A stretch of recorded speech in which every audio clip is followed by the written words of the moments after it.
Monitors, as you fill up, just let me know when you got everybody in that you're looking for. And all of our proctors should be co-hosted. I'm doing that now. Hey, Mish, I'm trying to get in on my computer, so I just figured I'd log in so you saw me, and then as I'm having a little technical difficulties today. Okay, and guys, and grab whatever you need for the exam later, because if you're having the issues now, it'll happen later when we're trying to test. Yeah, good, Right. Good for you. Okay.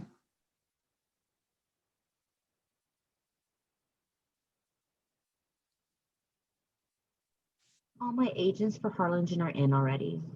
Awesome. Thank you. South Padre too. Thank you. Oh.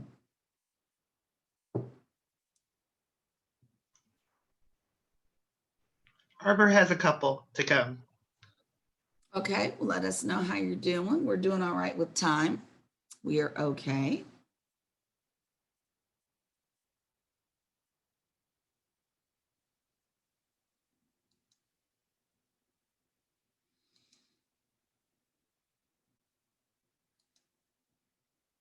Let's see.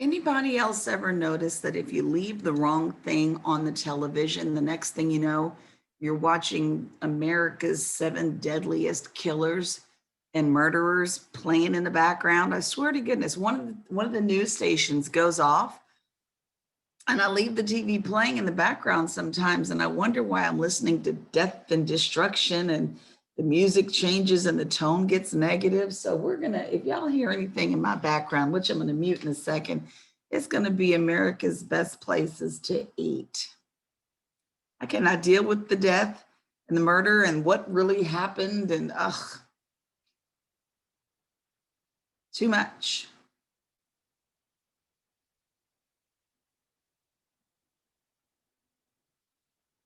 All right, couple minutes and we're gonna kind of get going like we always do.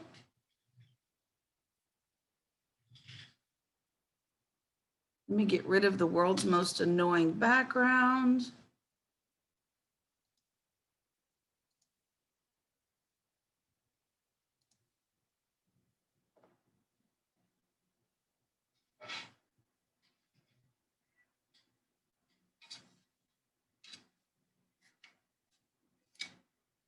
Anybody ever seen one of these before? It's my mount for my computer. If you ever have a Zoom meeting and want your computer to sit higher, I've seen people put their computers on books and stuff. This thing was only 20 bucks. It's just 3 parts and they literally just slide in and that's about it. And your computer is mounted. So just thought I'd share that because it actually is very helpful. I used to put my computer on top of reams of paper. Here we go. And this, again, only about 20, 25 bucks, Amazon.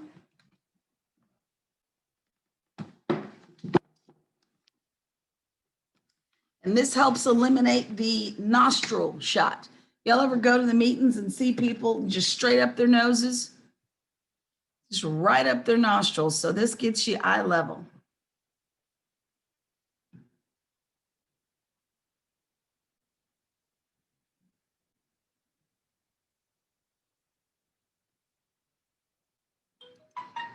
Ooh. Whew, a little bit better, Jim. Thank you very much. Okay, so we're gonna do this exam review in just a moment, but just one more reminder because one of us is already working on it.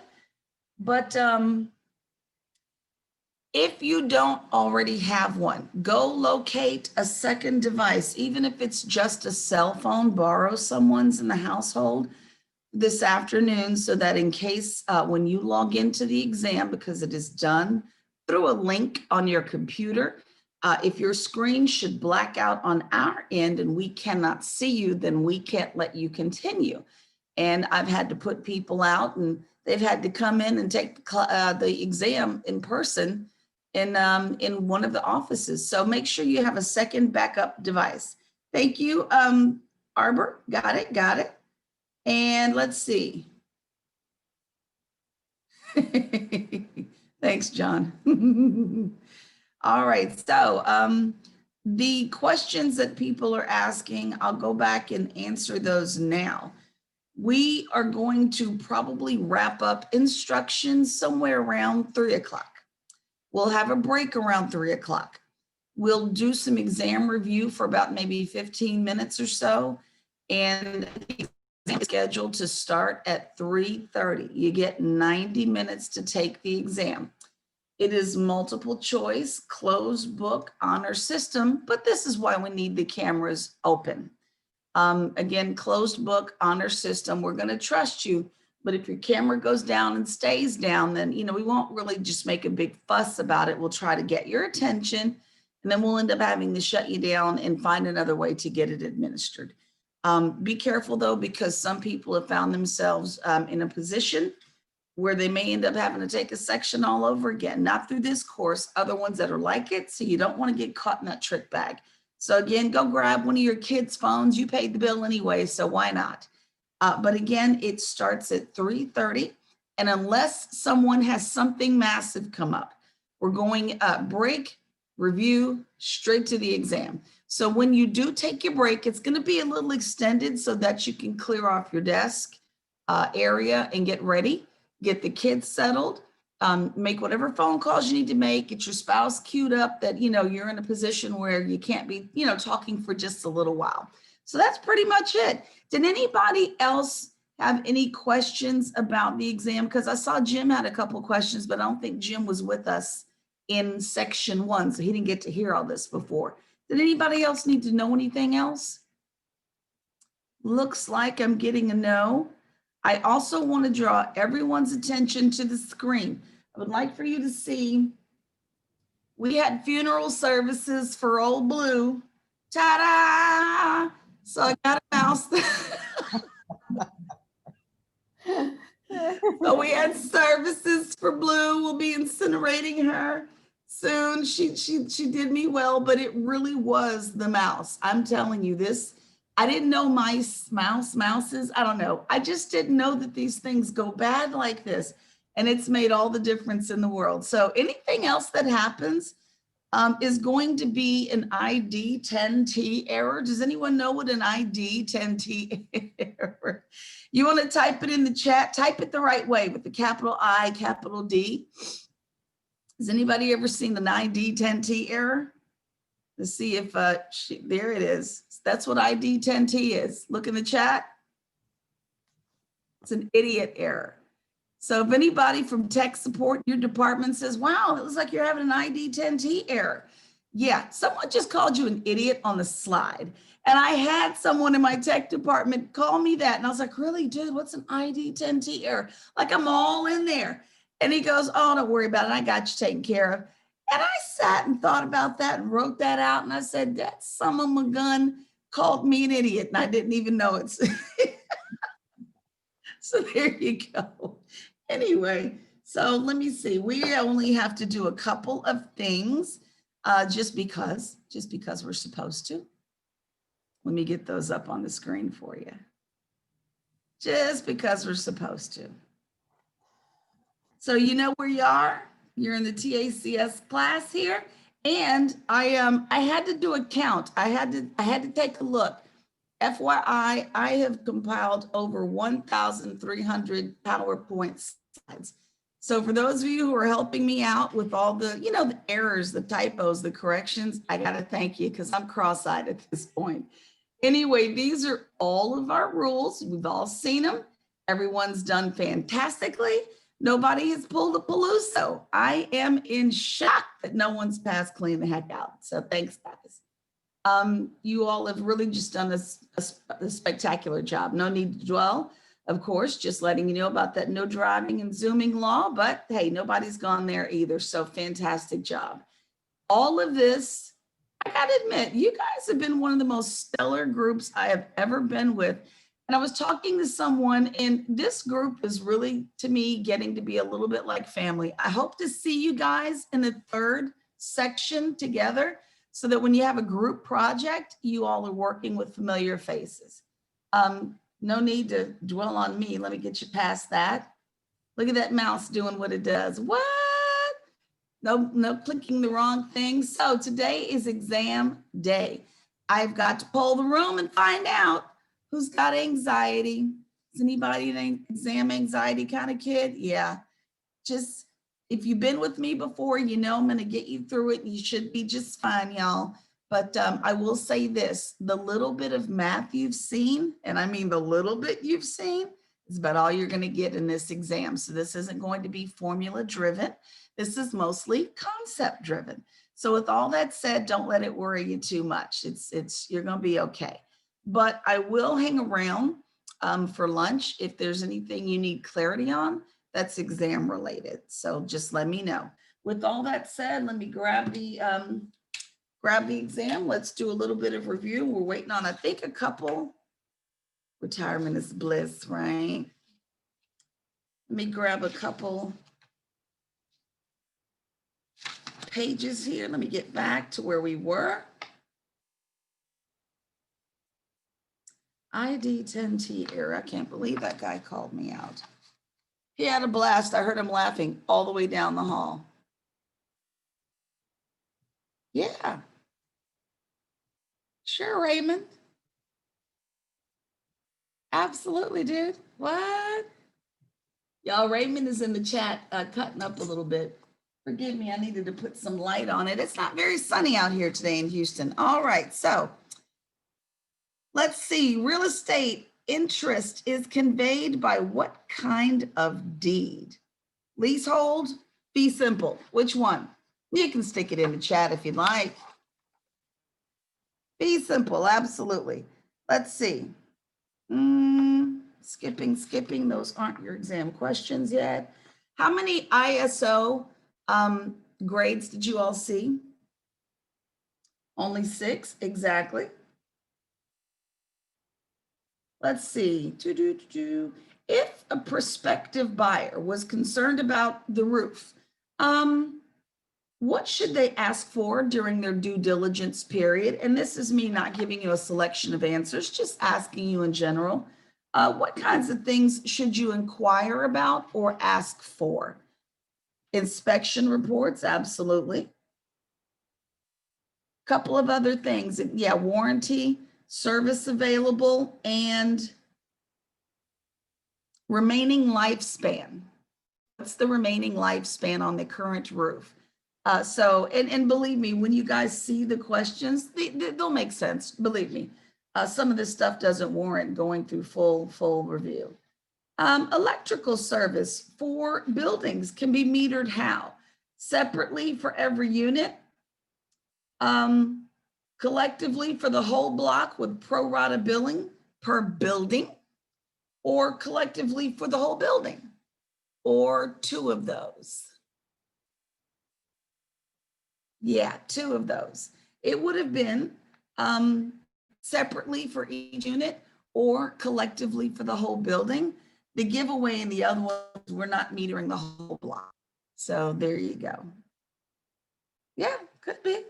And that was one of your choices, Raymond. The whole building, sweet. It just wasn't the whole block. Let's see.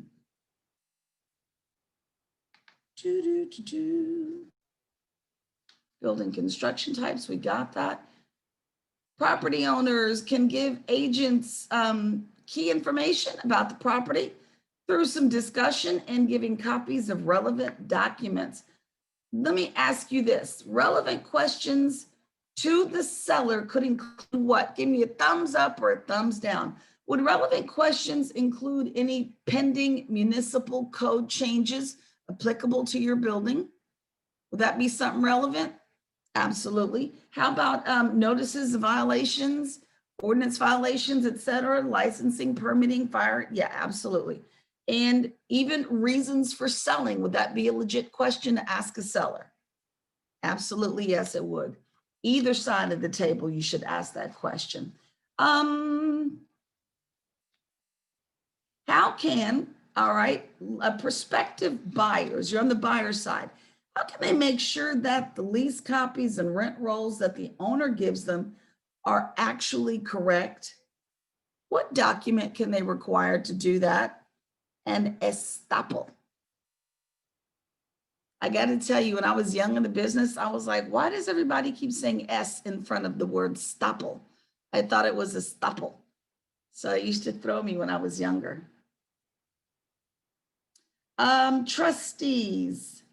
Trustees act on behalf of the lender through a foreclosure process known as what? And I'm going to give you some choices here.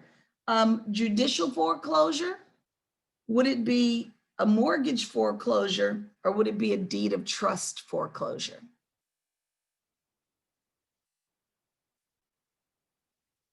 Deed of trust foreclosure. Don't forget, the deed of trust is the thing that gives the trustee the power to foreclose on the home if the terms of the mortgage aren't satisfied.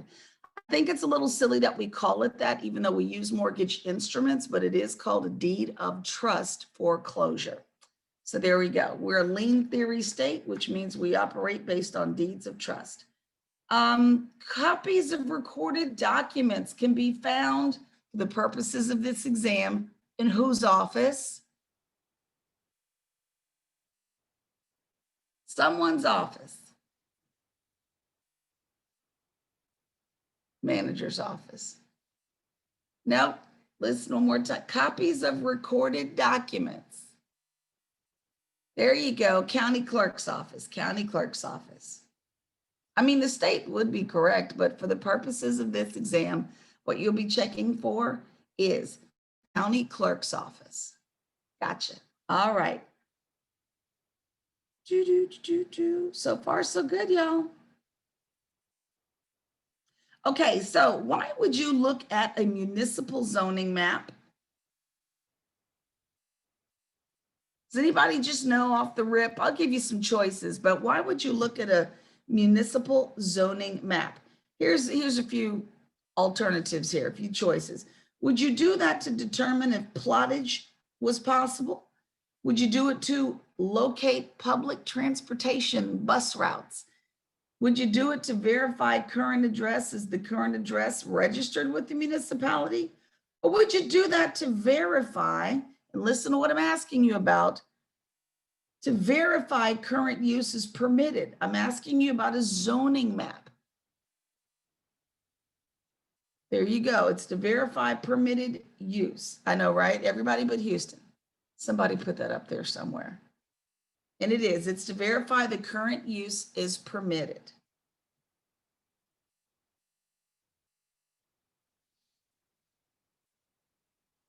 Okay, why do you guys need to know about the ownership structure of a property? What's key there? And it starts the process, exactly. Who needs to be signing these contracts? Who are we working with? Are there any conflicting ownership interests as well? So do we have any conflicting ownership interests? And whether we are dealing with the people who are legally authorized to be signing these papers in the first place? Absolutely. You guys have pretty much passed this exam, I'm telling you. What's the name of the government website that has all this great demographic data in it? Census.gov. There are some other websites listed that would make some sense, but it's the census.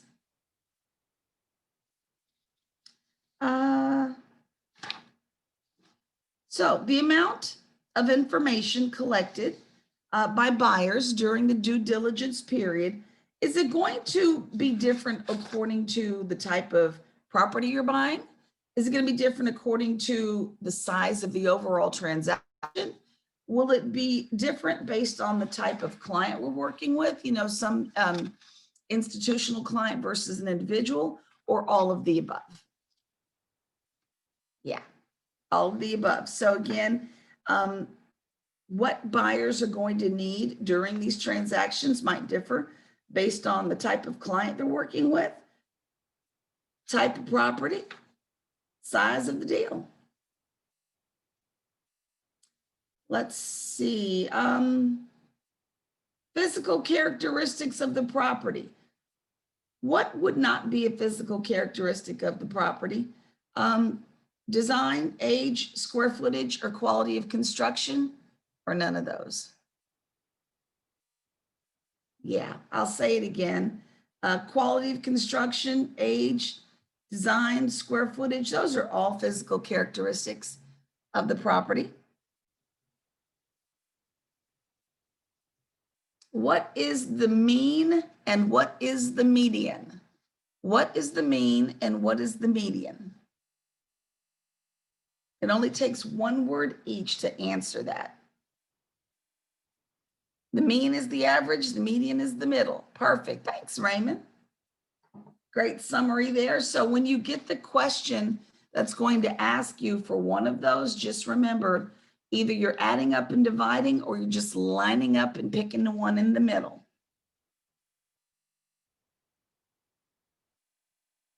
If a building is built on leased property and we're at the end of a 75-year lease, what kind of issues might the building be suffering?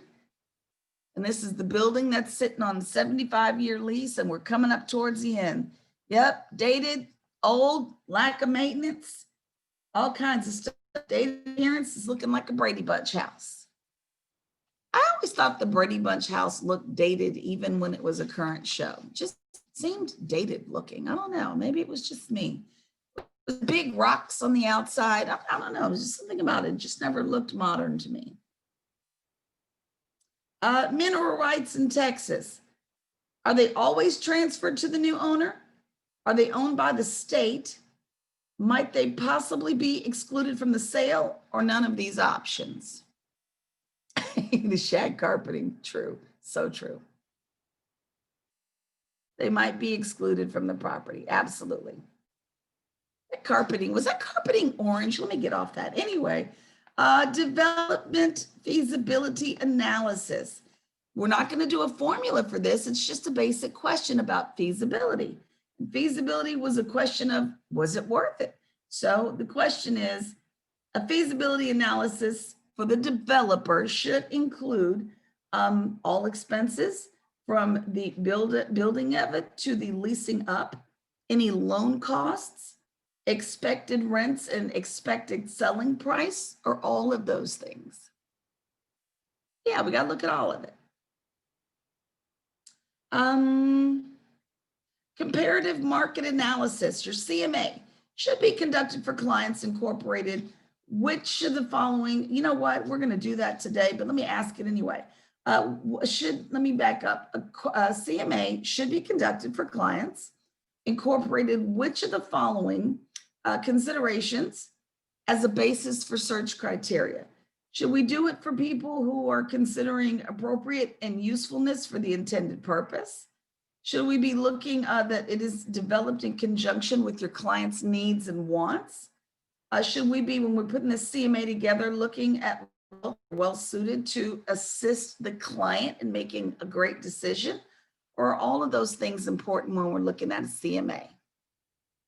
Yeah, they're all important. Again, we're looking at the appropriate and usefulness of some of the buildings that made it into the CMA. We're making sure that we did our CMA in conjunction with what they said, you know, were wants versus needs, and that it's done well enough to help them make a good decision.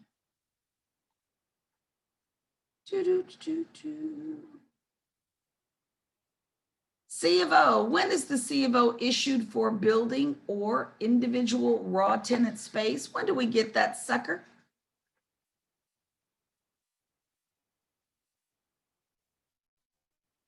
There's a long, not from whom, but when. When do we get it? After developed is a short answer, but it will get you there. Yes. After completion. Now, I want you to be careful. I can't give this one away, but there it is. Catan got it. Substantial completion. Exactly. We're looking for that phrase because that question's going to throw some of you. There is an answer that's going to look like it's correct. And if you read real slow and ask yourself if that's really realistic, you'll catch on that that's not the correct answer. Let's see. We're looking at a developer and they've got a loan on the property, 60% of loan to value. So there's another 40% lingering. How might he go back and get help with remaining 40%? What might he do? Or she? Ladies buy to right, Peggy. Women invest too. There you go. 35% can come from an equity investor. And then the developer. Grant said 35% from Mark Cuban. I'm digging it. Awesome. And then 5% can be the developer's personal funds. Exactly. What type of loan would a developer seek to purchase and develop the land? A&D. There you go. An A&D loan. Who gets paid last when a developer gets the money back? Is he in the free? Yeah, he's in the back. Developers get paid last. Who gets paid first? There you go. And then of course, somewhere in the middle might be our one more party that might be in the middle. The equity investors, the equity partners, absolutely. Y'all remember what the QSR was? QSR, we used it once yesterday. Yeah, our little restaurants, our fast food restaurants. So if I ask you, what type of tenant is most likely to benefit from being in an outlot parcel? Could it be a large anchor retailer? Could it be that QSR? Would it be a dry cleaner? Or none of the above? Absolutely. Quick service restaurant. Go ahead, Catan. Here you go. Now, I would argue that the dry cleaner would work as well, but you're looking for your QSR, guys. You're looking for a QSR, quick service restaurant. You will see that much more often than you'd see a dry cleaner. Which of the following is true regarding a sublet? Oh, never mind. What are sublets doing? What are we doing here? Who are the parties negotiating the subletters agreement there? There you go. The tenant who's got the master lease and the potential subletter. Those are the ones doing that. Okay, so it's time for you guys to take a break. When you come back, we got one more page of exam review to go, and I'll see you back here about 5 minutes after the hour.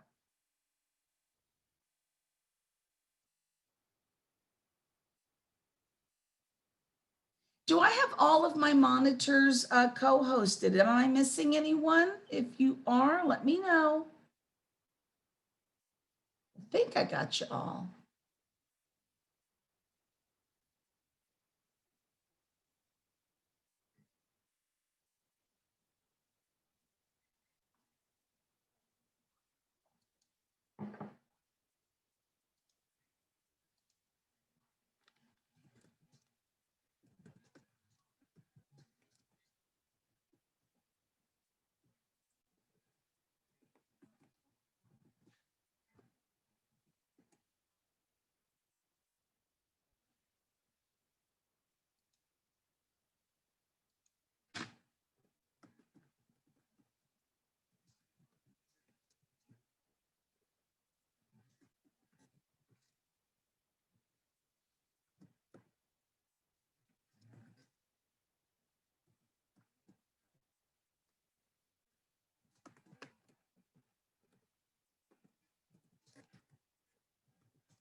Be ready to come on back in just a few minutes. Just get ready to wrap up your phone calls in about 3 or 4 minutes, y'all.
All right, everybody, wrap up your phone calls. Getting ready to do it.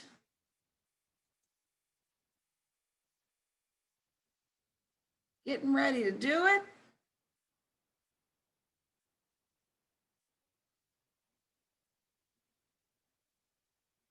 That's last year's Texas Realtors Conference, about a year ago today. 200 something folks, standing room only. You wouldn't believe what they're in there to learn. That was the hemp class. Wonder why all them folks crammed in that room together. I was in that class. Were you there? That was hilarious. You turn around, it's like, whoa, where'd everybody come from? That was a good class.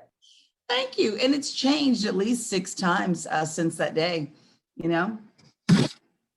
I know what hasn't changed. What? That was the day that there was the one gentleman who literally stormed out of the room. It was a quiet storm, but he stormed out and was super frustrated because he mistakenly thought it was about marijuana. Absolutely. And very indignant and just was upset. And why do we need to learn about this? And just that's one of the reasons why people think cannabis is only about marijuana. And it was explaining the differences between the two forms. And so, yeah, just bless him.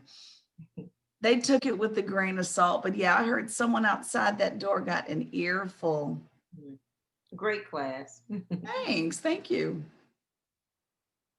You know what I didn't get a chance to tell you guys was that at the time of the class, we had not passed 1325 yet. And it was still illegal to have hemp products in Texas. I mean, some of us were still getting away with it, but it was still illegal. And remember when I made the announcement that Fort Worth, Tarrant County, the DA said that they don't really care what it is you're selling or who you are. We're putting everybody in jail.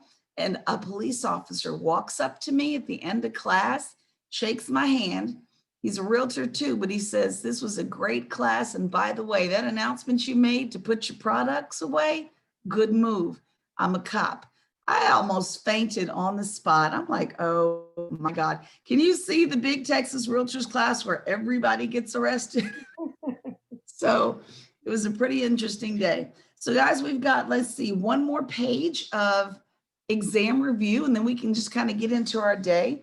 And thank you very much, whoever put that lovely comment up there. Better a grain of salt in the gram of the devil's lettuce. Do devils eat lettuce, Grant? I don't know what that means. I'm clueless at this point. We just gonna let Grant make it, y'all. Okay, let's finish up our review here. And today is gonna be another day like Wednesday, just a lot of building systems, a lot of fun, a lot of conversation. And then we're going right into our exam. So here we go. What's true about commercial real estate leases? This one catches half of you and the other half of you do well on this one. So let me just say it again. Which of the following is true about commercial real estate leases? That the statute of frauds is always applicable? Is that true or false? It's false. The reason being is because commercial real estate leases could be short-term leases. The statute of frauds does not apply to short-term leases. So don't fall for that okie doke. TREC requires lease terms greater than 1 year. Does TREC really have the authority to require that? No, they do not. Don't be bungled by that choice. They must always be in writing. No, they must not. As evidenced by our farm and ranch contract, we will honor, strangely enough, some oral lease agreements. And last but not least, your final choice here, must be greater than, for a period greater than a year and in writing to be enforceable. There you go, that one. I love that lately. I have a friend who keeps going, that one. I like that. But yes, that's the one. So just don't let the rest of the question or choices fool you because they sound official. Let's see. What's true about your commissions? I'm not going to give you choices. You all should know this. They vary. They're not standard. And the structures also vary. So the amount and the structure, they vary. And if you're really slick, get your commission agreement before you ever do a property tour. What's in a double net lease? Base rent plus what? Double net lease. Jim caught it, taxes and insurance. I said double net, not single. Double. So taxes and insurance, Raymond caught it as well. Your triple net has base rent plus what expenses?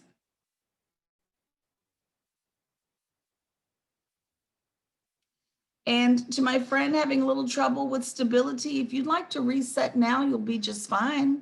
You'll be okay. CMI, CTI, TMI, okay. Isn't TMI too much information? Man, then it would have been CTI, taxes, insurance, and maintenance. That would have been TIM, or, you know, you just spell it out like everybody else. But there you go. You guys got the heart of it. What's another phrase for common area maintenance expenses? What else do we call them in the biz? Pass-throughs, absolutely. And we are passing them through to the tenants. Base monthly rent. How do we determine what base monthly rent is? Let me just say this. When you all get this question, you all know how to do this, but you're going to get these ridiculously long answers. Just read them slow. Yes, square footage by monthly rental rate or square footage by annual rental rate divided by 12. So just read slow, because that one won't confuse you. First right of refusal is associated with what provision in a lease document? First right of refusal, exactly, expansion, we want to grow. want the right to get that space before someone else does. Okay, there's nothing left to talk about. Nothing left to talk about. So for the people who have never been in the room with me before and have never tested with me before, I just want to remind you that when we take the exam, if you don't have your link and you didn't get it, don't shout out, hey, I don't have it, because at that point, everyone's testing. The proctors and I are going to keep our eyes on the chat. Just let us know in the chat you're having issues and what board you're a member of so that your proctor can get to you. They may have to email it direct or put it in a chat for you. But at that point, no shouting. Does anybody else who didn't take the exam because you don't know have any other questions? Because you got about 5 people in here who haven't done this yet. Any questions? Looking around, looking around. Greg looks like he's squared away. And I don't see any hands up. So it looks like 20's good. You know, when 20's good, we're all good, right? That's my friend. All right, so let's get to it. With a mouse that works. What?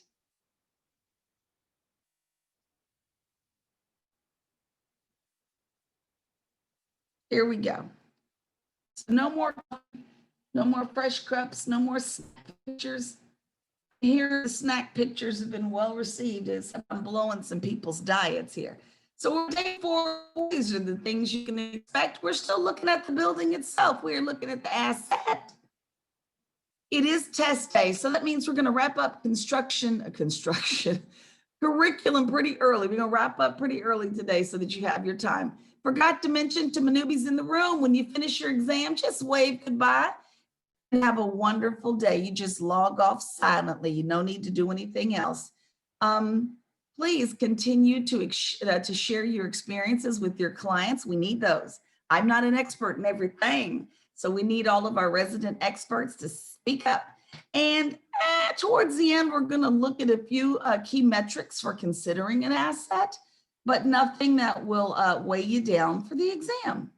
Now, let me skip over some of this stuff. This is our objective for the day. It's a 4-point objective, but we're going to continue looking at those building systems. Glance at one final formula. Reviewing commercial contracts begins today, and then we hit our exam. So we are going to start looking at contracts. Section 3 is all contracts. I'm going to do my best to keep that sucker entertaining, but woo, all contracts. So we're going to get ready for it.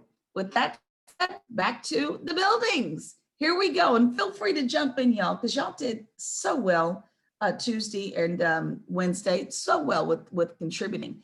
So we're on mechanical systems and locations. And we're looking specifically at internet. Again, that's that ID10T situation going on. That's me. But when we're looking at buildings, don't forget about reliable bandwidth. That's going to be a big consideration. Buildings in areas that hadn't quite been developed yet. You'd be surprised what a building doesn't have in it.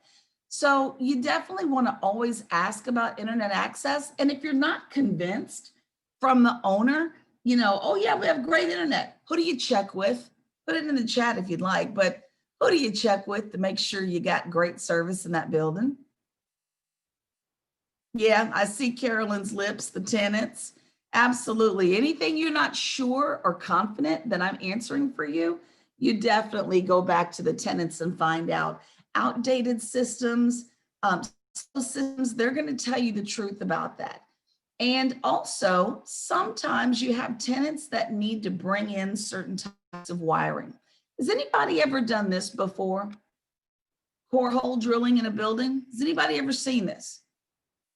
It happens, and it happens just like that through the floors of your building. That is a core hole right there, and they will pull back carpet if necessary. Let me see, and this is one of those photographable slides, Gail. Thanks for pulling up the camera, guys. This is not in your book. This is extra for me to you because it's such a strange thing to see. I mean, you have a tenant come in and say, we need to drill a hole in the floor. Excuse you? You know, and it blew my mind when I first heard it. But certain types of cabling are needed by certain types of tenants. Not every building has everything. And when they do a core hole, must work with the company that's going to do it to find out where it's going to be. You want this to be hopefully in a mechanical room or an elevator room, because you don't want this hole in a place where someone could step through it, even though carpet may go over it. So don't ever let anybody run through an asset or a building just drilling these holes. And yes, I was the nerd who did ask for the core when it was yanked out. I actually kept the concrete core. I'm a nerd, it's what I do. And I mean that thing right there. I did keep Did mine. it weigh? Huh? How much did it weigh? Like 50 pounds? No, the core hole that they drilled in my building was considerably small. It was only 2.5 to 3 inches because we were just pulling very thin wires and cables. So it wasn't this big, but I did grab this picture because it just showed a better illustration. So it wasn't that much at all, but it is loud. It disturbs tenants. So if you're in the management side of things, you have to let folks know, hey, this is happening, and make sure it doesn't interfere with anything they've got going on. They will be inspecting your building to make sure they're not cutting through and into lighting fixtures, which is why it's better in a mechanical room. Trying to do this through tenant spaces is really very difficult, but just wanted you to see what that looked like for data cabling.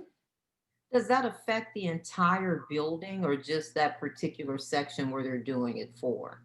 It's usually just for the one tenant, but I would be remiss in saying other tenants might not benefit from the type of cabling that was brought in.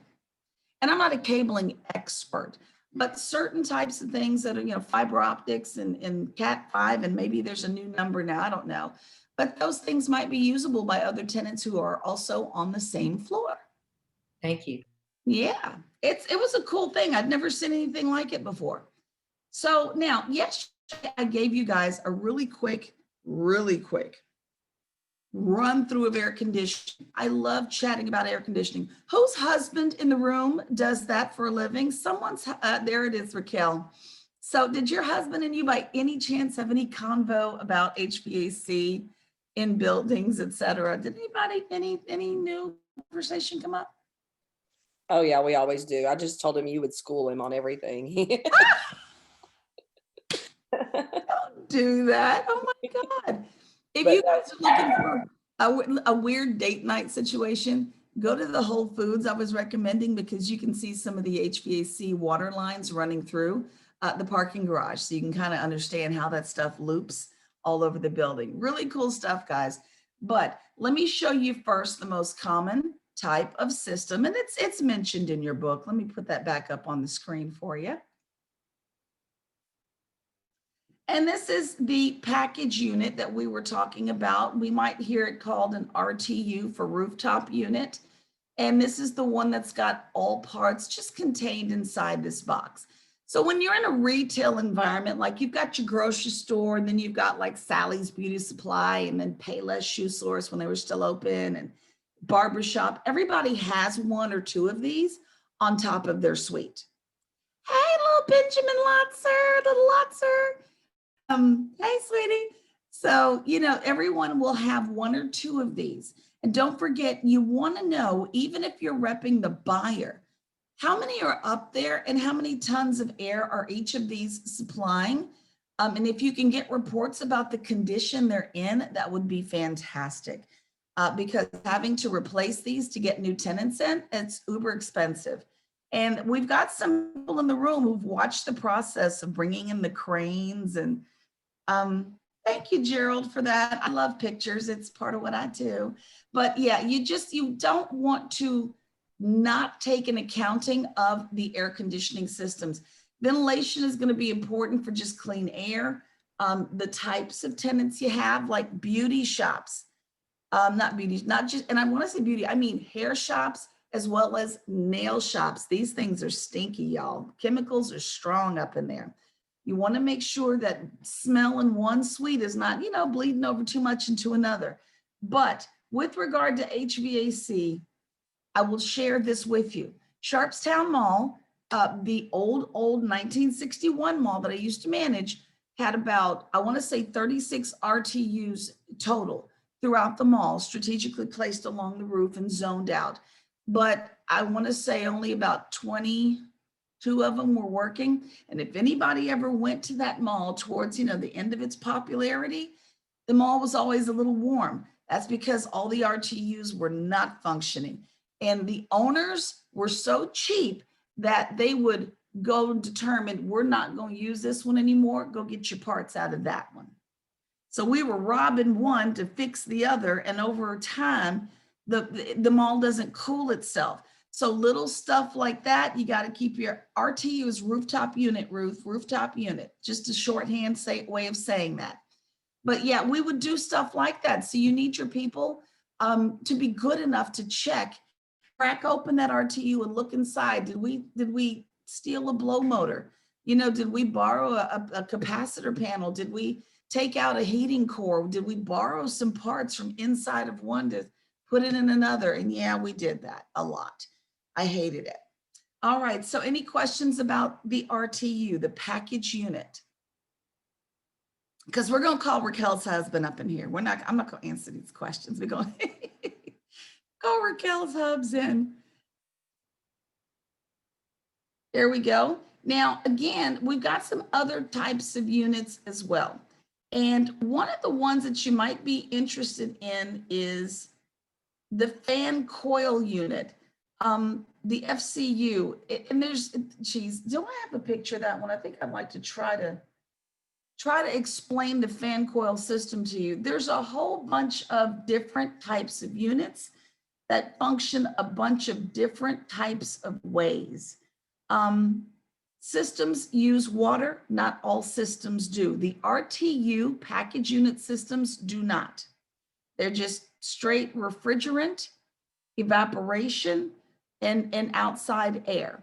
And then of course, removal of air, just like in your house. We're not using water.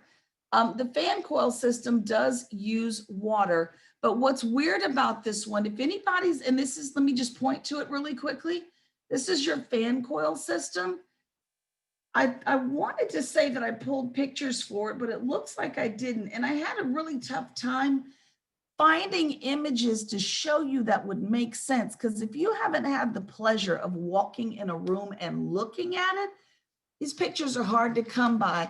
But let me say this, if any of you are in a warehouse setting and you see the duct work come on down from the ceiling and they go behind some fans that look like this, but you see a gap between the fans and the duct work, there's a gap here.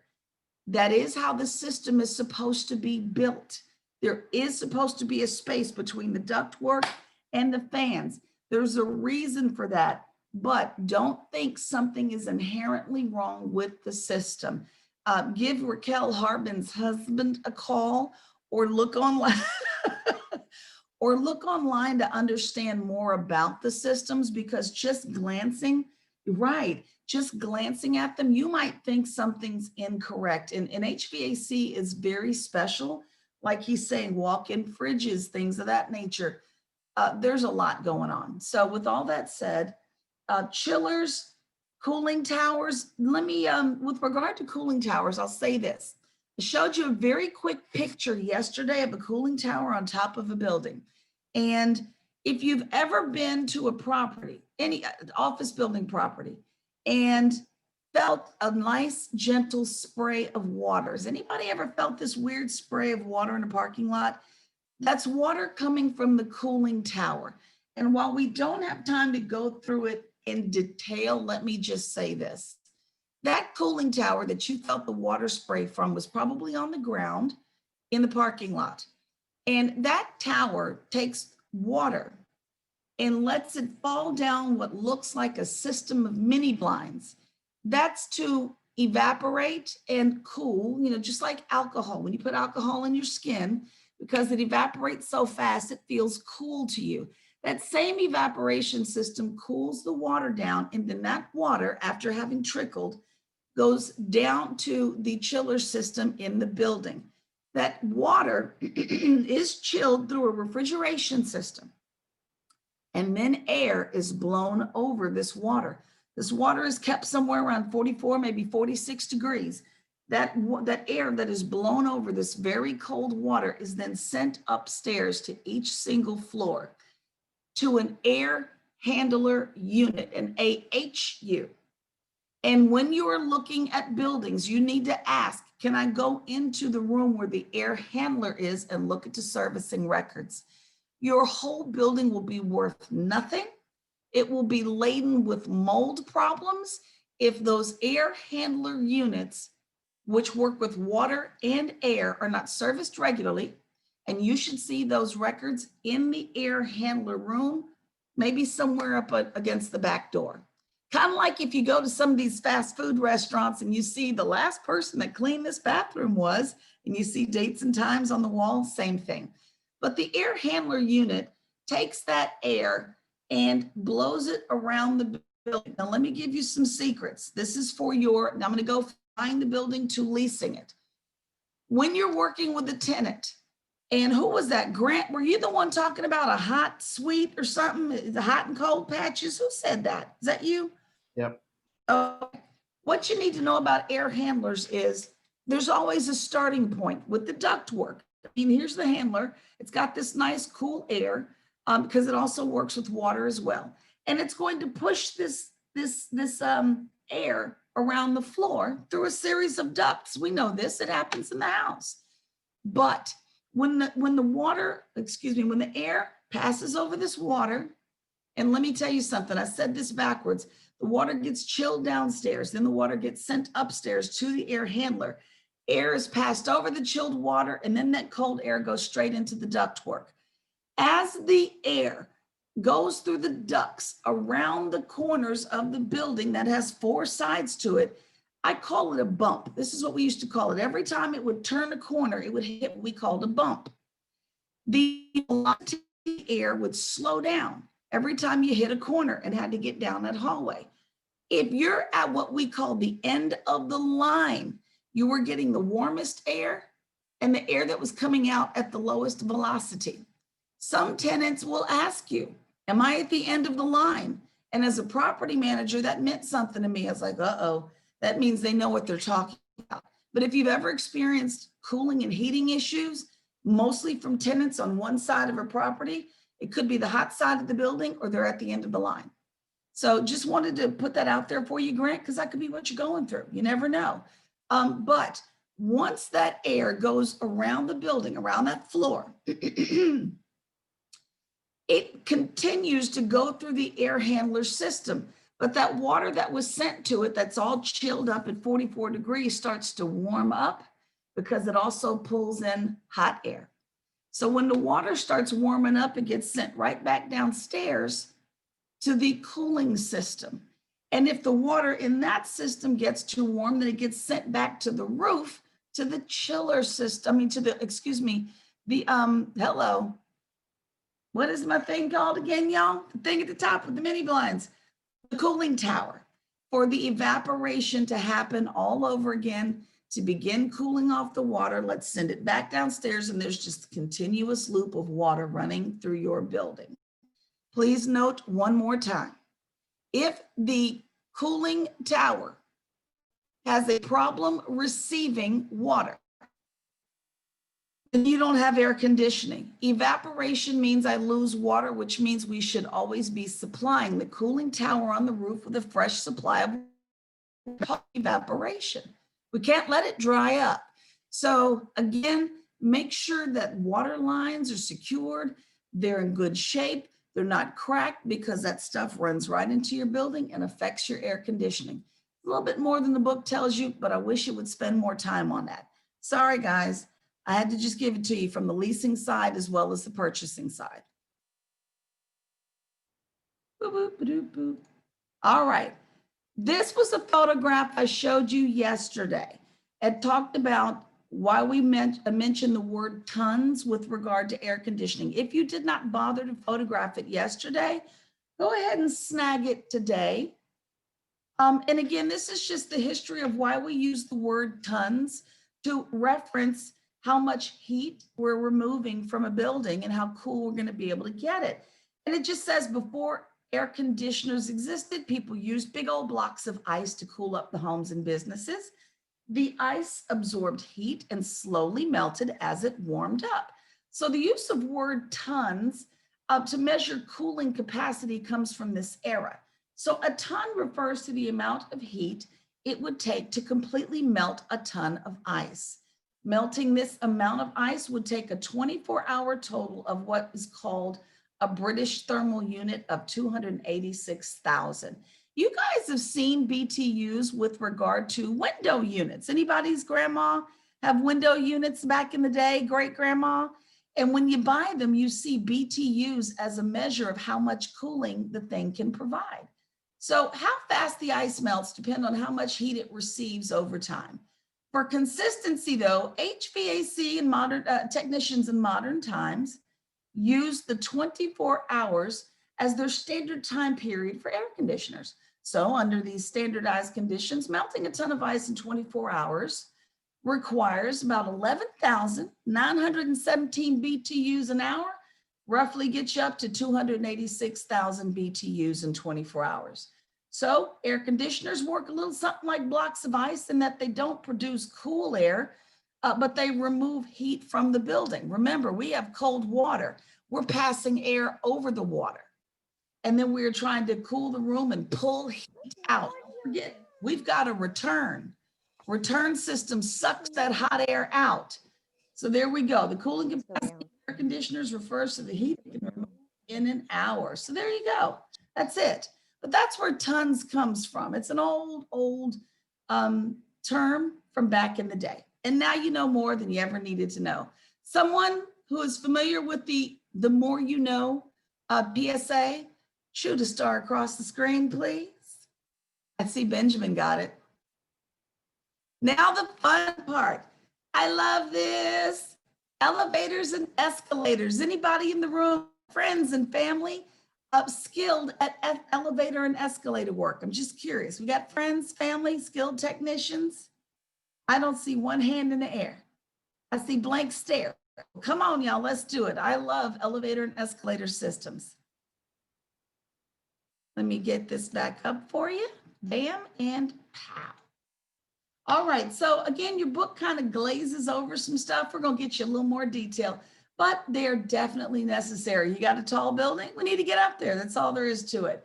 But you need to make sure that they have been maintained well. So service records, go get them. Absolutely go snag those service records, and they need to be up to date. If you don't know what kinds of service records you're looking for, just call Thyssen and Krupp. You can call Fuji Tech. You can call, oh goodness, Otis Elevator and Thyssen. Thyssen is spelled with a Thyssen, and Krupp is Krupp. But these are elevator manufacturers that also do inspections. And call them up and ask them what kinds of inspections need to be done on elevators. We've got annual ones, we've got 5-year ones, and you need to know that all of them were done over time. Who knows about my story with the 5-year inspection at the Chase Bank building? Did I share that with you all? Woo, let me tell you, honey, I'm usually not scared of things. I don't frighten easily. But when my elevator people, Fuji Tech, came through and said, it's time for your 5-year, I said, okay, knock yourself out, do what you do. They said, no, Ms. Guillory, we don't think you understand. Your traction elevator requires a 5-year brake check. And do you know what it takes to check the brakes on a traction elevator? In my particular elevators, the way they were graded is we had to put 5,000 pounds in my elevators and release it for a dead drop to see if the brakes would catch it. Look at Carolyn's face. Carolyn said, no, ma'am, no. So what I freaked out because it was my Chase Bank building, the one that's over there by NRG Stadium. And all I know is I was not in the place that day. Usually I like to be nosy, not your kid. I was out of there. If that sucker came crashing down, I wasn't going to be in the room. But we also had to make sure tenants were aware that this was happening, giving them the option to not be there while this was happening. We did pass, but it flipped me out. So let me show you a little bit about traction versus hydraulic. And then I'm going to show you a third type of elevator that I find totally, totally cool. So let's do it, y'all. And no, these pictures are not in your book. That's why I like putting them in there for you. So everybody's different. Everybody's got permits, but just make sure you get everything that you can. So we've got traction and hydraulic elevators. These are the two you all are most likely to see. Traction and hydraulic. Does anybody in the chat know the difference between the two before we spill the beans? I know, isn't traction for higher floors and hydraulic is usually if it's like less than X number of floors? Absolutely. So we're using hydraulic for our low rise buildings, and we're using traction for our high rise. Now, let me just show you these photographs right here. The traction elevator is this first one right here. You guys are familiar with the pulley system, and some of you might call it a pulley elevator. I get that. But when you hear the rest of us call it a traction elevator, at least you'll know the proper term. And your hydraulic elevator, look here, this is a little different. Hydraulic fuel is being pumped in and it lifts the elevator. It lifts this cylinder, and this cylinder being pushed up by hydraulic fluid is what actually lifts the elevator. I know, right? I saw Benjamin's eyebrow. He got the people's eyebrow there. So you're being lifted by fluid, which is why it's only good for short buildings, little small buildings. I can't stand these because they cause environmental issues. Is anybody aware of what the issue might be? The hydraulic ones? Yeah, the hydraulic ones cause environmental issues. They are underground storage of the fluid. The fluid has to get up underneath the elevator. And at Sharpstown Mall, I hate to keep going back to it, but like Matthew and I were sharing with you guys, the older and raggedier the building, the more you learn. And so at Sharpstown Mall, of the 4 elevators I think we had there, only 2 were working because the other 2 were slapped with EPA violations for leaking hydraulic fluid into the soil. So we weren't allowed to resurrect those until we got the environmental issue fixed. That would have required digging into the terrazzo, getting underneath the ground and actually fixing the tanks, removing the fluid, having the soil tested. It's a lot, just FYI. Sometimes there's an above ground tank. Older buildings might have it where it's leaking into the ground. But let me show you some more pictures for those of you who are interested in this. So this is your traction elevator. If you can kind of eyeball what you're looking at, your pulleys are up here at the top. Those are your pulleys right here at the top. This is why I said earlier, when you come into the elevator room with me, anything loose that you have has to come off your body. Tie up your hair, remove your necktie, anything hanging, I can't have it. Tuck in shirts, etc. If you got on a dress, tie a knot at the bottom of it or something, or that's just not your day to be in that room. And of course, you can see the car that actually moves people. And then you can see that this is operated by a system of counterweights. Let me circle gently here. Your counterweights right here in this picture. I'm going to go back really quickly. Those are your counterweights in this image as well, right there, counterweights. Those weights are what help pull it down when we all want to go or pull it up and the weights go down. So that's what your picture looks like. People get in the cab of the elevator. And can I just say this? For those of you who have a sense of humor and like to get in an elevator and jump, do you see anything under the floor? I don't like people who play in elevators and jump. If you've seen the floor of an elevator, you wouldn't do that. I'm telling you now. Anybody jumping? Let me off on the next floor. They play too much. I've seen these things up underneath. I even saw an elevator that had its floors plywood. Plywood? Oh, right, Benjamin? I'm just saying. So again, just be aware of what you're working with, and then take a look at, this is also stuff not in your book in case it interests you. The hydraulic elevator, this is what pushes the elevator up floor by floor by floor.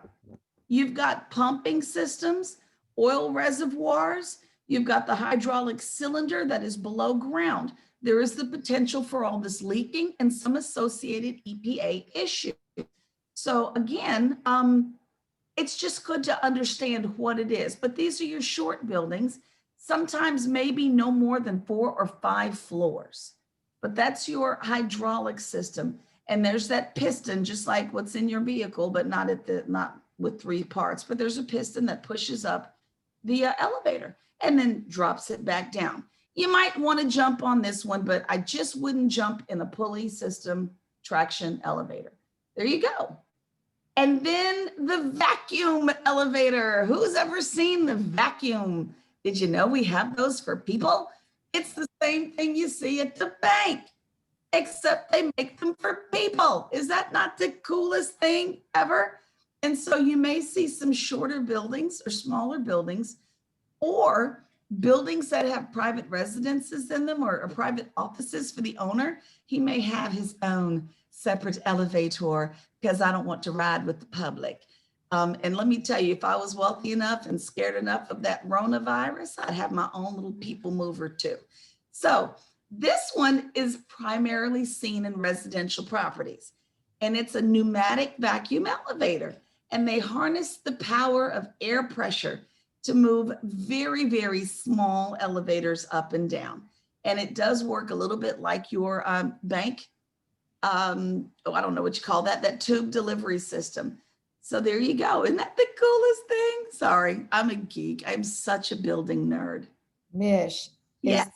is that less expensive than the hydraulic or the pulley? I really don't know about pricing an elevator because I've never been around for development of a building and pricing for these systems. And that one was so new to me, I didn't have time to research pricing. But you certainly can look up pneumatic elevators because there's a very few companies that do it. Okay, It's really very, very cool. very cool. Yeah. So any other question? Hate them, they suck. Grant, what do you hate?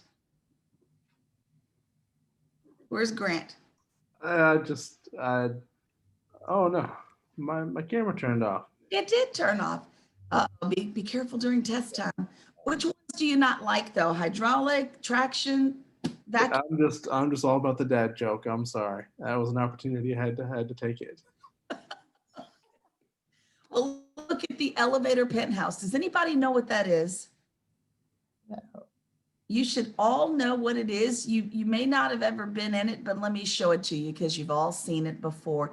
The elevator penthouse is this thing at the top of a building. Take a look at this picture here. Some people call it the elevator mechanical room, but it is this room at the top of a building on its roof.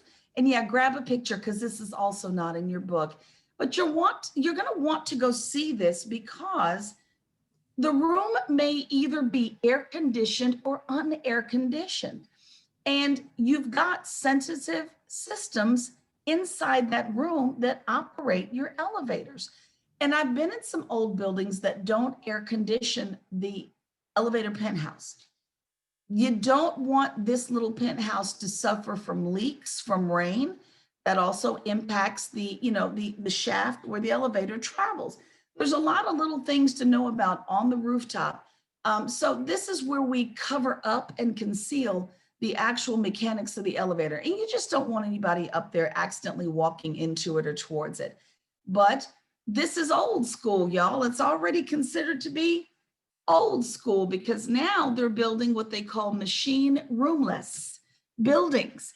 There's a lot of buildings in the Woodlands, in the newer, I can't think of the name of the new section, but I met one of the architects to one of the buildings and he was looking at his work after they'd put the thing up and he goes, yeah, it's one of the MRLs, one of the machine roomless buildings. And sure enough, you saw nothing on the roof. So the profile of the building, y'all, was really clean and pretty, nothing up there. And so what they do is they have smaller, take a look in this glass elevator shaft here. It's small, the actual traction system is, it's so small that it's housed at the top of this glass shaft. It's not up on the rooftop. Same thing inside of a building. If the elevator is indoors, There's the actual roof right here. And there's this gap of space for the actual smaller controlling system. The actual traction or pulley system is in this gap. It's just the newer thing. It's just the newer class A, you know, we just want a cleaner profile out there in the world. All right, next thing. Our escalators, these are also in your book, but I don't think the pictures are so much in your book. You definitely need to find the records on these, or at least inquire.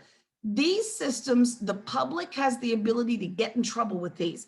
Elevators, not so much. You're either getting in the thing, you're getting off the thing. Your people in the public are exposed to all kinds of areas where they can get hooked in, caught up, clothing snagged, children hurt. So this is what the truss of an elevator looks like. This is what it looks like when we start to open up the side panel and remove the steps.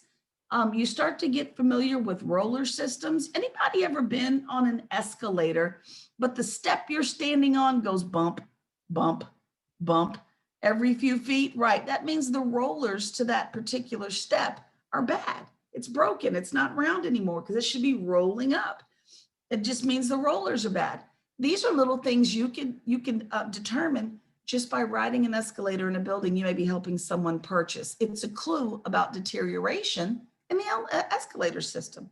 So put that back up there in case you want to photograph it, because it's not in your book. Safety controls are going to vary based on the age. Building is older and it may not have modern shutdowns. It may not have modernized safety systems. Someone caught in the teeth of one of these things may be stuck until it comes to a grinding halt. So just be aware of what you're getting and ask the questions you need to ask. And parking. Parking is a really big deal. Your text says, ask about the number of assigned and unassigned parking spaces. They should be confirmed to ensure adequate visitor and tenant parking.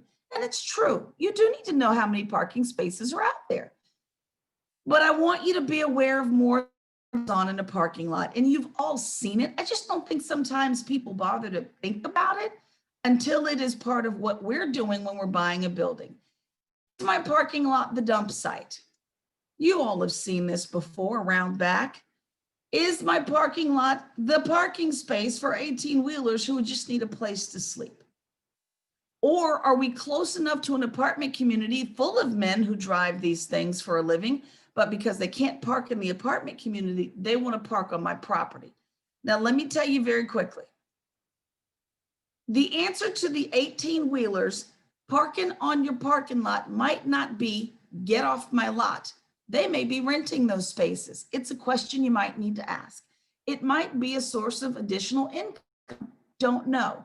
But I wouldn't just toss people out summarily. If you see a bunch of 18-wheelers parked, I've seen ambulatory services park their vehicles there because they actually use that to move back and forth throughout the city. They actually borrow space because the owner doesn't need it all. So before you throw folks out of there, find out what's going on with parking. Uber drivers, what? Never know, they might be back there too. And then this one. Now this is a pet peeve of mine. I don't know who these folks are, but they're killing me. Clothing donation drop boxes. Does anybody know who these people are? Seriously. I don't know who they are. And when they drop these things off, who opens it up and gets the stuff out? But I will tell you this. They do tend to attract the homeless population. And if that is not desired at your Class A property, then you need to just be ready to get this sucker removed. That's all it is to it. I will call the number on the side. You have 7 days. I don't know who you are, where you at, but you got 7 days. This is privately owned property. Please remove this. And so this is really becoming a problem in Houston. Parking lot surface. You've got to walk the parking lot. Where are my people who have been through this process before? Who can speak on the condition of the actual concrete in a parking lot? I see the Chandra smile already. Who can speak to that? Chandra, that was your cue to go. Yeah, it's just to see, I mean, you'll find large potholes. You'll see that your parking lines are no longer like legible, that you can see them. So you're not knowing like where the parking is. Obviously, coming from up north, you know, with snow and salt, that would deteriorate parking lots very quickly. So that was always an issue.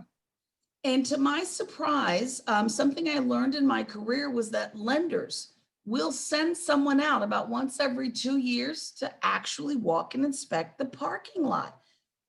I was a little surprised at that, you know, when I first encountered it, but they want to make sure that the liability is reduced as much as possible.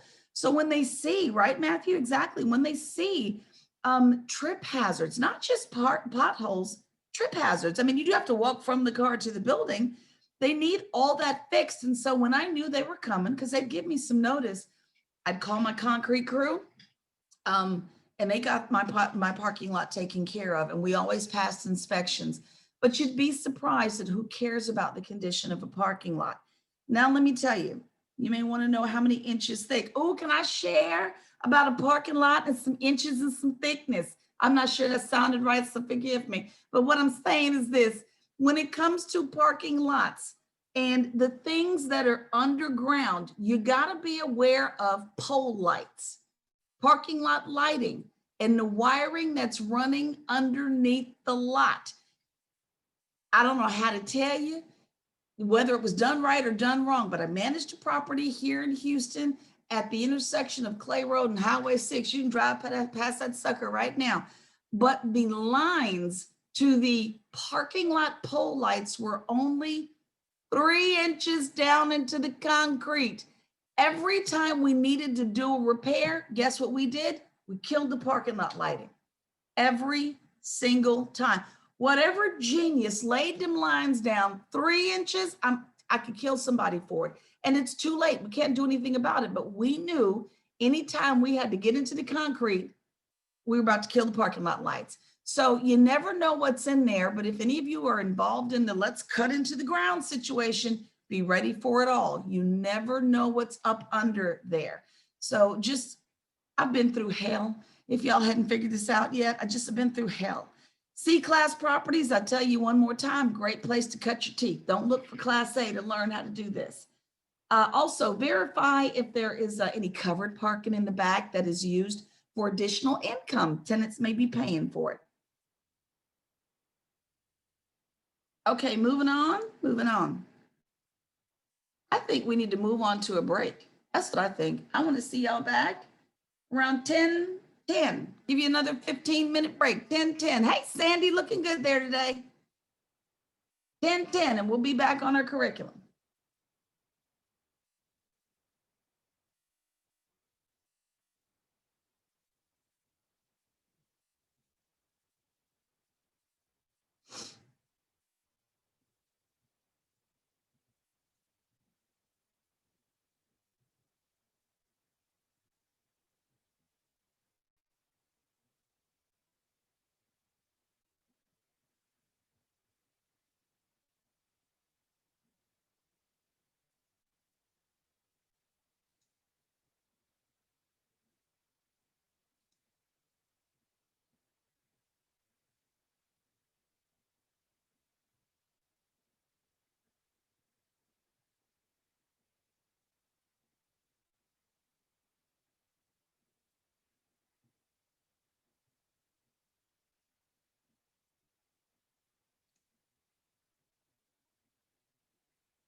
Don, if you're still there, which slide did you need to see?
Did you see Outland?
You want a snack?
Kelly, what you got, sweetie?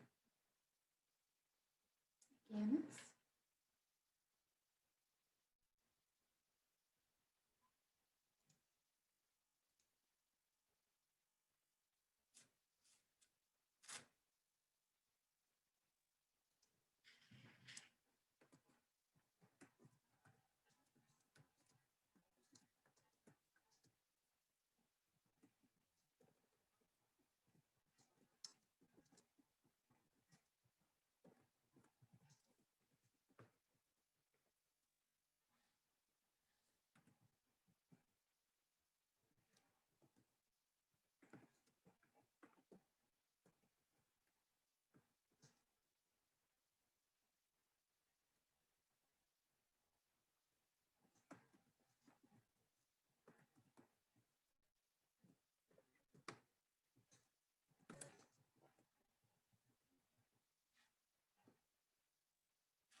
Oh, 20, you have two devices. Gotcha.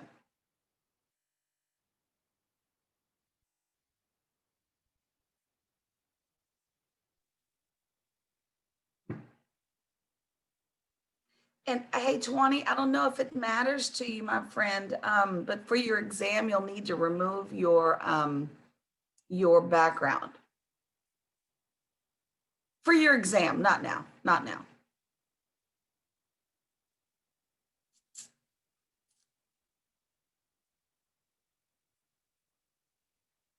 Hey, Benjamin, you're going to get it from Texas Realtors. You need to send it to Trek.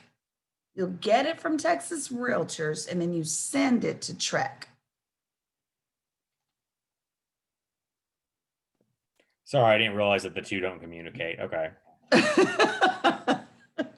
When you have Texas Realtors and then Trek, I keep thinking they're the same thing, and I know they're Right. not, but Yeah, and they're totally not. But yeah, so no, I totally get it. So you'll get it from one and send it to the other. And bear in mind, Trek's website is going down on the 25th. yeah, I So figured I'd wait until I get because I'm signed up for the number 3 class. So I okay, just figure after I get that one, I'll just send both in. okay. Well, it'll be a while before you get to the number 3 because do you have to go back and do number 1 or did you do number 1 already? They said I'm okay. You have not done 1.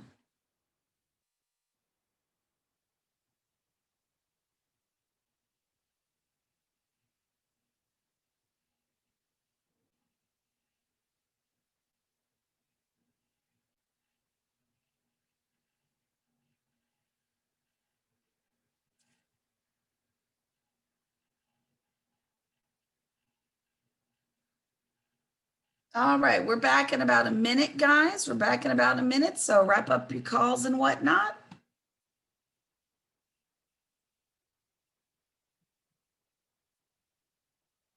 I'm glad you're getting your technology there, Twanny, getting all squared away. I can't hear you, but I can see you, your lips going.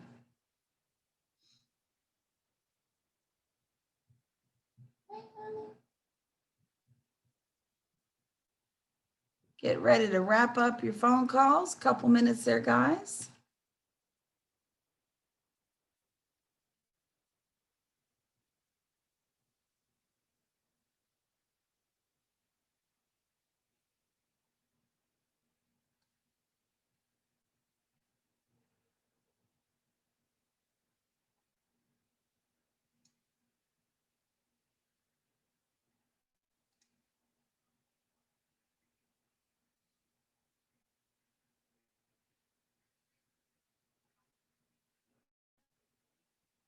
Get ready to come on back.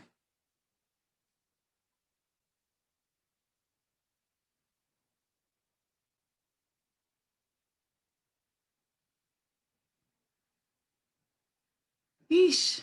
All right. We're back at it. Let me take us where we were. And Kitan, you said you needed to see something. Which screen was it you needed to see again? That was the transition elevator. Or what was it? The not the Traction. hydraulic one, the traction, yeah. Awesome. This one or the other one? That's the one. Yep, thank you. You got it? All right. Let me get us back to where we were. And we were at parking lot systems. I remember my buddy Matthew over here. Y'all would think I've known Matthew for years. I have never been around Matthew before, but I love his experience. But when we talked about garages before, a lot of people will skip over these mentally, and you should not.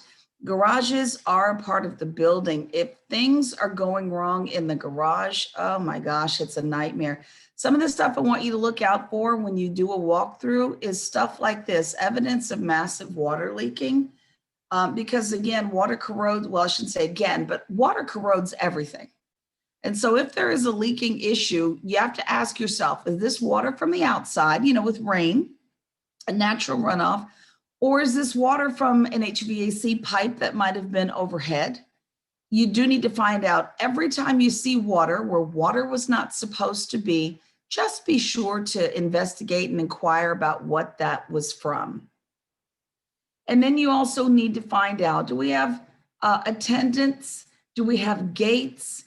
Do we have elevators that take us in and out of the garages? Some of the garages are just, with stairs. Some of them are still damaged from Hurricane Harvey and the elevators don't work. That's the case in Houston right now. Got a few public buildings where the the elevators still don't work. So it's stairs only. So there's a lot to consider here. And then again, just maintaining them, keeping them clean, massive deal.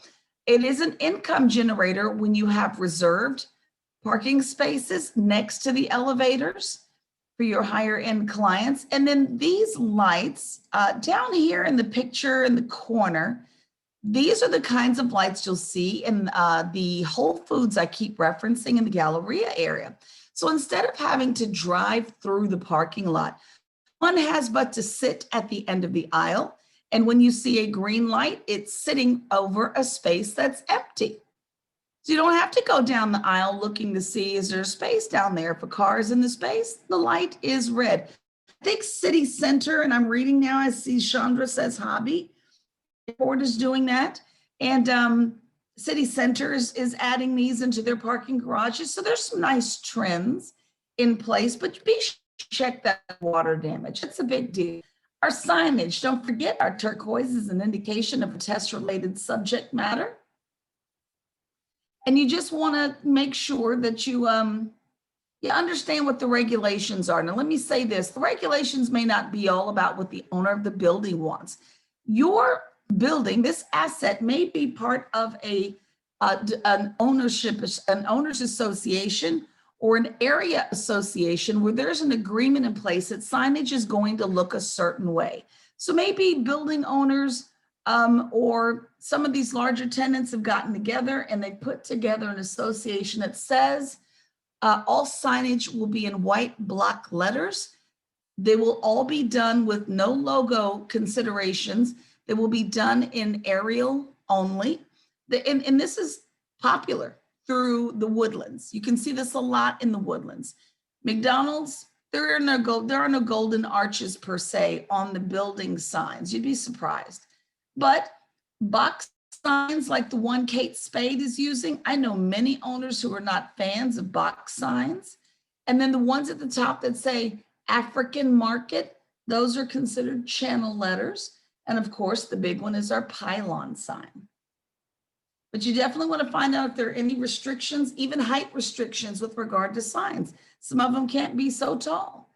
Then every building has to have one of these. You probably walk clean past it, but everybody's got to have one. Fire escape plans. Usually you see them right by the elevator, right by the elevator. And if you don't see them, you definitely need to find out from building management. Do you have one of these? If so, where is it? Because it does need to be placed up there. And security plans. You should always have a security plan in place, a safety and security plan. You should have an evacuation plan. You should have an emergency plan. I used to keep a book 3 inches thick for every emergency. But one of the things I do want you to do is make sure that these doors that say do not block truly are not blocked.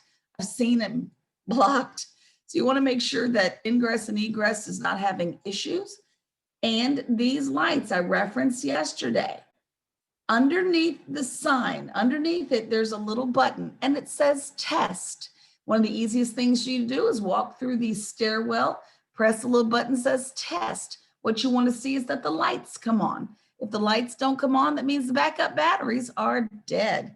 So you always want your backups working. I used to just walk my stairwells once a month and check my lights and stuff out. By the way, I did have someone explain to me that he thought exit signs in offices, never mind stairwells, in offices weren't necessary. And I said, yes, they are. And we're in class on the 13th floor of a building in the Galleria area. Beautiful, beautiful office, lots of natural sunlight. But he goes, well, if the building's on fire, I can see where I am. I see that's the exit door. And I said, look, there may be a moment when you decide to be an overachiever and work at midnight. I don't know, I used to. And if the building does catch fire, some of the first things that happen are the lights go out. It's dark in here. Now where's the door? You're breathing in smoke, you've begun to panic, and the thing that will save your hiney are those lights. The fire marshals and inspectors will even tell you that those lights are to be aimed in a certain direction. They can't just be aimed anywhere. They're supposed to give you a pathway to the door is over here. So all of that stuff's gonna matter, but minimally test them when you walk past them. Just anytime you walk past them, test. Zipping you through some things so we can catch up. We already talked about crimping your hoses, so just make sure you look in the fire cabinets and make sure that the things in them have up-to-date inspection stickers. And then we've got safety and security plans and access controls. Your book even mentioned it. It's pretty kind of cool stuff there. Who's coming in and who's coming out. There is an article that I wanted to share with you all about PropTech. Property technology. Let me see if I can just snag the link and put it in the chat for you. I might have gotten rid of it. I'll go find it later. But property technology is the new thing that's supposed to get us back into these buildings in case you're working with owners. And what they're supposed to do is scan for body temperature. They're supposed to, there's a couple of things they're supposed to do, but they're supposed to help make a building safer for us to return to work. And if you're not meeting the body temperature requirements and a couple of other requirements, you gotta go. The other thing is some of the buildings are now being outfitted with alarm systems that will notify people. Too many of you are in the lobby now. So it will monitor how many folks are in a lobby or clustered up somewhere and say too many people, you need to spread out. So this property technology is coming, and I'm working on getting more information and maybe putting it in future iterations of this class. But bear in mind, that may be the kind of thing that needs to be in some of the buildings. If you've got clients considering purchasing office buildings, making them safe places for people to go back to work, prop tech. Boop. And then we've also got tenants and locks and keys and issues, and there are issues with these locks and these keys. Office buildings should have a master key that should be able to open everything. When you're participating in the purchasing of a building, you need every key, period, all of them. I kept a key box for I want to say 8th-floor building, and I had every single key labeled, properly put in that box. If anybody ever needed to, we turned over the building, everything was in order. Not every building is kept this way. And the last thing your client needs to do after acquisition is get to rekeying stuff because someone can't find keys. So it is a consideration in the list of stuff you may ask a seller for. You can't get me keys? Then rekey the stuff and get me a new master. Something. It's just a consideration. Boop, boop, boop. And if you're managing property, you do need the key for the fire department. You need to put that inside of a Knox box. We'll talk about that another day. So, quick question. It's not in your book, but how does building safety and tenant security, how do those two systems intersect one another? It's not a trick question, but it is important. How do these two things cross each other? Because a lot of people don't necessarily think about it. Any thoughts off the rip? Let me just tell you very quickly. Hey, Cheyenne put a note real quick, guys. I'm sorry. Exit signs should be located near the ground. He's in Dallas. Thank you for that update, because stuff is different from place to place. Tenants are partly responsible for building security. I get where you're going with that, Benjamin, but I have something called a Knox box. It's a small red box, and I'm supposed to have every key or a master key to every space in that box for the fire department. That is supposed to keep the fire department from running roughshod through a building when the FACP alerts them to a problem. Also, you're supposed to keep a copy of your key card so that they can disengage those front doors. But if you have tenants who have decided to rekey secure areas inside their suite and not share it with you, this could be a problem. So when tenants come and go, make sure you got back copies of all keys, including things that they specially secured for themselves. It's a problem later to have to keep rekeying stuff, and you don't want to. So that's how those things intersect each other. I can't even get into some areas of my building, but consider this. Sometimes I'm not supposed to, like the Chase Bank area. Chase Bank said housekeeping can come in here and clean this while we're here. They better hurry up, because once we leave for the day, the door is locked. If they didn't vacuum that corner, then that corner stays unvacuumed. Sometimes these tenants would have their own housekeeping crews, etc. But sometimes security for the building and tenant interests, they do have to be considered together. Miguel, you said, is this not a liability? Which part? We cover so much. Which part? Oh, the part about having keys, like certain keys that for their spaces and certain security spaces. I don't know. I'm just saying it could be a liability because they know that we have keys. I don't know. Well, let me just say this. It's a part of the business. Even every landlord in apartment buildings has your key. You see what I'm saying? It's something that we do. We do have keys. The leases have general language in the quiet enjoyment clause of most leases say, I'm not going to come in at random. I'm not going to come in without your permission or prior notification. I'm not going to disturb you. But it's pretty normal for landlords to have keys. And it is required that tenants have insurance. I can't promise you won't have a crook for a landlord. So there you go. Hey, Mish. Yo. Hey, what I was referring to was actually that deal in Dallas that involved the tenant and the police officer who accidentally got shot, or however it happened, but the doors on the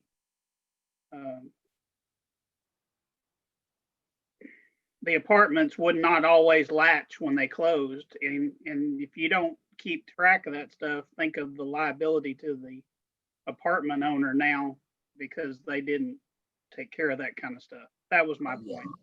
There's a massive amount of liability with being the owner or the landlord. Absolutely. Especially with doors and security and safety. It really is a big deal. All right, we're hustling on down the line here. Ingress and egress, getting in, getting out, period. There are some businesses that must show the exit plans, like daycares. They must show exit plans. You know, some businesses have to do this before they get permission to open up. So ingress and egress points include building entrances, exits, emergency exits, points of access to the property from the street.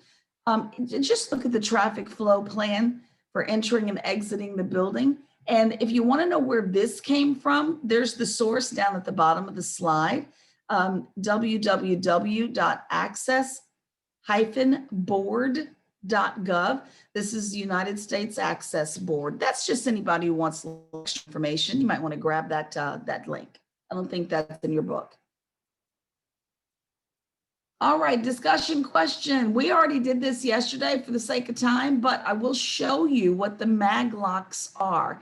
These are these things at the top, the glass doors that actually lock the doors. So during moments of power outage, or we don't have electricity because they do work with electricity, then your building's not secure. This is why during Hurricane Ike, this became an issue for the building I managed that included ICE and the IRS and a lot of those other GSA tenants. So that's what your mag lock is, just by the way. And green energy designations. This is in your exam, but I think the next slide is where the highlighting will come in. But LEED, you might have seen that before. That's leadership in energy and environmental design. And I managed to score a few of these. I think I got gold, but I never got up to platinum. I didn't have any Class A office buildings. But this means that we're doing our best to be energy efficient, and that we even had to work with the tenants to make sure that we had tenants who were also being aware of how they used energy. That might include retrofitting those lights so that we have lights that consume less power, et cetera. And then on the next page, there you go. It's a certification that reduces operating expenses because of the efficiencies involved in incorporating this into the building. And then Energy Star also comes up on your exam. Initiative offering certifications to buildings that meet certain energy efficiency standards, and EPA commitments. Multitude of construction and tax incentives associated with all of these programs, and even some EPA commitments. And then that's where we were supposed to be. So let's keep going.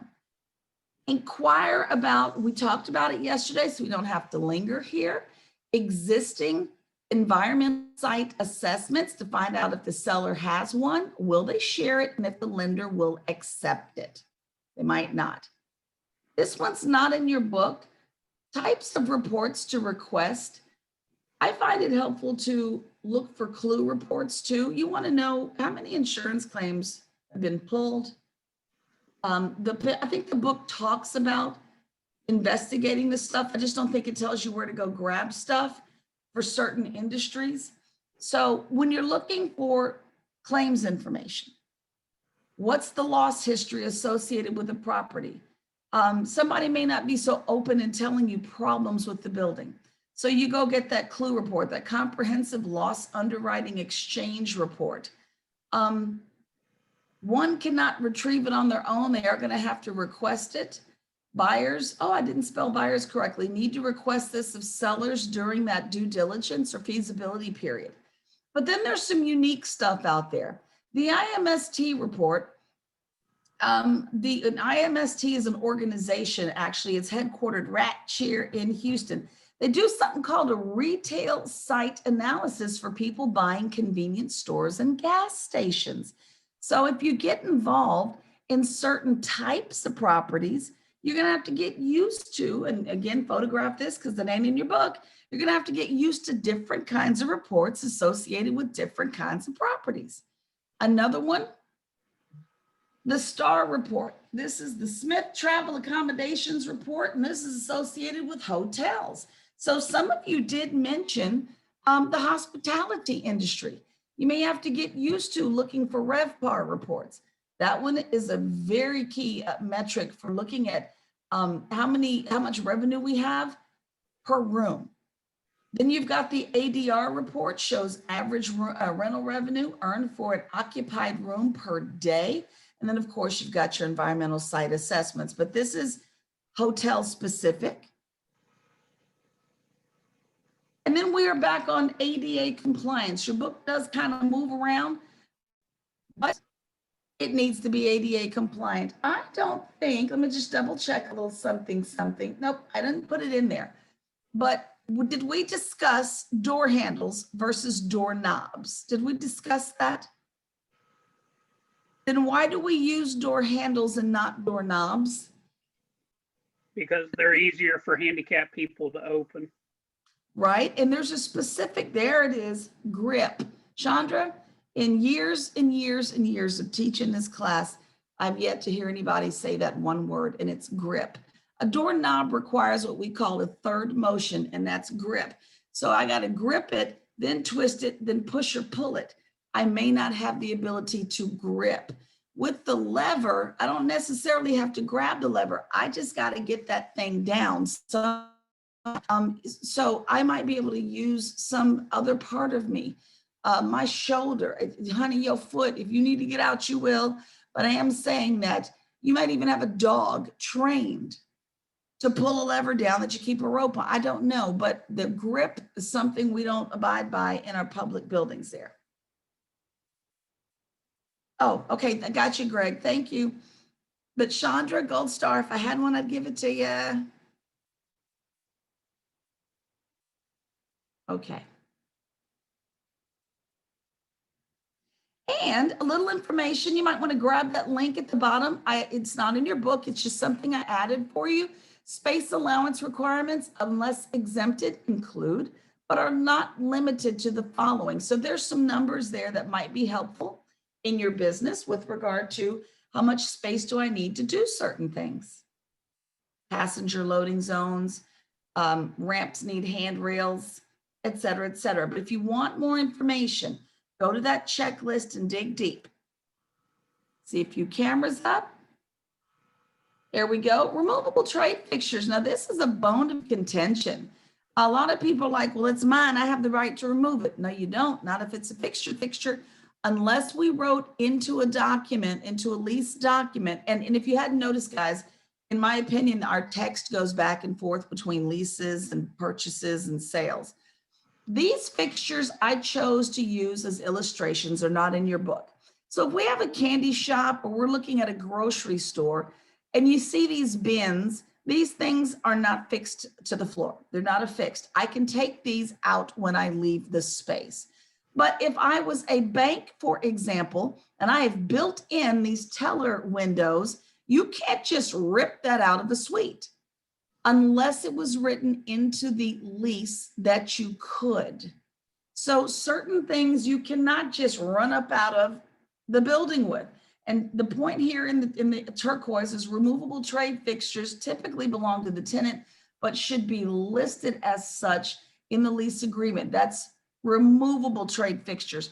Permanent ones, however, typically stay with the property unless otherwise agreed to. So no, you cannot take everything you put in. Just want to FYI y'all on that one. Gerald, I have to come back to that one, my friend. This is a slide I'm going to be working on in the future. This is a duplicate of what you just saw, but I thought I'd tell you. I'm looking for good pictures, so I left that there for me. Loan documents. Many commercial loans can be assumed by the buyer. If an existing loan can be assumed, agents should get the loan docs to understand the terms. And mortgage assumption is the process of one borrower taking over or assuming another borrower's existing loan. Please note what's in turquoise. When assuming a loan, the outstanding balance, interest rate, repayment period, and other terms attached often don't change. They are subject to lender approval, and according to your text, it might increase value if rates are below market. So there you go. Tenant mix. Y'all all had something to say about this in earlier classes. And this is associated with the different types of tenants in your shopping centers and in your buildings. If a building that is 100% leased up to technology companies, it may be at risk for vacancy if something happens in the tech industry. We've all seen this happen with oil and gas. They lease up a whole building. The industry takes a hit, they drain the building. So you got to consider the tenant mix inside of a building. Just be aware, if you're representing the buyer, and who do you want?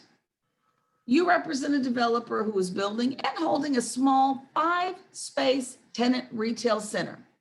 This little strip center will be based in very close proximity to the entrance of a popular middle-class neighborhood.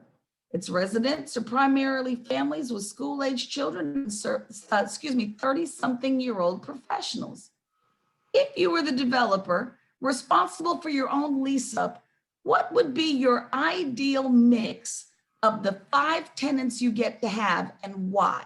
So I'm going to ask you all, tell me the types of tenants that you would want, and then we'll talk about the ones you don't want. So I see in there, we got 5 spaces. We've got primarily school-age children and 30-something professionals living in these neighborhoods. We got families and 30-somethings. I see coffee shop, convenience stores. Melanie is sticking strong to her industry. We're doing CBD, little gym, swim class, nail shop, QSRs. Interesting. I'm going to tell you what mine are.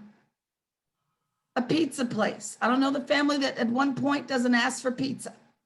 There's always a pizza night. Number 2, a dry cleaner. These folks are often working and need clothes cleaned. Number 3, I would always have in a nail shop and or a hair salon. These people need to get their hair done, or a barber shop for the children. Believe it or not, I was teasing our girl Melanie, but vape shops, tobacco shops, CBD shops have never, ever had trouble paying the rent. I've never seen one struggle to pay the rent. And I'd always have, did I mention nail shop in there? Coffee shops are great as well. After school tutoring, fantastic. So there are certain places, dry cleaners aren't needed if you're working from home. That's very true. Everything changes, right? Vape shops are slowly dying, but some of them are still out there and they tend to do well. They really do. And that just depends on what's happening in that industry. That is very true. But that's why I said tobacco or vaping, because people are going to continue smoking.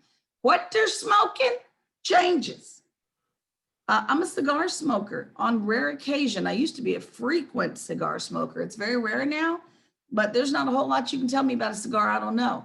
And so depending on what's going on in the industry, and thank you, Candace, for coming through with the uniformed workers. Tobacco, smokable products, they're always needed. Someone's always smoking something.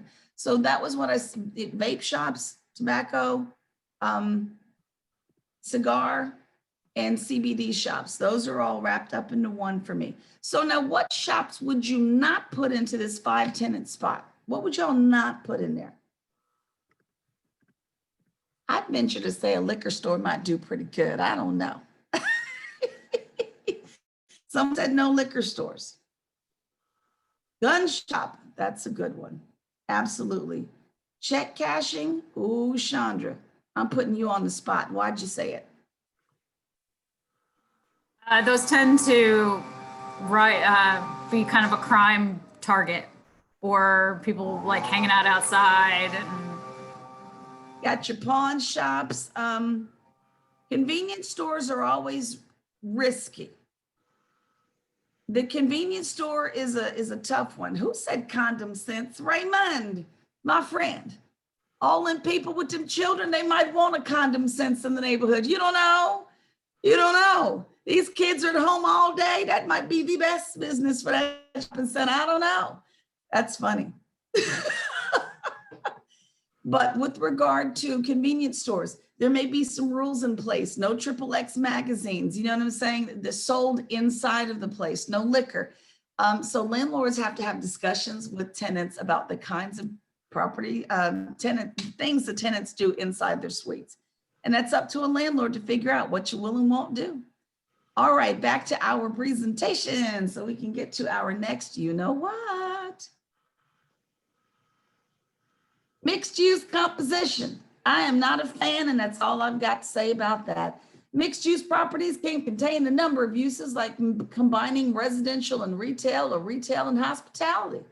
Sellers should provide agents with a breakdown as to the mixed use composition and associated contribution to total revenue and expenses for the property. So if a retail space accounts for 35% of total leasable space, but contributes 40% of total revenue and 35% of expenses, buyers are going to want to know that. Buyers are going to want to know that. So if you're repping the seller, get ready to explain. Now, I'm not a fan of them. Does anybody know why? And I am not. I'm just telling you now. The marriage between the two is rough.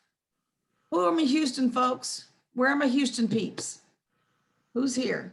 Anybody heard of the Flying Saucer downtown Main Street at Capitol? It's a wonderful place. Love the Flying Saucer. Great atmosphere.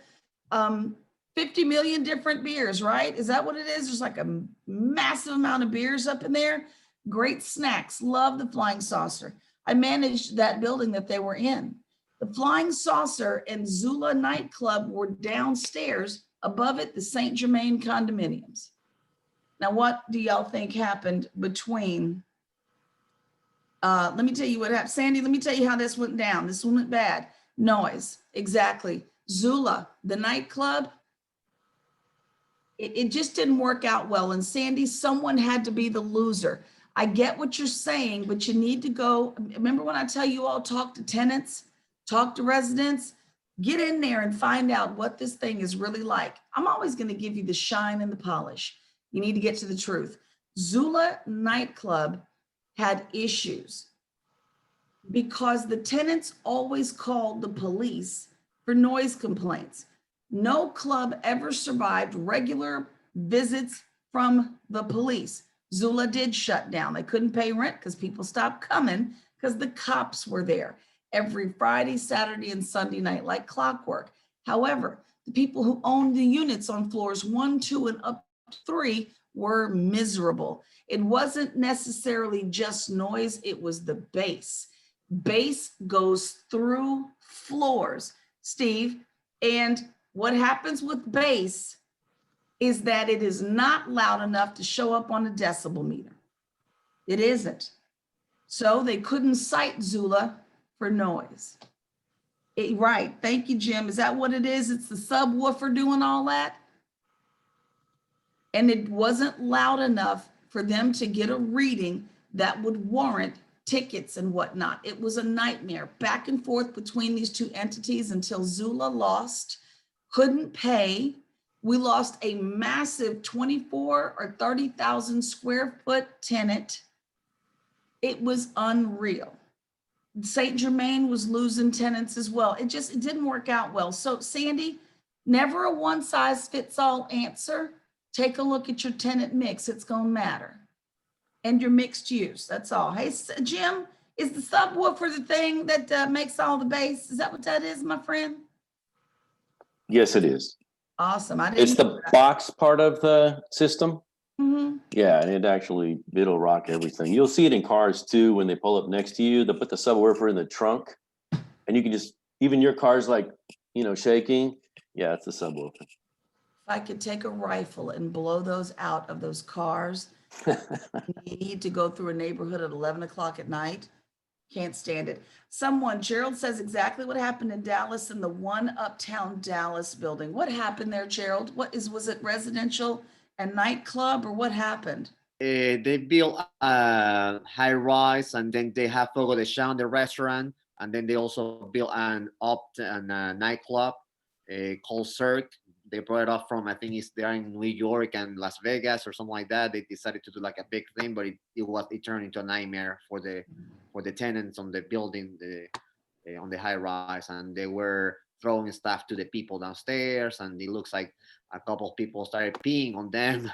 And so police was called, and then the police was showing up, and then until finally they had to shut down. Oh my gosh, I never thought about the urine. There are people step right outside of a club, take a tinkle and go back in. Yeah. This is why I love y'all's contributions because you can't think of it all. I think it was actually the people in the condos peeing on the people downstairs. No, I got that. Oh, yeah. exactly. Yeah. Yeah. You know, I live a simple life. Some of these things just never crossed my mind, but thank you, Gerald. And this is a high class building. What? Let's just make that clear. Very high class, yeah. Was it? Okay, yeah. Maybe it was high class P. I don't know. Awesome. Okay, let's keep going, y'all. I can't believe they were peeing. Oh my God, over the rails. So mixed use composition, good idea, bad idea. And that was what we just talked about, the St. Germain nightclub up against, the St. Germain condos up against the Zula nightclub. And right now, the other example is in Sugar Land, there is Town Center. And anybody familiar with that area will know it's a beautiful build out, but they put Marriott Hotel on top of a Starbucks overlooking the City Hall area. Has anybody ever seen this?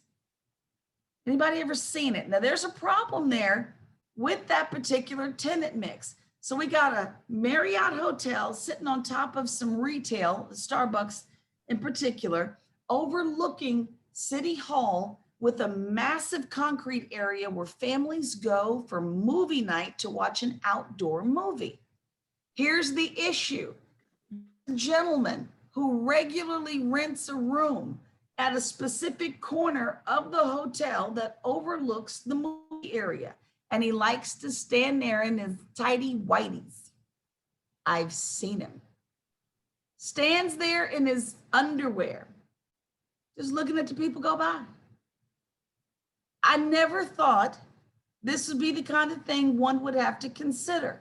So your children are trying to watch a movie, and some dude in his Fruit of the Looms is letting his fruit loom large while children are going, what? I'm telling you, it's just the stuff that goes on. I'm telling you, you can't make it up. You absolutely cannot make it up. But that was a problem over there. And I think they stopped renting to him because it was a repeat offense from this guy. Just would stand in the window, sipping coffee. I mean, I saw him myself waving, how y'all doing? Craziest thing in the world. He might be one of your over the balcony urinators. I don't know. He seems like he could have been that dude. So again, with tenant mix, start talking to tenants. They're going to give you the real deal.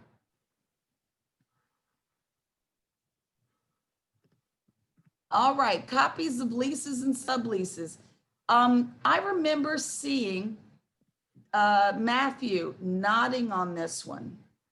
Matthew, do you have experience having to do all of this work and go through the leases? Where'd my friend Matthew go? I can't find him. There he is. You never had to be the one? Yeah, someone though, I know you're aware of it. Someone has to be the one.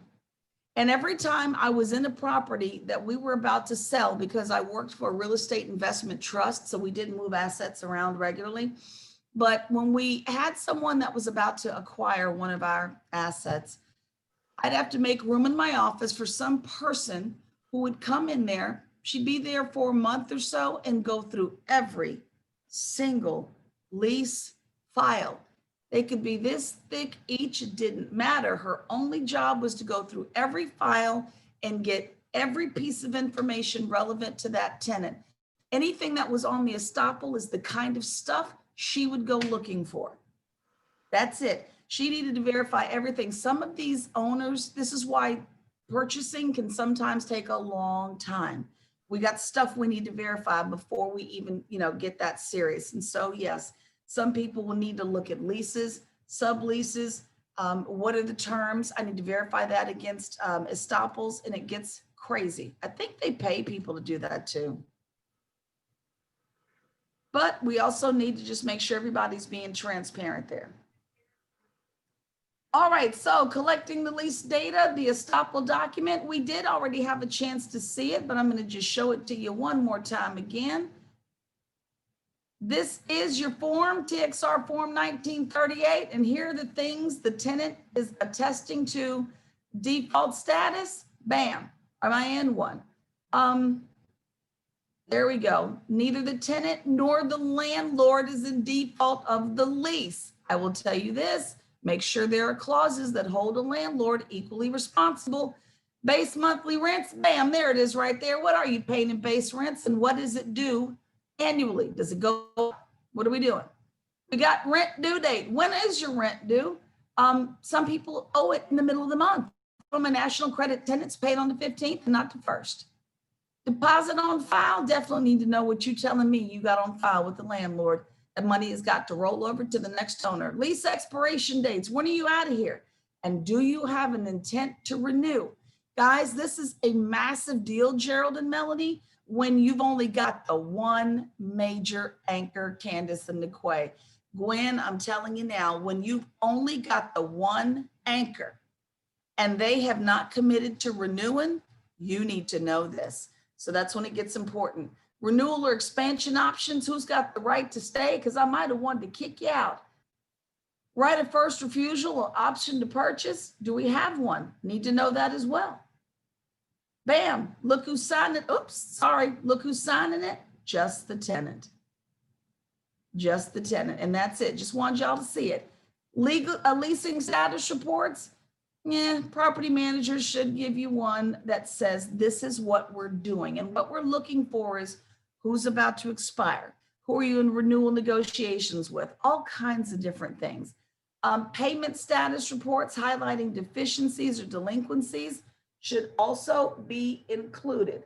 Now, let me ask you guys, I would really like to do this way. I've got a question coming up. If you all could do your text messages again, get a fresh one. I believe you need a fresh one, I think.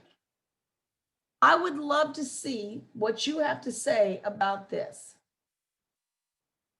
Thumbs up when you got it, thumbs up, and I'll put the estoppel slide back up. Somebody needed to see that. Let me put that back up. There you go, Miguel, there it is for you.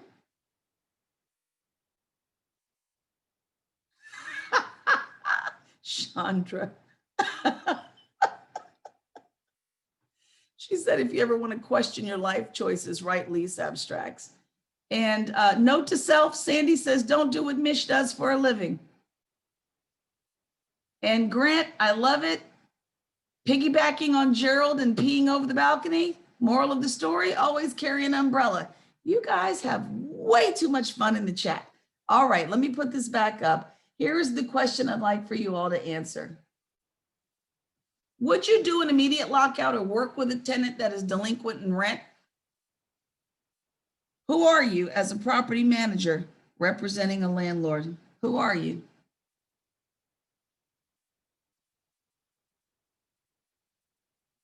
There is no right or wrong here. I just wanted to see what the class thought.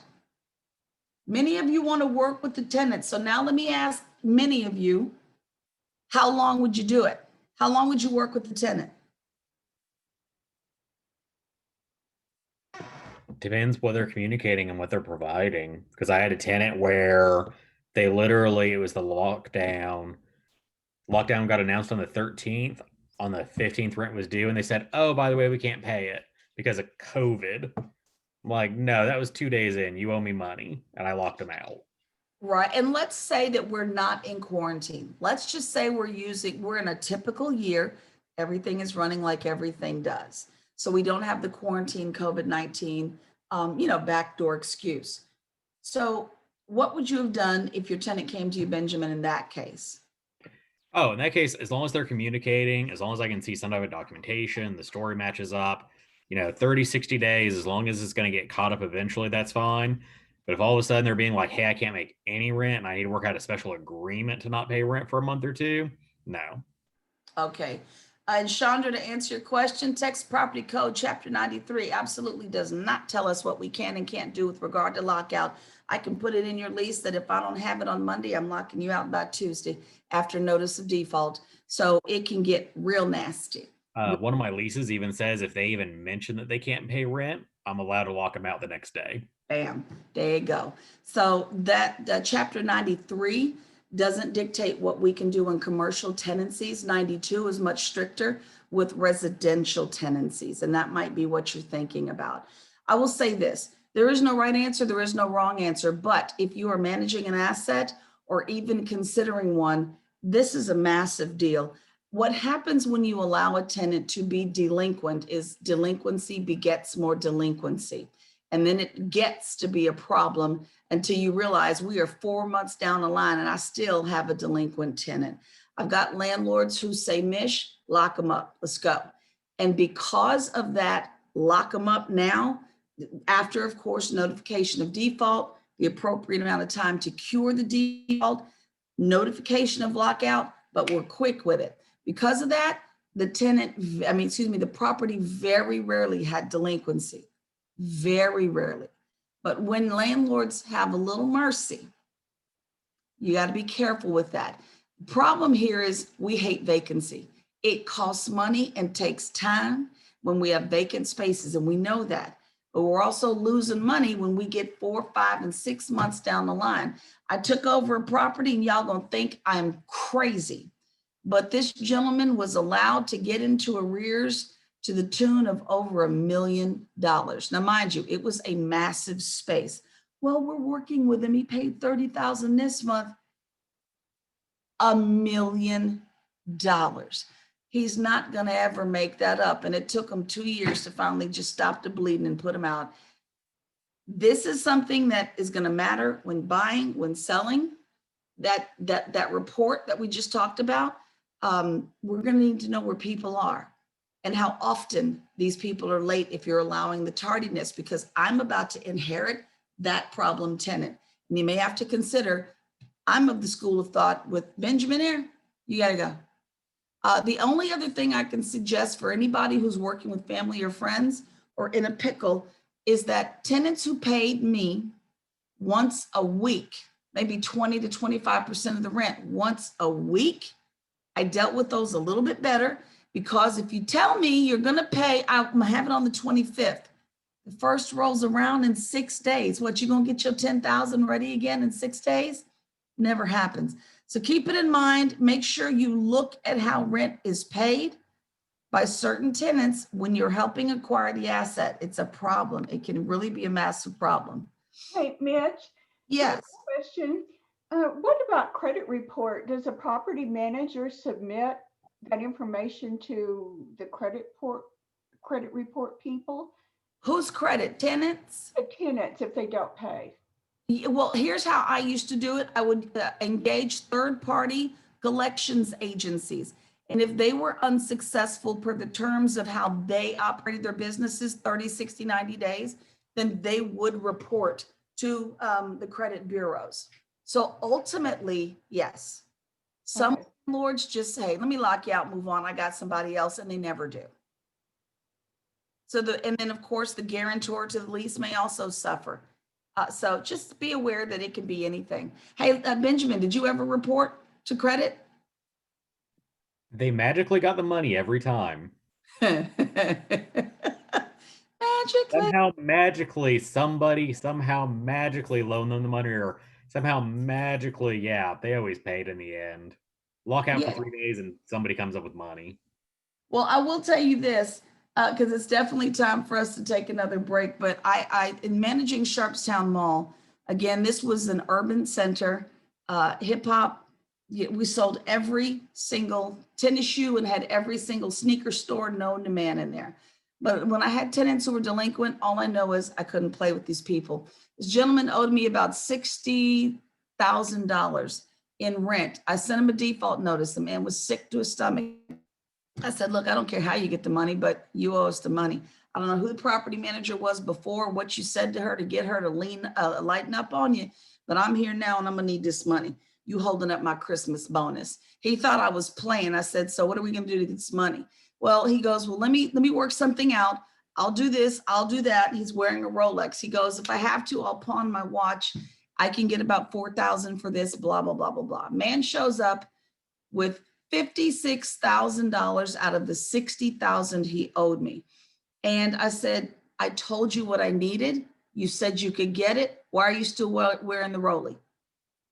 This man unleashed a tirade of epithets and cuss words that you'd be proud of. That man called me everything but my name. I was every a-hole, every B, every some of my you know what in the book. This is in front of my staff. This is in front of any customers who are around. This man didn't care. And I said, sir, I'll happily be all that if you don't go pawn that watch and bring this $4,000. And while you at it, leave that 56 right there. That man did produce the remaining $4,000. There are some tenants who like to play games. I am not a PM that likes to play games. So if you ever do get in this business, you definitely need to learn how to read people and stand strong, because if Benjamin is your client, the landlord, and Benjamin wants the money, your job is to get the money. Benjamin, you call you. I think I'm more scared of you, Mish. Come on. I'm more scared of you. I'm a big thing walking, honey. I'm about 6 feet tall in my heels, honey. So I didn't play. And I really did not play. I represented my landlords well. You guys go grab a snack and come right on back.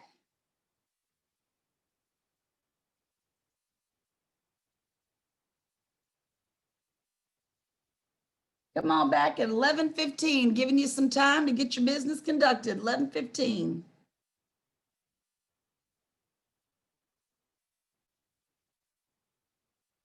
Hey, Peggy, how you doing down there?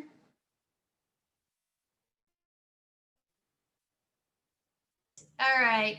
It's always a trick for me to find that darn mute, unmute button. One day I didn't even have voice. Like I was talking to you and you didn't hear a doggone word I said.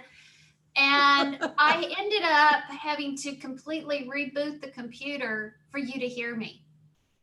Oh no. And so I don't know what it was, but yeah, it was so weird. And whatever. That's why I told you, I was like, I don't have good sound on this, because it's like it comes and goes where my microphone will work and not work. And it's like, well, okay, I'll just make a face. Okay, well, you sound great right now. And are you going to be joining us in December for our class? You can be taking it through HAR. Do you know? I really just want to go ahead and take the test and get this over with. And so part of the reason I'm getting the tax, there's two reasons. I like to teach, and so I wanted to take it and get the accreditation. And then once I found out that I could do it, which, how come nobody told anybody? Like even Elizabeth didn't know. No, Elizabeth Harris didn't know either. Who's Elizabeth? She's the education lady at MTech, or well, whatever it's Metro Tech. So nobody knew about this until the day that you announced it. And I was like, what the frick? Well, you know what? When you weren't in my class, you must have been with Miss Unger. And what I did was, did you take section 1 at all? With you. You did? Well, I announced it at the beginning of the class. I missed Monday. Gotcha. So for some reason, their emails to me bounced. And no. I mean the first section of 4 classes that we were taught last month. Yeah, I took it with you. But you missed the beginning. Oh, you missed, okay. But I missed Monday for this one. And so I had to make it up yesterday. Gotcha. And well, so it then it was in the beginning of my class. Maybe you just no, Monday I wasn't here. You're talking about this week? Yes. I keep trying to tell you last month. Oh. Not day 1, section 1. Oh, you announced that they could do it in section 1? Did you take section 1 yet? Oh did you take it with? You. Then that means on the very first day of section 1 last month, when I announced it, you missed it. Oh, well, what the hell? There you go. It was in there. Now, mind you, it was one of the things I asked Texas Realtors because I knew this stuff would come up. And so I'm beginning to see I need to put that same Q&A at the beginning of all of the sections. You know, like I keep saying, this is a learning curve for me because it's the first time. Yeah, you can test out. However, Peggy, if you want to join us and teach it, they may make you finish them all. I don't know, but ask. I know. And that was why I was taking them. So I was going to talk to John. I've taught for Texas Realtors before. But another reason why I wanted this is going to sound really odd, but I'm trying to move myself into this other sort of niche work as an expert witness. Ah, that's, oh, what's the gentleman's name? He does that for a living. Other instructor, Lloyd Hampton.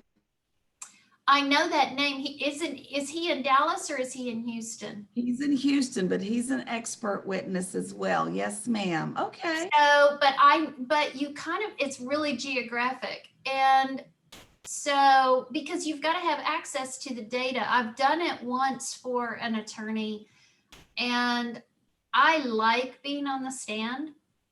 I know. Yeah, whatever. As long as I'm not the one being sued, I like being on the stand. Right. So I like doing that type of research and I have my brokerage but where I really prefer is if it's a commercial deal, I like working it. If it's not a commercial deal, I'm not all that crazy about it. And join us, my friend. So yeah, so anyway, that's kind of why I thought, well, okay, I'll go ahead and get this accreditation that will add to it. I've already got an ad coming out in the Texas Bar Journal December. Awesome. So I'm moving this along. Well, good luck, Peggy. Oh, that's amazing. So yeah, so that's kind of why, and I would like to just get this over with. Peggy, I'm doing my best to keep y'all as entertained as possible. Oh, you are the funniest ever. And I was also in your hemp class. Yeah. You know what? I know I've seen this name before. Peggy, thank you. I was in that class. I just don't say that much. I just kind of let it roll. And yeah. Okay, well, so you're learning from my mistakes. There's so much to do. I really want to rearrange section 1 because it was so math heavy. And the book needs editing. All 3 books, as I have gone through and written 1,300 plus slides, I'm mentally just about to check out here. I can't catch it all. I can't do it all.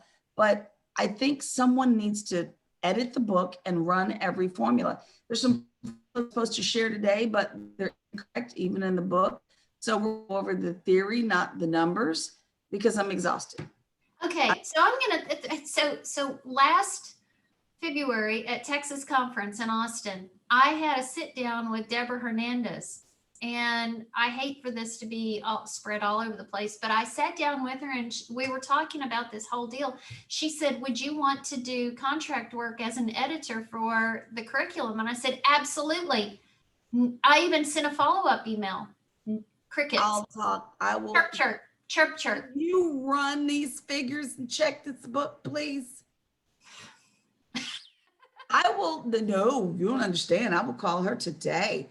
No, I mean, I was talking to her about it. It was like, okay, how come I never got a phone call about this? And busy, all these changes, all this COVID crap going on. Hello. Yeah. Okay. Yeah. And I mean, our industry, any monitor in the room can tell you, our industry, hey, Gabby, is changing weekly. And I'm not kidding you, weekly. The fact that these associations turned on a dime to continue providing education was miraculous. Okay, yeah, it was. And I mean, it shut down for me in March, and May 1st, I actually got hired by the state. I was the commercial property manager for the Texas Workforce Commission. Okay. And I handled all of the RFPs and all of the leases and all of the renewals prior to fiscal year for the entire agency. And then I quit. And Well, I'm going to say this now because I was brought in to produce the PowerPoints that the instructors would use. And of course, every instructor outfits PowerPoints with what they want to bring to the table. Like I say, me and Farm and Ranch, it's not a strong suit, which is why I always call my students my co-teachers. I don't do it all. I would never even lie to you and say that I do. But with that said, as I'm putting PowerPoints together, you're pulling text, you're pulling graphs, you're pulling charts, and I don't have time to run through everything. Some of them I've caught the mathematical errors. Some of them I've missed. There's one on page 46 I got to go back and rewrite from book 1. So I can't, and I wasn't hired to do that anyway. So I will definitely give her a call, see if she doesn't mind, and if that was still an intent for her, is to have someone run these formulas. And well, check. and just read through it to see how it's readable. So what I did was I've printed so far the entire book, except that I don't have module 3 yet, so I can't print it. Which is another flaw in this plan, is how do you go in and you say, okay, I'm going to take module 3 test with no information about what's on the test? What do you mean? Well, how do I even know what's on the test prior to taking it? If I sign up just to take it, the $50 test fee? Well, it assumes you've done enough transactions and you've been in the business long enough to understand these concepts and not need to take the test. You have a CCIM, you have an SIOR, and that's the assumption. Well, Now, right, but I don't have any of those designations. Or you've got enough transactional experience. Right. And so, but the thing is you kind of want to have it in your head ahead of time what's even going to be on the test. Like, Get it? I think a little mental setup is, I mean, it's like, well, I get it, my friend, I'm just kind of like, but at the end of the day, give me a buzz, Peggy, over the weekend so we can chat, because I wasn't brought in to edit the book per se, nor do I want to. I just want to get through these slides because I'm not done with the last set. So 1,300 will not be my final count, but I think someone should lay eyes on it that hasn't seen it, because once you've seen something too much. oh yeah. You mean there's not an S there? I swear to God, I read an S there. I'm trying to tell you. That's why I tell people, honey, just tell me what it is. We'll get it taken care of. Thank you. Yeah, there's no way. But I will tell you, you are probably the most animated instructor I have ever seen. There is no way I can compete with you. No. Can I just tell you this, my friend Peggy? I feel sorry for people who have to sit and listen to a talking head read from the same dang darn book you got. Yeah, but okay. All right. So I feel sorry for them too. That's the truth. But I don't have that personality that you've got. And it's sort of like, oh God, if I could just get a little of her energy, personality sort of to shine through, maybe I'd be a hell of an instructor. Well, come on. I get geeked up with this. I absolutely love property management, if you can't tell. Half the people in the room are going, based on the crap Mitch just told us, hell no, I'm not doing any of this. But I love it. So I get excited. I definitely only teach what I love. You know what I mean? Well, I get enthusiastic about it. So my clients property manage on their own. I have properties that I property manage, but I own them. Mm-hmm. And I don't property manage at the moment for anyone else. Would I want to? I might. I actually did an RFQ for quasi-state agency for 57 doors in Austin, but they're multifamily. Okay. And I'm still waiting to see if they accept my bid. But so I would be property managing at that point for someone else, obviously. Yeah. And it would actually be a pretty good deal. I don't know if they'll accept my bid because I didn't undercut it. I'll put it that way. I gave it a pretty healthy dose. They didn't do it on percentage. They did it by the door. So I just put it in at, yeah, pretty Yeah. And one of the reasons I was at, first of all, I've eaten up your break, so I'm giving you. I don't legally- care. I've got my glass of water. I was gonna say by law, you have the right to be a little late. So if you need to get up and move around, I'm letting you just, go do your thing. But when it comes to teaching these classes and being as animated as I am, I will say this, I'm exhausted at the end of every class. No doubt. It's 9 straight hours of talking, keeping an energy level up, even when I want to pass the heck out. And after 9 years doing this, that last class we had is the first time I ever said, I gotta wave the white flag and tap out early for myself. I've never done that. But So that day, my sinuses were burning. Oh, was it an allergy issue? Because I honestly, the other day, when you said I gotta go, I was like, oh, thank God, because I was hurting. yeah, it was a migraine for me, you know what I'm saying? So I just was like, I've had enough. And I usually do teach through migraines, but it's not easy. No, I'm sure not. Hey, Grant, thank you so much for that. But I really just don't like students sitting there looking at a talking head all day. So, there You do a much better job than I think I can do. You'll find your way. Just don't read word for 8 hours. That's all. And if you hadn't figured out from all the little cameras in the corner, you read the book on your own time. I'm bringing stuff you're not going to see, And so someone had said, love to see the pictures. That stuff's not in your book. Right.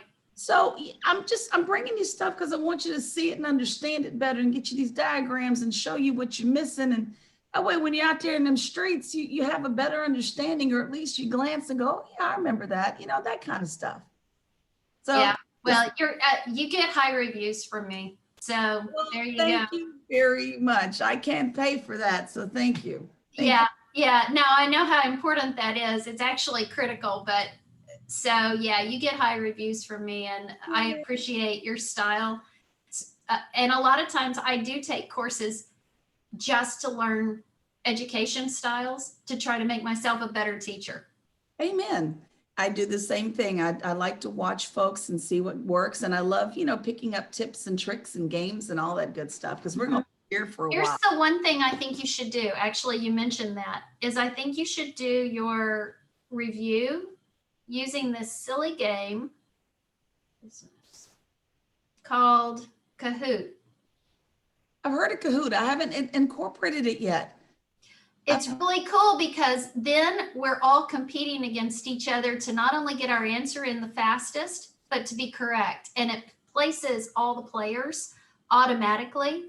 I've heard about that. I feel bad for the person at the bottom of the list. Oh, it doesn't tell you who they are. Okay. So no, because I've been at the bottom of the list.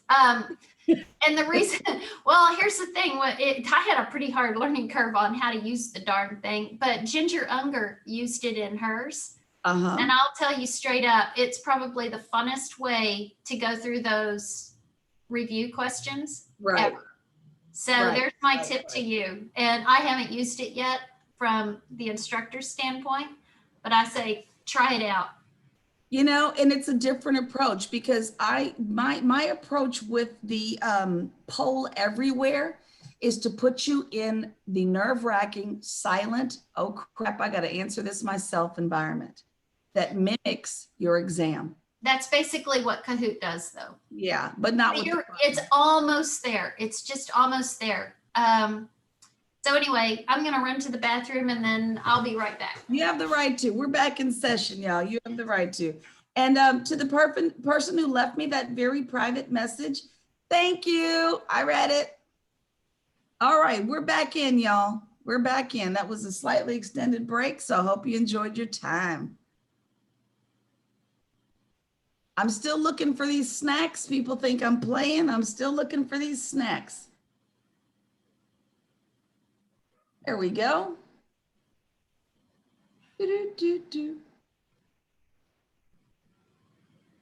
All right, current and historic vacancy rates. You definitely need to ask for these if you can. Sit down and you can look at reports from year to year so that you can see what's going on with the property. You can see what happens with its vacancy, with its occupancy, and then ask questions as to why. I've seen buildings that have vacancy in certain areas because certain areas had EPA issues. You'd be surprised, y'all.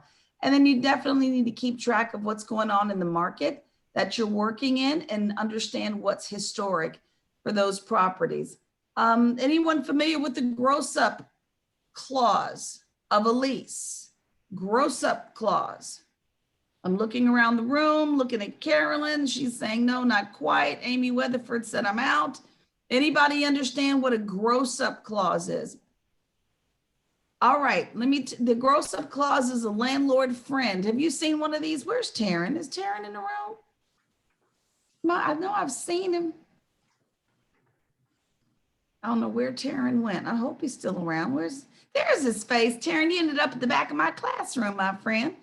There you go. I'm here. I keep dropping in and out for some reason. It's just our internet over here today is really washy. There are at Hopefully it's least gonna clear up before we take 5 the of test. you. There's 5 of y'all popping in and out. It's okay, my friend. Have you ever seen a gross up clause in an office building lease? I probably have, but I don't remember it. This is a landlord secret. This is something that we do. Now you're going to love this if y'all are repping the building owners. And if you're going through leases, you want to find these because here's what we do. Imagine a 5-floor building. And let's just say the building is relatively new. So only the equivalent of 2 floors have been leased up. And just to keep it simple in your head, floors 1 and 2 are leased up. 3, 4, and 5 are still, ain't nothing happening up there. We're waiting on tenants to come in.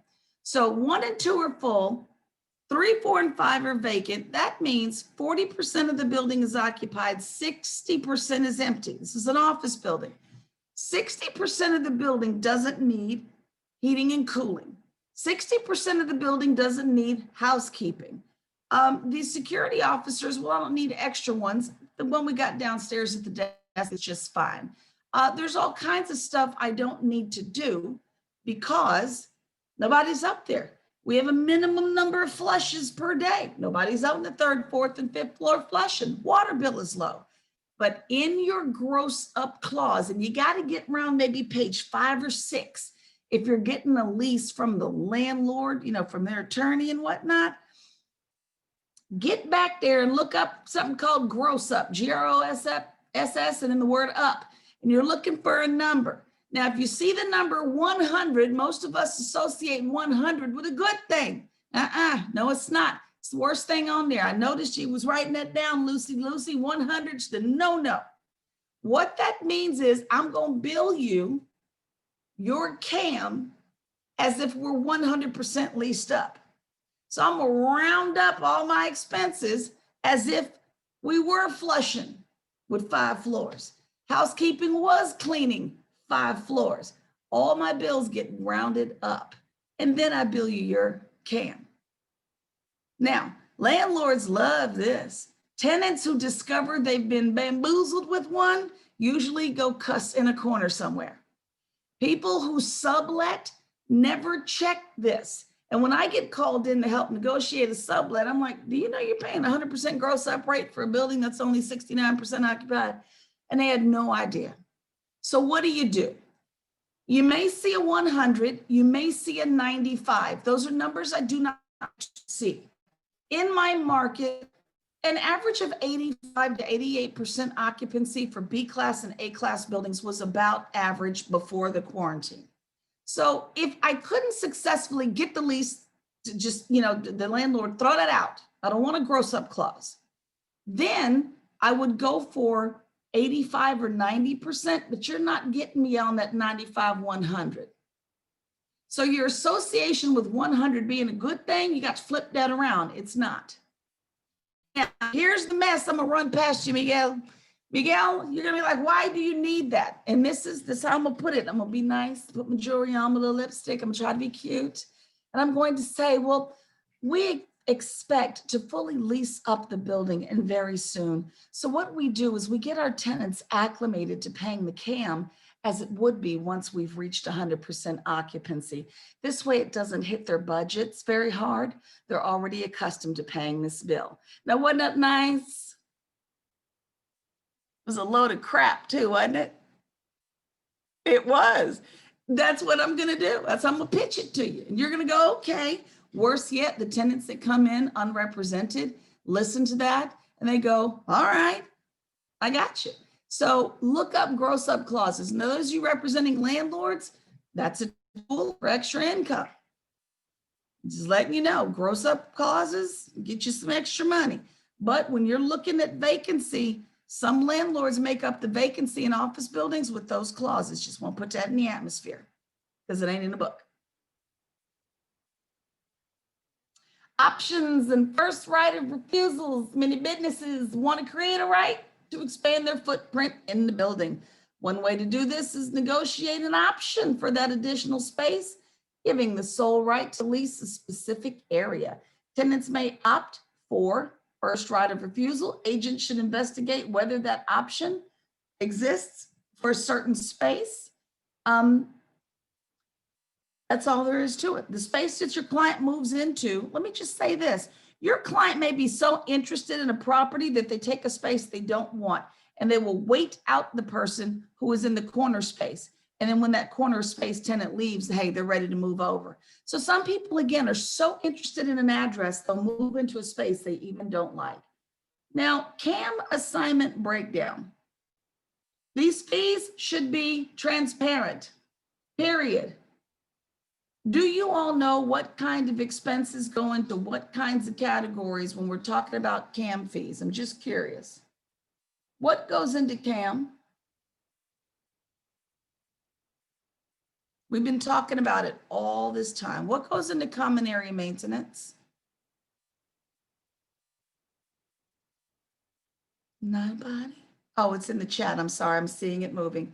Landscaping, elevator, lighting, trash pickup, roofing. There's something that I insist that goes into CAM, and that's going to be pylon repair and pylon lighting.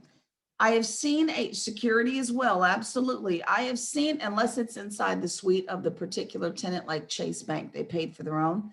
But I am seeing a shift in our business on that large pylon sign. And landlords traditionally maintain the sign. If a sign went dark behind a tenant's panel, the landlord would go up there and put fresh lights behind the panel so it would be illuminated. I'm now starting to see landlords tell tenants, you go illuminate your own sign. If thing went dark, you light it up. No, that needs to be added up in there. You need to take care of that. And so you do need to read through common area maintenance paragraphs to make sure that everything you think the landlord should be taking care of is taken care of. You might be surprised at what doesn't get put in there. I see some head nods from some of my seniors in the room here. So my black belts, absolutely, you'd be shocked.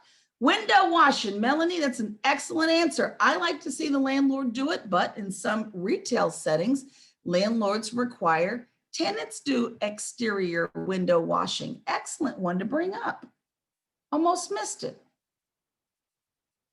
You'd be surprised at what does and doesn't. Now, if your client's a tenant and they are already in the space, you got them in there successfully, but Joe, they call you back.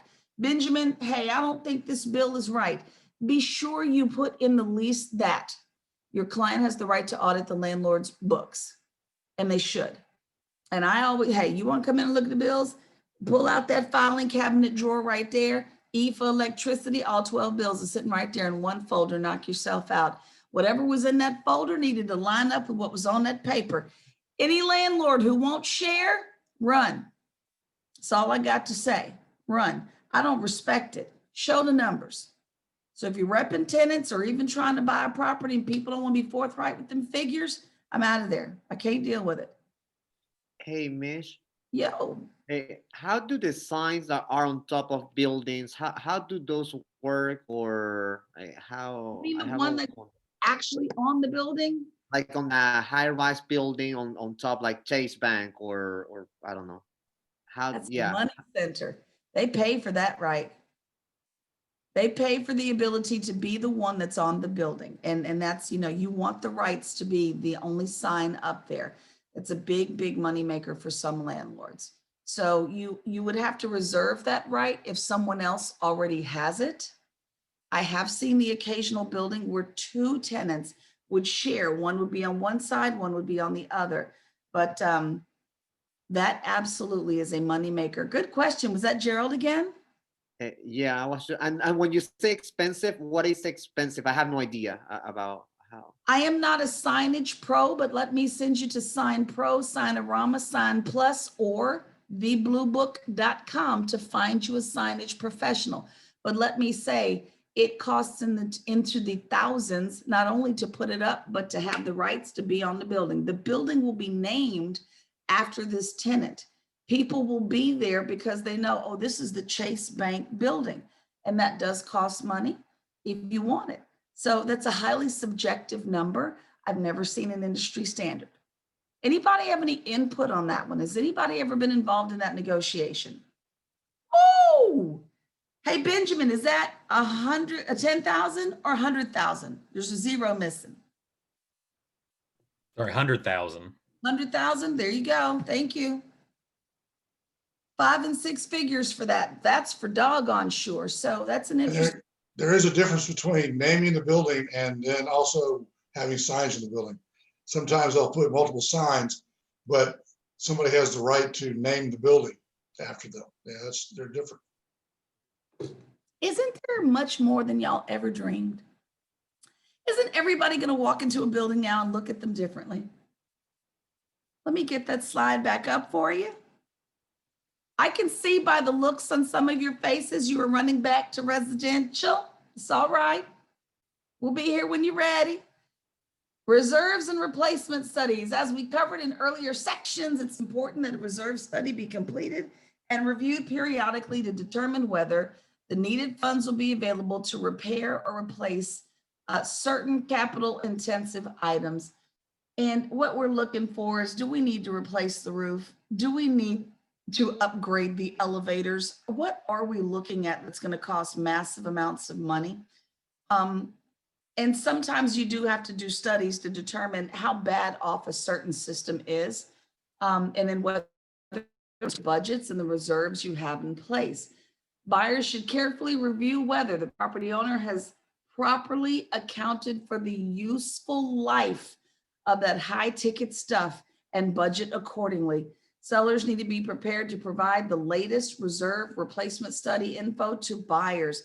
Again, what is left in the useful life of high ticket items? And it's really key. Is that roof about to cave in? We need to know that now.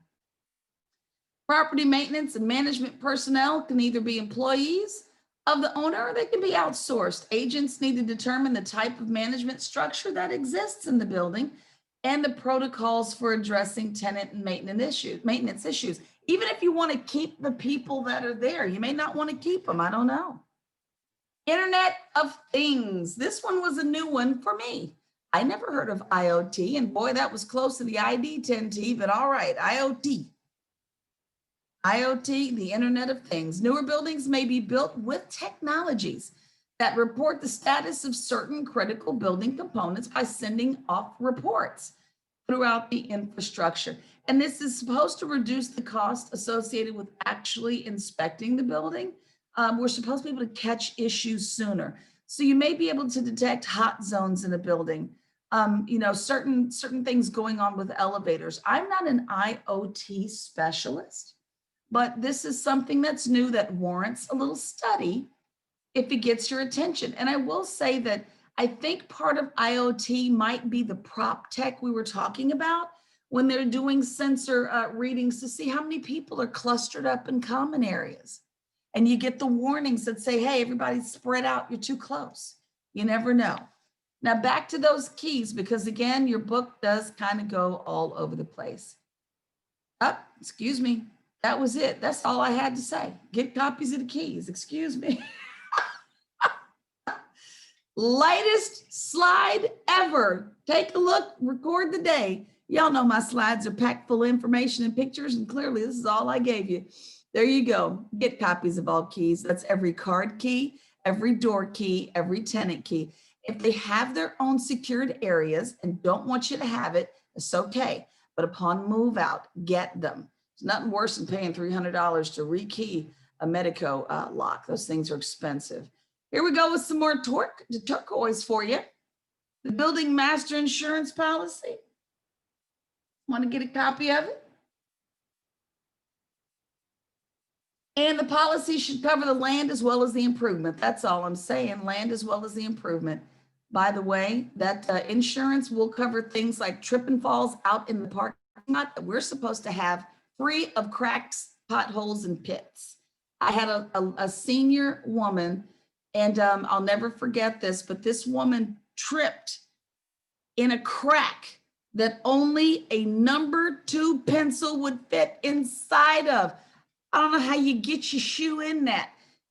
It was only big enough for a pencil to get in the crack. She tripped over it and she didn't fall on her hands. She crushed her elbow, crushed it, landed clean on her elbow. Anyway, so we had to definitely do an incident report file and, get ready to take care of her. And we did take care of her, but the parking lot isn't a joke, and keeping that insurance maintained is also serious business. No proof of insurance, we got us an issue. Building master policies, tenants also required to show proof of coverage, and I am a pit bull, Mr. Lotzer. When it comes to get that renewed annually and bring in my certificates, no exceptions, I'll lock you again if I don't get my insurance. If you're the one burning the place down and there's no, oh my goodness. Anyway, insurance is no joke. Security deposits, they should be held in a separate account. Account statement should be made available to buyers to ensure the money was properly accounted for, and that the property owner is in full compliance with Truck Rule 535.146B5. Security deposits move with the building, not with the person. They move with the building and not with the person. That's all I have to say about that. That's my Forrest Gump for the day. Tenant expenses, incentives, concessions. We have got to track what we said we were giving away. If we're giving away free rent, if we have incentives for renewals, we might be giving away more rent.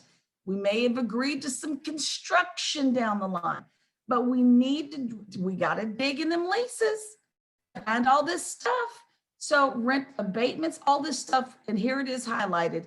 It will distort the gross income expectations. You have got to get a hold of everything we said we'd give away. And I would do this for my big government tenants. We would do all kinds of painting the whole suite, full floor painting. It's a lot of work, but we would. So you need to track this. Tenant improvement obligations. Well, we've talked about this to death and we've seen it to death. We don't need to dig too much deeper into it, but quite often property owners will agree to pay for improvements, build outs, and they'll do it at the renewal.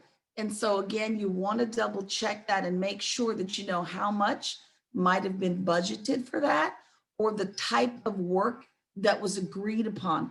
At least somehow someone can get a hold of a number or an estimate, but that needs to be made transparent. You don't want to buy a building and find out someone gave up $50,000 in improvements. I don't think that would happen, but I'm just saying.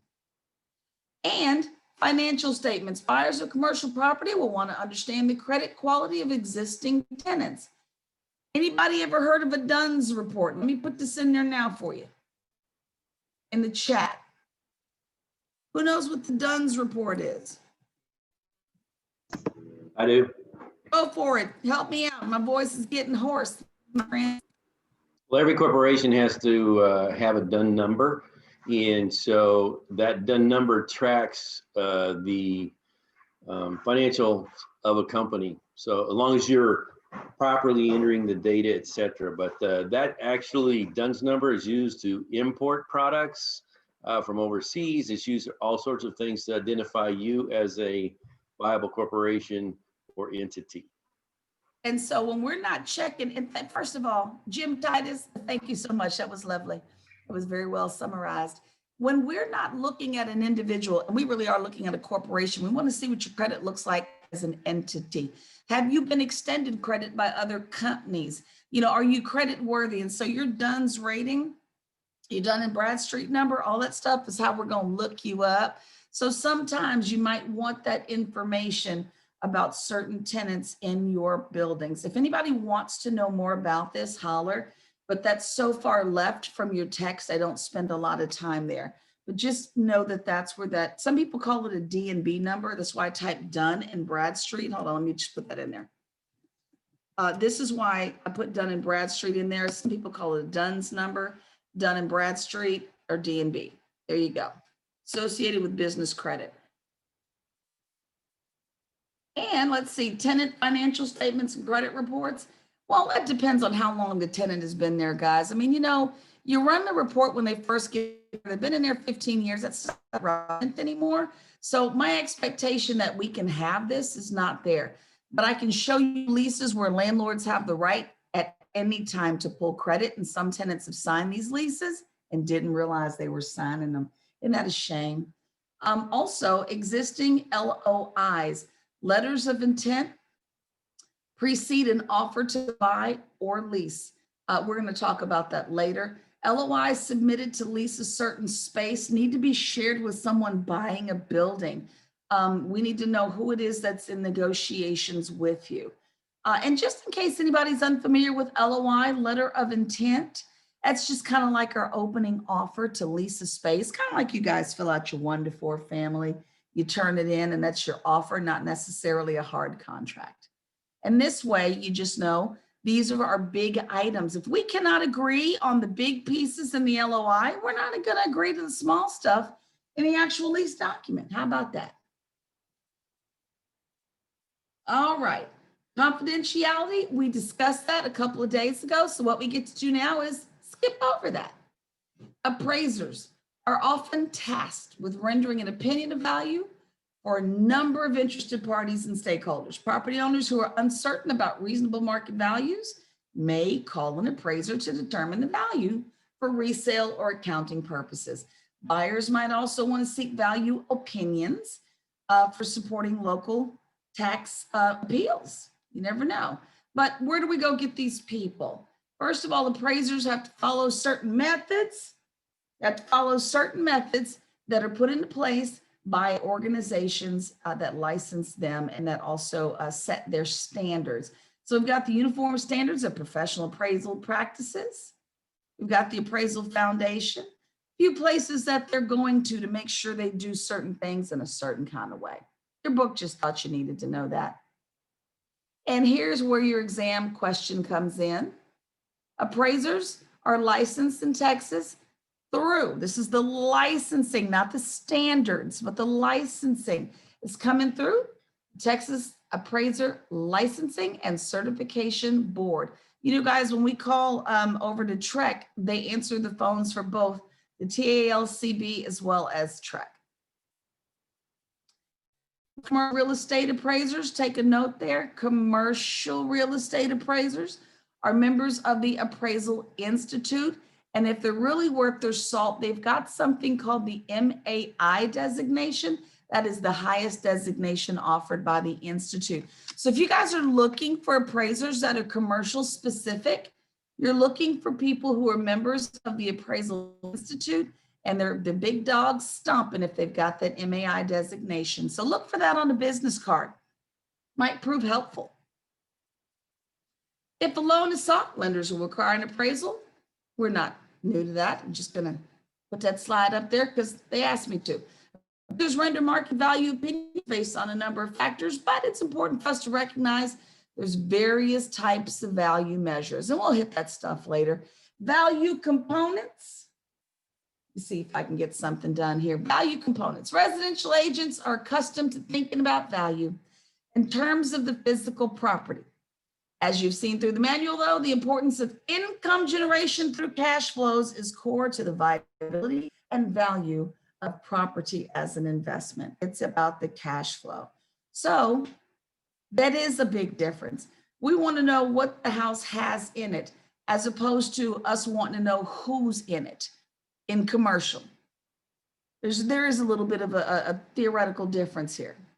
So non-realty interests that can also add value to a property might include personal property, some fixtures in there, goodwill or reputational value.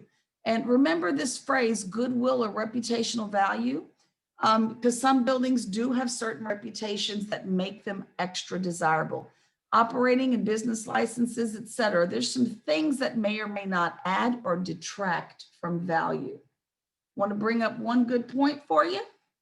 Assumption of an existing loan is an added value component for buyers, possibly giving them the opportunity to assume the existing loan with terms more favorable than what's in the market now. So you might want to look at the terms of the existing loan and see if perhaps interest rates were better when that loan was taken to what's being offered right now. Now, with all that said, y'all have to forgive me because today is test day and we don't have time to play. It is now your lunch break. It's your 15-minute break with your 1 hour lunch. Unless you have a question, enjoy your lunch. I have a question, Mish. I'm right here. How accurate is the appraisal district when it comes to commercial properties? Not very. I just don't, I'm not really a fan of the appraisal district at all. My mama's house ain't even right in the appraisal. I'm not a fan. I'm really not, it's your first go-to and I get it, but if anybody ever questions, you do need to get an appraisal done. It's a wise move. These are massive investments. You want to get all the good information you can.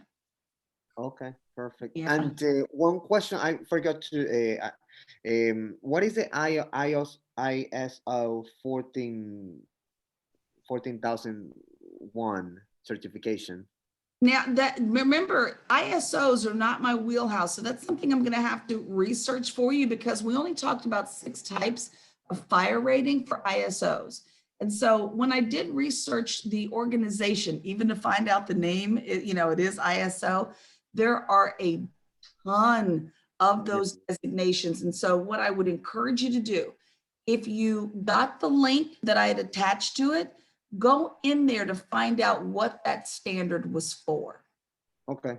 Yeah, because I don't know if you recall, they've got hundreds of thousands of standards.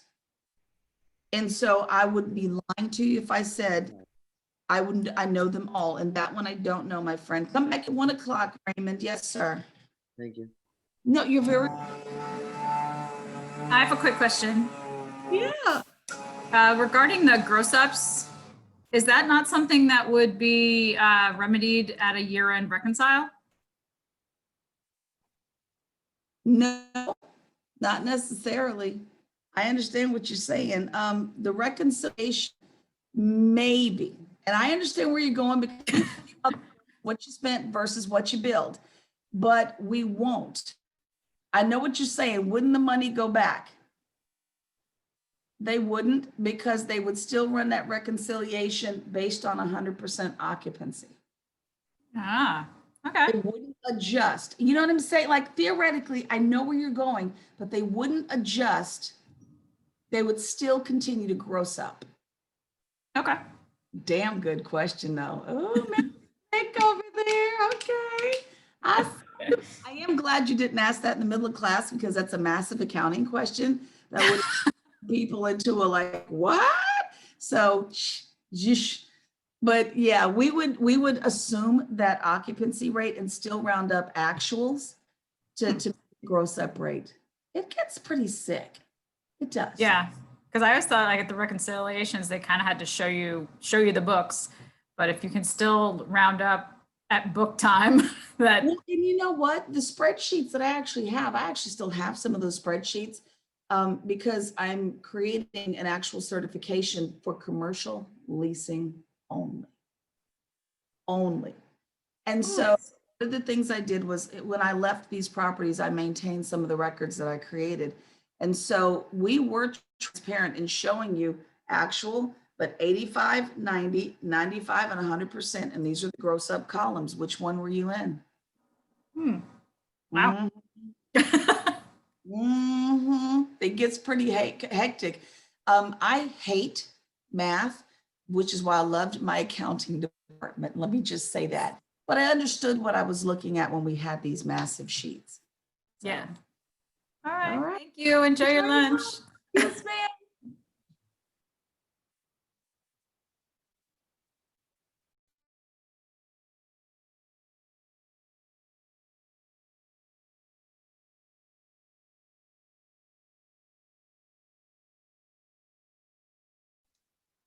Getting ready to come back from break. A couple minutes, got a couple minutes, and we are back from break.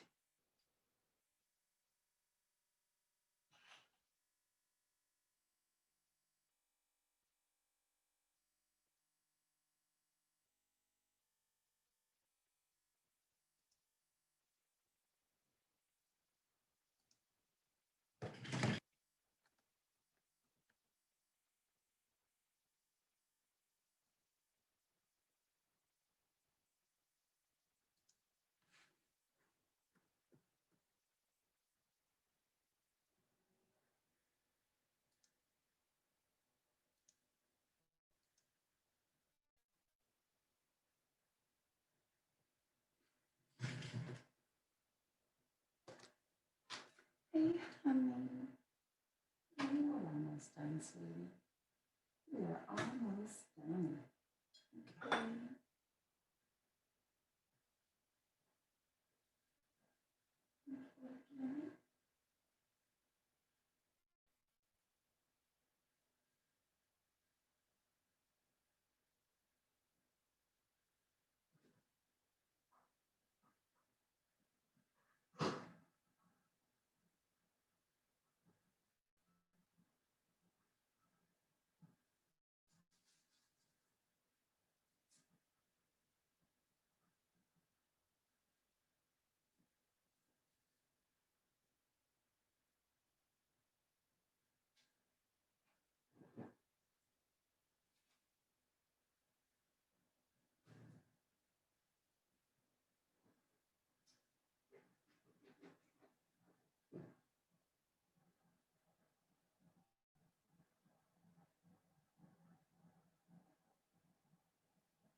Eee.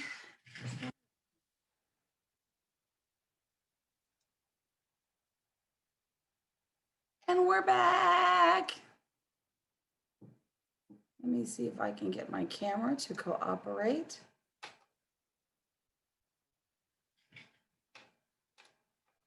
Hey guys, I'm going to pop up on the screen something I would like for you to see, and I'll put in the chat the link that goes with it. But it was the property technology information that I'd mentioned. So let me just share that screen with you. And then I'll put in the chat right now the link to the article so you can go pull it up yourself.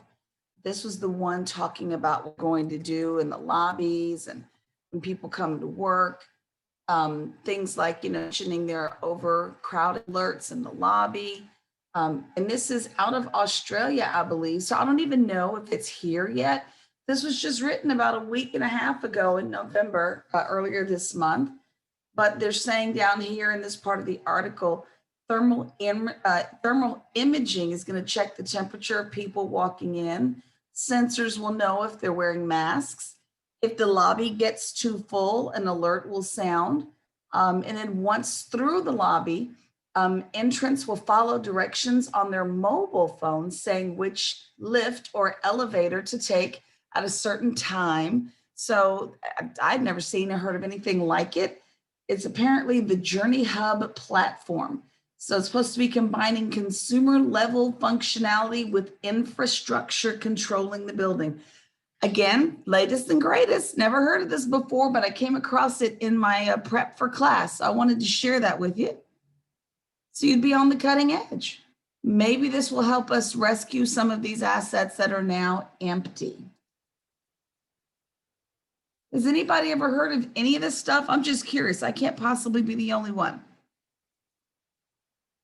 Nope. So it is new. I mean, it was Australia. The article was written about Australia. So I'll keep my eyes open, see what I find out. Maybe something will pop up by the time December gets here. And then let me put the beautiful lunch picture back on screen. Let me give you guys some heads up. Let's see, Matthew. It's equipped at most Asian airports. I can believe that. In the movies, Benjamin, have you seen it there? Or are you just recommending that as an application? No, I was gonna say that's where you see it is usually, it's the really high tech. Oh, go to this, blah, blah, blah, blah, blah, follow the line and it, yeah. Oh, well, I guess you're right there. And like Matthew was saying, it's already in place overseas. We're the only people, I guess, a little slow on the draw for that one. So maybe, again, that'll help us rescue some of these big old brick and mortar buildings. People can continue using them. And I wanted to remind everyone that we're going to do what we did last time. There's some new folks in the room. There's some folks who did not take section 1 with all of us. And so what I did last time, and it seemed to work out really well, is you're going to get some short breaks in some weird places. This is to kind of wake you up after lunch a little bit, because now it's hard to stay awake, sitting on the sofa, and so we're going to end up taking frequent breaks, not necessarily longer ones. This again is to help you get up, move around, etc., get the blood pumping so that when we take this test and it gets dead quiet, you don't fall dead asleep. Again, I saw this girl do this just before we took an exam, and she was going to be just on her behind and miss it. So with all that said, need to make sure the link, did everybody see the link? Did it go up?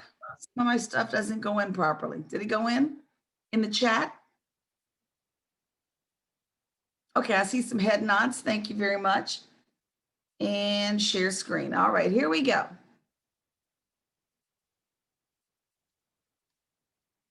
So now we're on some stuff that I'm pretty much convinced we don't really need to go over, but it's in the book, so we'll go over it. But it is simple stuff I don't think you guys need preaching about.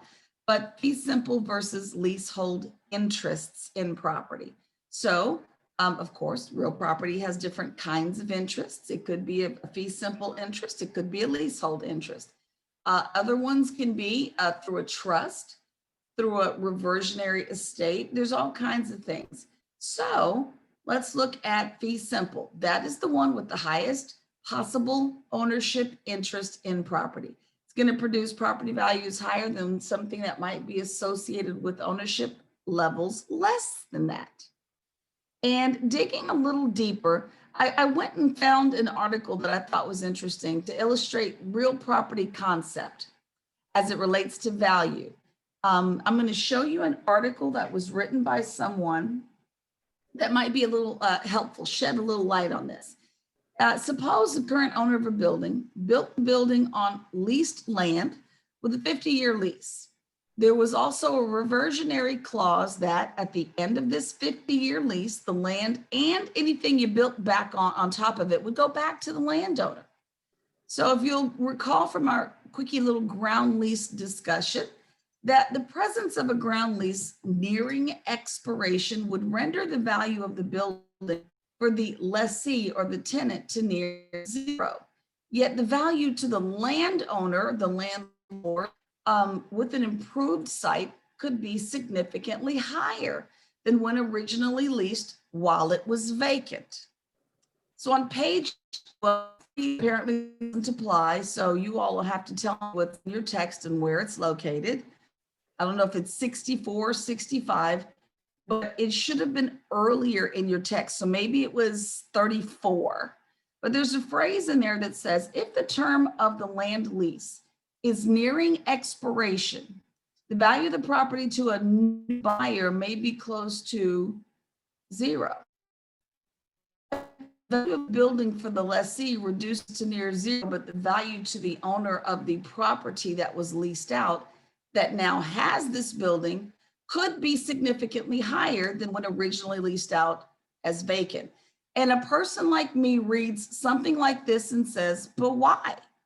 And I'm not sure the book went into it. Does anybody see the page number? Uh-oh. Is my audio weirding out, or do you need to pop back in and out? Uh-oh. Let me see. The book talked about it. I don't know what page it was, but I saw it last night. But It I'll looks try like to someone find it says for you. 34 and I'm cutting in and out. Am I still cutting in and out? Okay, y'all keep me posted, because what I can do is let one of the proctors be the host and I can sign out and then sign back in. So if it keeps doing that, let me know. And then thank you, Veronica. She says it's on page 34 because it's something that was in the book, but it came up on the, I believe, and I thought it was interesting. So let me go back and show you something that I found that's not necessarily in the book. Valuation of leasehold improvements in a ground lease. Leasehold interests in a ground lease is most often valued through use of the income capitalization approach. And within the income capitalization approach, income to the leasehold estate is measured as the difference between the NOI to the leasehold improvements minus the underlying ground lease payment. This gentleman, his name is Frederick Richard of Richard Property Valuation and Consulting, LLC, in case you wonder who he is and where he came from, so you can look at the source. And he went on in the article to say, and I'm going to see if I have the link down here. It is the New England Real Estate Journal. Let me just draw a little line so you can see.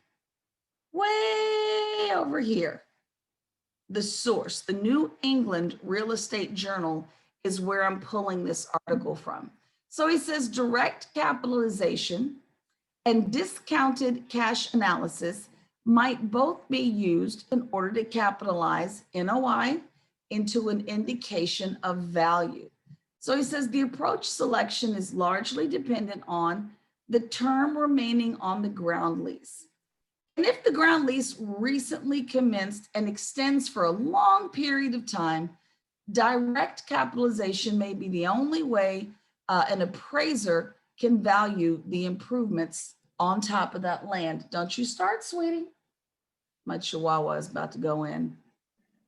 He says, however, since the leasehold interest does not include any reversionary benefits to the tenant, and that's the key here, it doesn't include any reversionary benefits to the tenant. It's all going back to the person that owned the ground.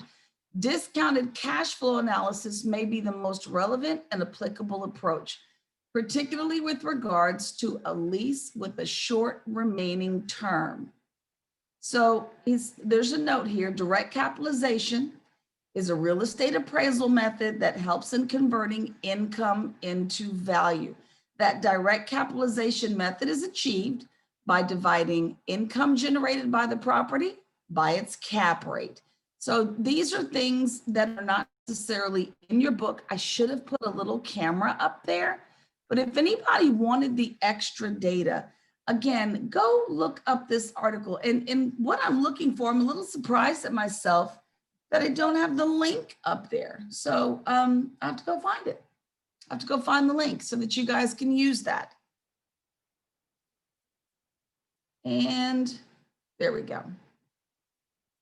Oh, there's my camera. I'm sorry. There he goes. So now we're going to look at approaches to land value. And we can value the land separately from the improved property value to understand how land contributes to the overall value of property. I'll take a sip before I lose my voice here. Excuse me, you guys. So Land to improvement ratios of 30% or less are common.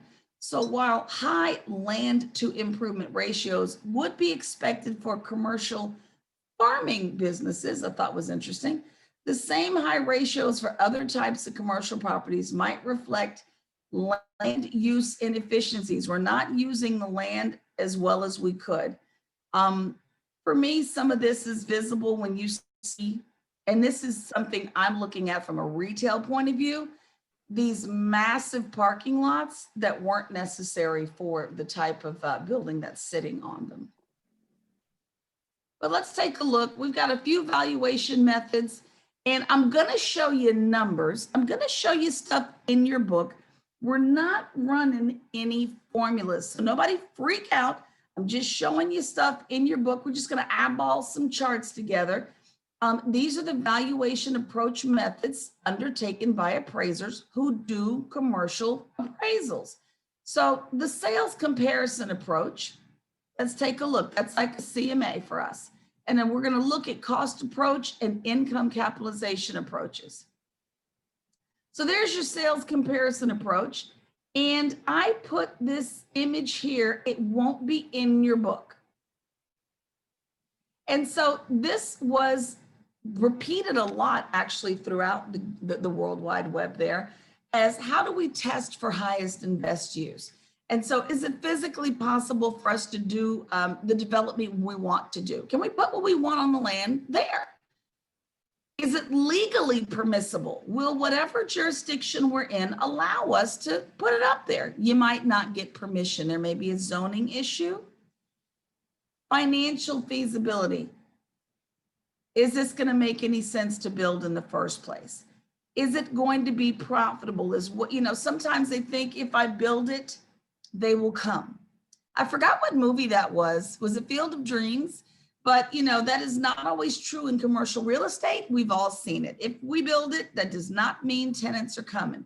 But as we funnel down through this, literally this funnel shape, if we can get yeses on all of these things, then we have reached our highest and best use. So this is a very quick way of looking at how do we get there. But the basis for identifying suitable comps begins with understanding highest and best use for the land. So appraisers are going to start with that, and then they're going to determine the kind of comps they're supposed to be doing. So here's the sales comparison approach. I don't believe this arrow with these 4 blocks. I don't think it's in your book. Can someone give me a thumbs up or a thumbs down? Is that graphic in your book? It's not. Okay, if you want it, go ahead and grab it because it's also another way of looking at the funnel you just saw. Is it physically possible? Is it legally permissible? Is it financially feasible? Am I going to get the most profit out of it? That's the same thing as the funnel you just saw. And so when we're looking at the sales comparison approach, this is not really much different than what y'all do in residential. We're looking at some age, location, a few physical characteristics, type of estate interest. Fixtures do come into play, goodwill, and that's that historical aspect. Total square footage for both land and the improvements, as well as for its net leasable area. And all this stuff is going to be part of what we do when we run into comps. Something I wanted to tell you guys and keeps slipping my mind. This is like the 3rd time it's popped in and popped out. But anyway, here we go. Sales comparison approach. This is in your book.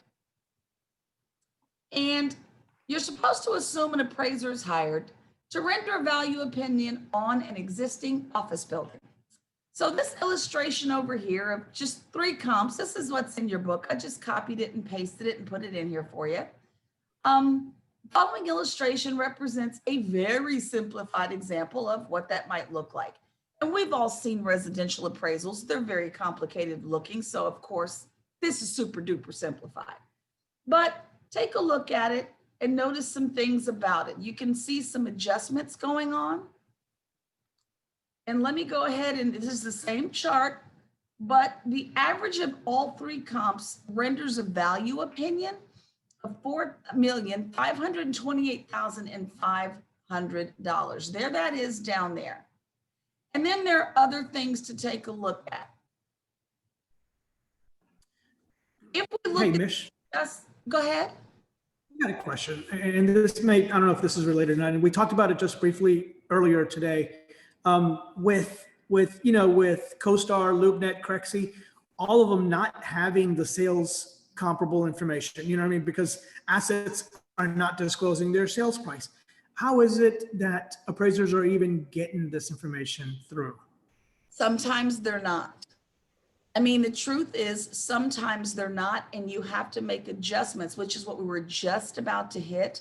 You have to make adjustments for the types of properties that you did pull and attempt to compare to your subject property.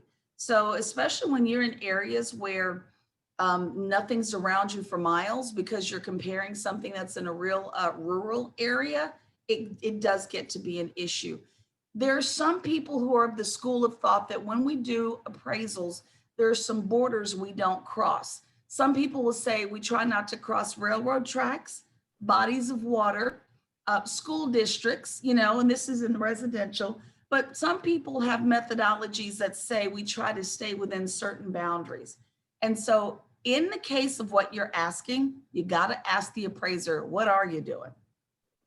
Where did you go to get this information? Because it's a valid, legit question. Does anybody have any contribution to that that's got the experience in dealing with hard to appraise properties? Looking around, Chandra. I pay you for more than that, Chandra. I've been pretty lucky on that end, as far on the commercial side. It's hit me a couple times residentially. Absolutely residentially. And again, at least in the residential world, they do try. There's some people that think there are certain boundaries we don't cross, and we try to stay inside school districts, and that covers a lot of space. Again, we try not to cross railroad tracks because we'll go from residential to industrial just that fast. Bodies of water, again, are also sometimes landmarkers we don't cross. But again, ask the appraiser, what did you do? It's a legit question. Let me put this back up for you.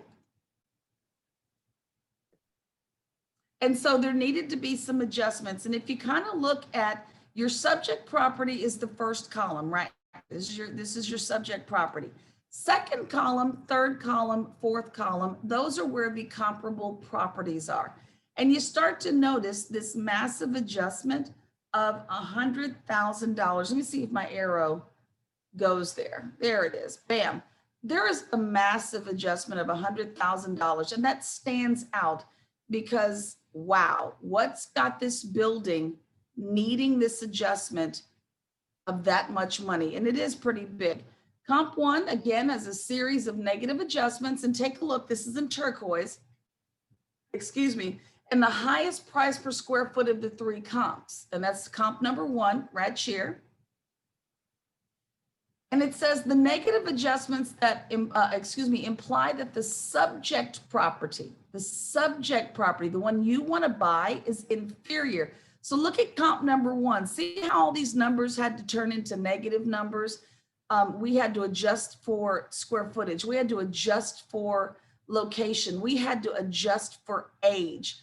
That lets you know that comp 1 is a better building than your subject building. So you start noticing that. But then you start looking over here and it's like, wow, how much worse is this building that we need to add on value just to get it somewhat comparable to our subject? This really is no different than what you guys see in your residential appraisals. But you do have to ask yourself the question, like Katan is asking, well, geez, why'd you use that building? Where'd you get that information from? Because sometimes information is hard to come by. And it just is. Just pointing out some numbers here, just pointing in case y'all want to take a picture of it this way, just pointing. Sometimes I get carried away with my little arrows, y'all. Just let me have my moment there. So the cost approach method, this is the second one. This one separates the value of land from the improved property, and then it determines the cost to reproduce the existing structure and whatever other improvements are at the site. Because existing structures typically suffer from some element of obsolescence or deterioration, the amount of depreciated value that we're going to attribute to deterioration is then subtracted from the total value, and then we'll end up with our cost value opinion. So again, we're not running formulas. We're really just talking about concepts here about how they do what they do, because we are not licensed to do this.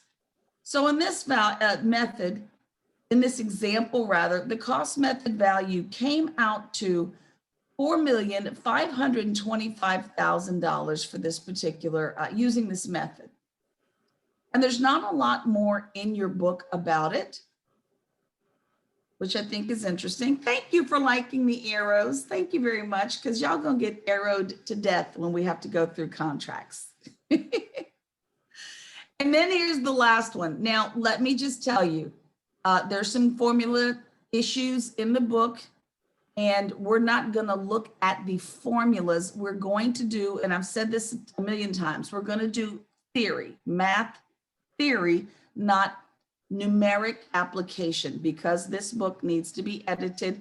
We're going to be hiring some people in this very room to do this editing work, I promise you. But when we're looking at the income capitalization approach, there's two ways to get that done. So let's look at them both. The first one, a yielded capitalization approach called discounted cash flow. We've seen this before. And we can use that to determine the present value, that's today's value, of future money, and an expected sales price at the end of our holding period. So we're supposed to do this by reducing the value of that money that we think we're going to get over time. So your book shows you some formulas and some numbers and a scenario. Your book is very good for that. Lots of scenarios, lots of information. And I think you guys are on page 67 potentially, I think. But this is the example that they gave. They said, let's assume that the NOI, the net operating income, is fixed the first 6 years of this property. So anybody who's looking at that chart is going to say, wait, that's not what the NOI is. We're going to skip down to the final NOI figures, just in case. 68, thank you, I apologize, I'm looking at that. We're looking at the after the first 6 years are stable, and then it starts adjusting for inflation each year thereafter, and that's at the end of when we own the building. And there's a small note from your author that says, appraisers often use 3% inflation as a default growth factor. So in this case, your investor's required rate of return would have been the 7% cap rate that they wanted, plus the 0.03, and I should just say 3% growth rate, and there is your 10% required rate of return. I have a cap rate that I'm looking for, and then I also need to overcome this 3%. Now, the rest of the details are certainly in your book. But again, if you're wondering where the heck this 344,209 came from in your chart, that's the final year NOI, and it's located a little further down in your text.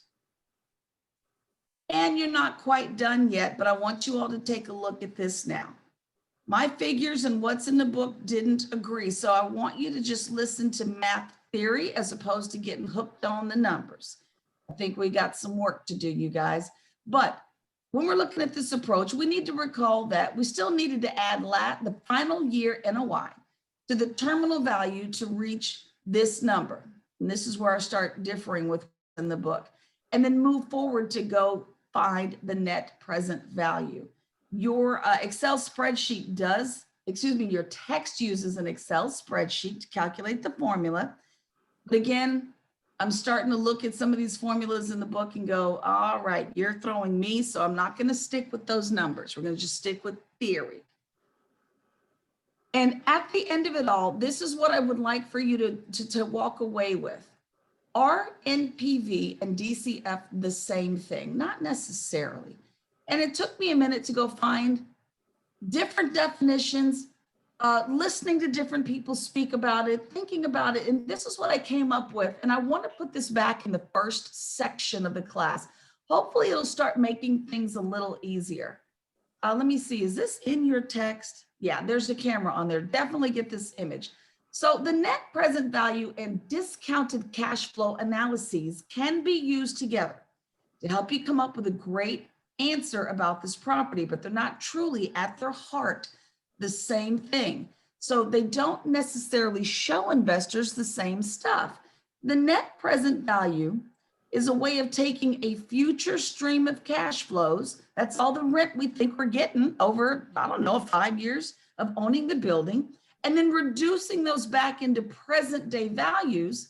So I can decide how much I would pay today to get that stream of revenue in the future.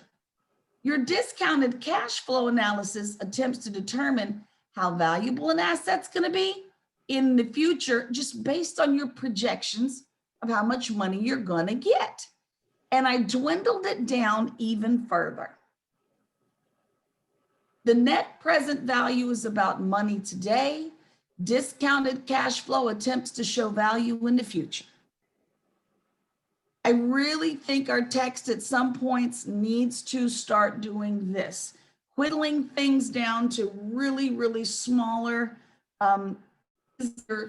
chunks to chew on. I mean, if we got an elephant, Lord knows we're still eating brontosaurus Flintstone sized steaks up in here. I need to get this thing down to little mini bites. Okay, so this is the simplest I could say, is that net present, look at all that cash flow, but revert it back to value today. And am I going to go ahead and invest in this property to get this money? Or we're going to discount the worth of the cash flow into what it might be worth in the future and ask myself, do I still want this property? Or is it worth what we think it's going to be worth? So there's just two ways to look at that. And I just wanted to put that out there. So the income capitalization approach has another way to function called direct capitalization. Formulas in your book that show you, someone just got popped out. Okay, Benjamin's saying I'm getting choppy again. Am I getting choppy? I tell you what we can do. Why don't we just make that a break? Let me go ahead, give you all another break. Remember, I told you I was going to do that a little more often anyway. How about we take a break? I'm going to go ahead and let somebody else be the host of the class. Let me log out and log back in, see if I can resolve that issue. Take a 10-minute break, my friends. Are any proctors in the room available? I can, Mish. Hey, MetroText. Who is that? MetroText?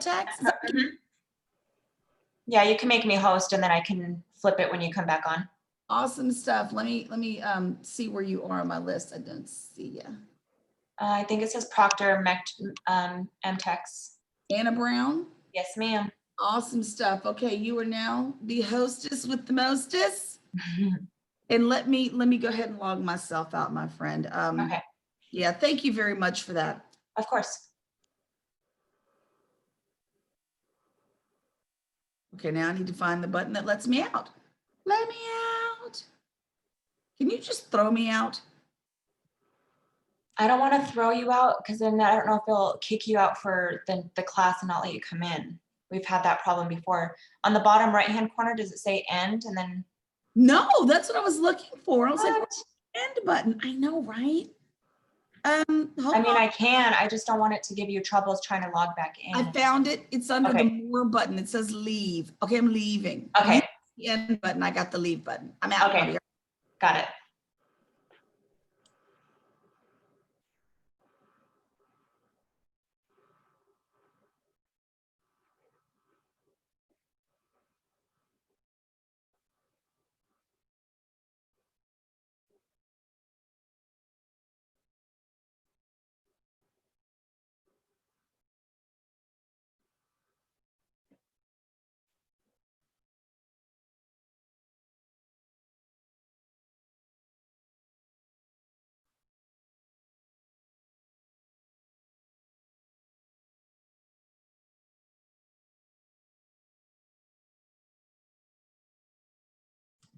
Miss Blair, who's the little one?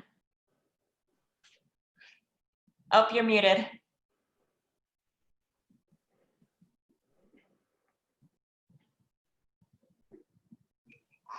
It's my little nephew. Oh, No, my little nephew. how old are they? Okay.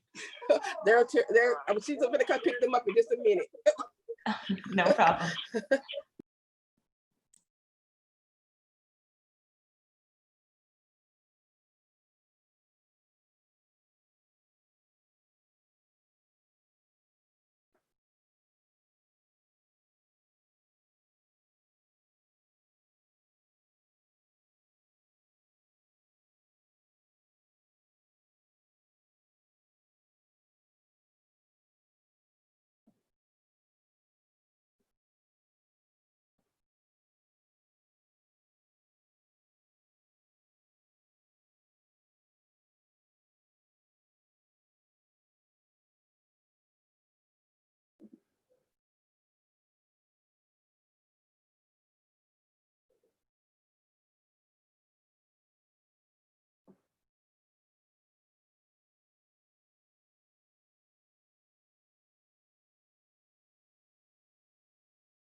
Okay, hopefully this is a smoother connection. Is it sounding smooth, Benjamin? Okay, I thank you very much. I see I've been hosted. I did actually have trouble getting back in. I got hung up, so something was going on over here. Ooh, Santosh, did you just get horizontal? Ooh.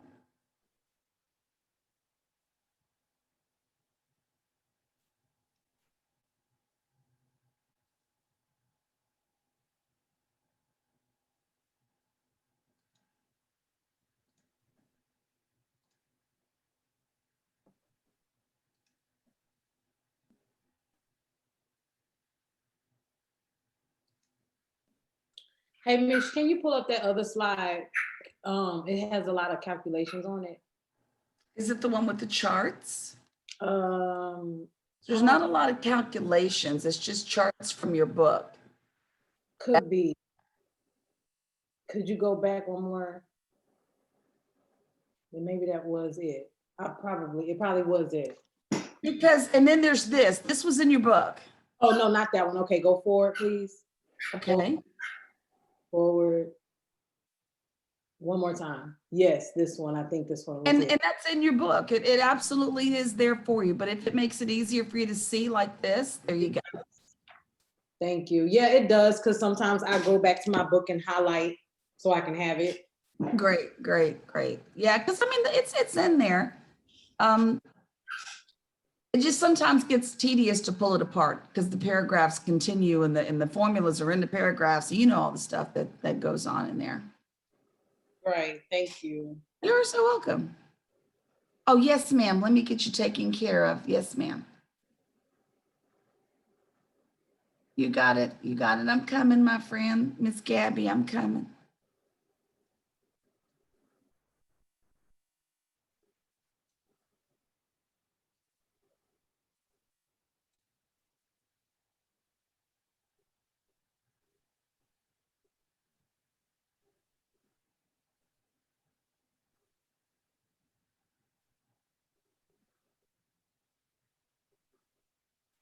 Well, where the heck are you?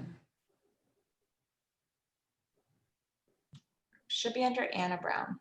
Yeah, it's not in the order I was looking at. I was looking in MTEX. It's under P for Proctor. Oh, yeah, that was my fault. I'm like, I don't see it. There we go. Thank you. You're very welcome. Thank you. And gotcha.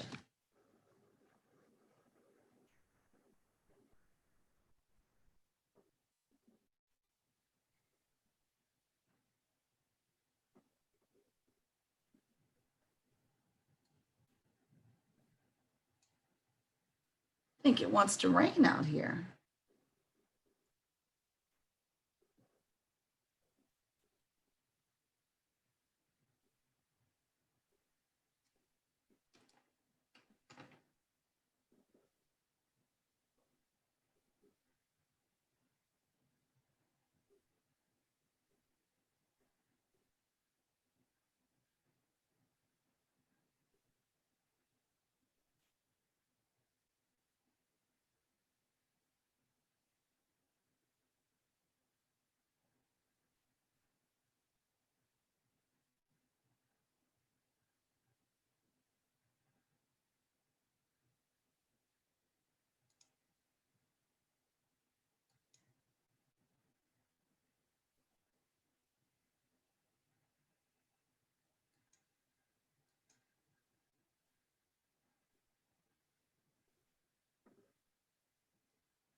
Couple more minutes and then we'll come on back. Thanks for letting me get my technology together.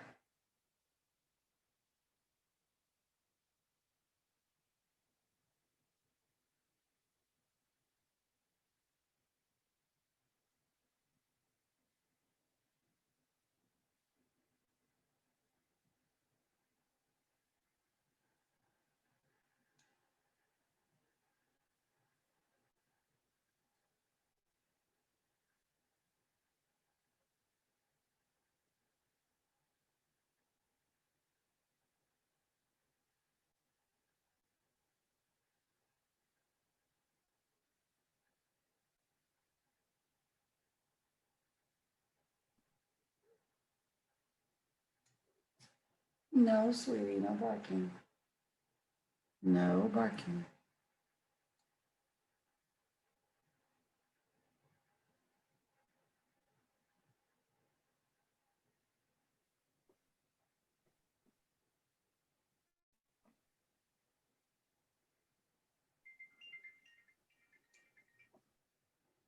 Hey, John. I'm fixing to be on a Zoom call in about 2 minutes or less.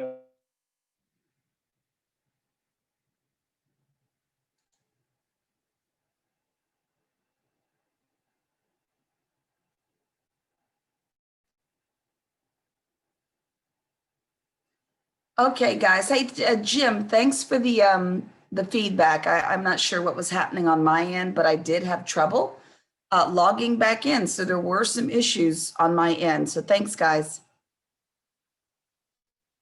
You have got the most interesting moire on screen. Just to let everyone know, we're doing exceptionally well with timing. And so we may be taking our exam a little early today. So unless someone has issues with that or whatnot, just want to kind of gear you up for it. We may be taking our exam slightly early. I want to show you something really quickly. Boop. We've been talking about Excuse me, that's my boss. Awesome. Okay. So I want to show you a sheet of paper that your tenants may receive. And it might be something that you end up, let me get this here. All right. This may be something that you end up receiving as a tenant, or when you're negotiating a lease. Let me just move these things off to the side. This is just what a CAM reconciliation bill might look like. This is the top of one. And it would identify who the tenant was, et cetera, the square footage for this, the suite. But then we get into the meat and taters of this whole thing. And I do go through this in the property management class, but what it does is it does break down expenses for property so that you can start to see what are we being billed for? How much does it take to run the place?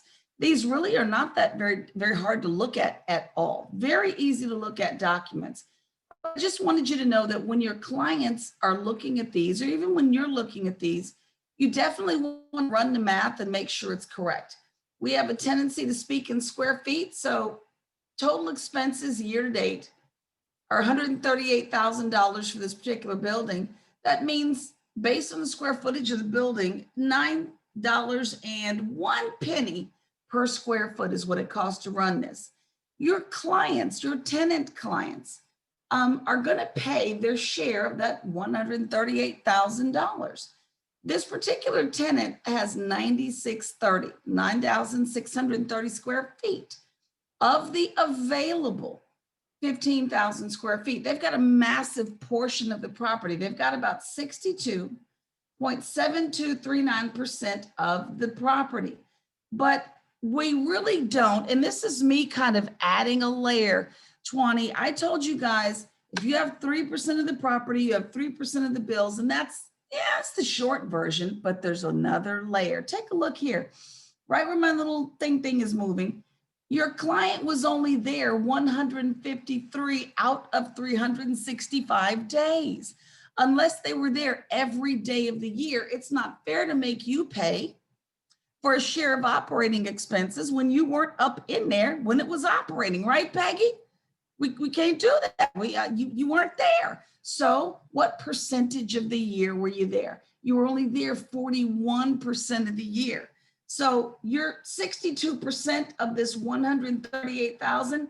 Well, you're only going to get billed 41% of that because that's the length of time you were in the building. Now, there are some mathematical issues on here, and I know I'm being a stickler, but depending on what you do, if you're a rounding up, rounding down kind of person, you could have pulled up a few different variations.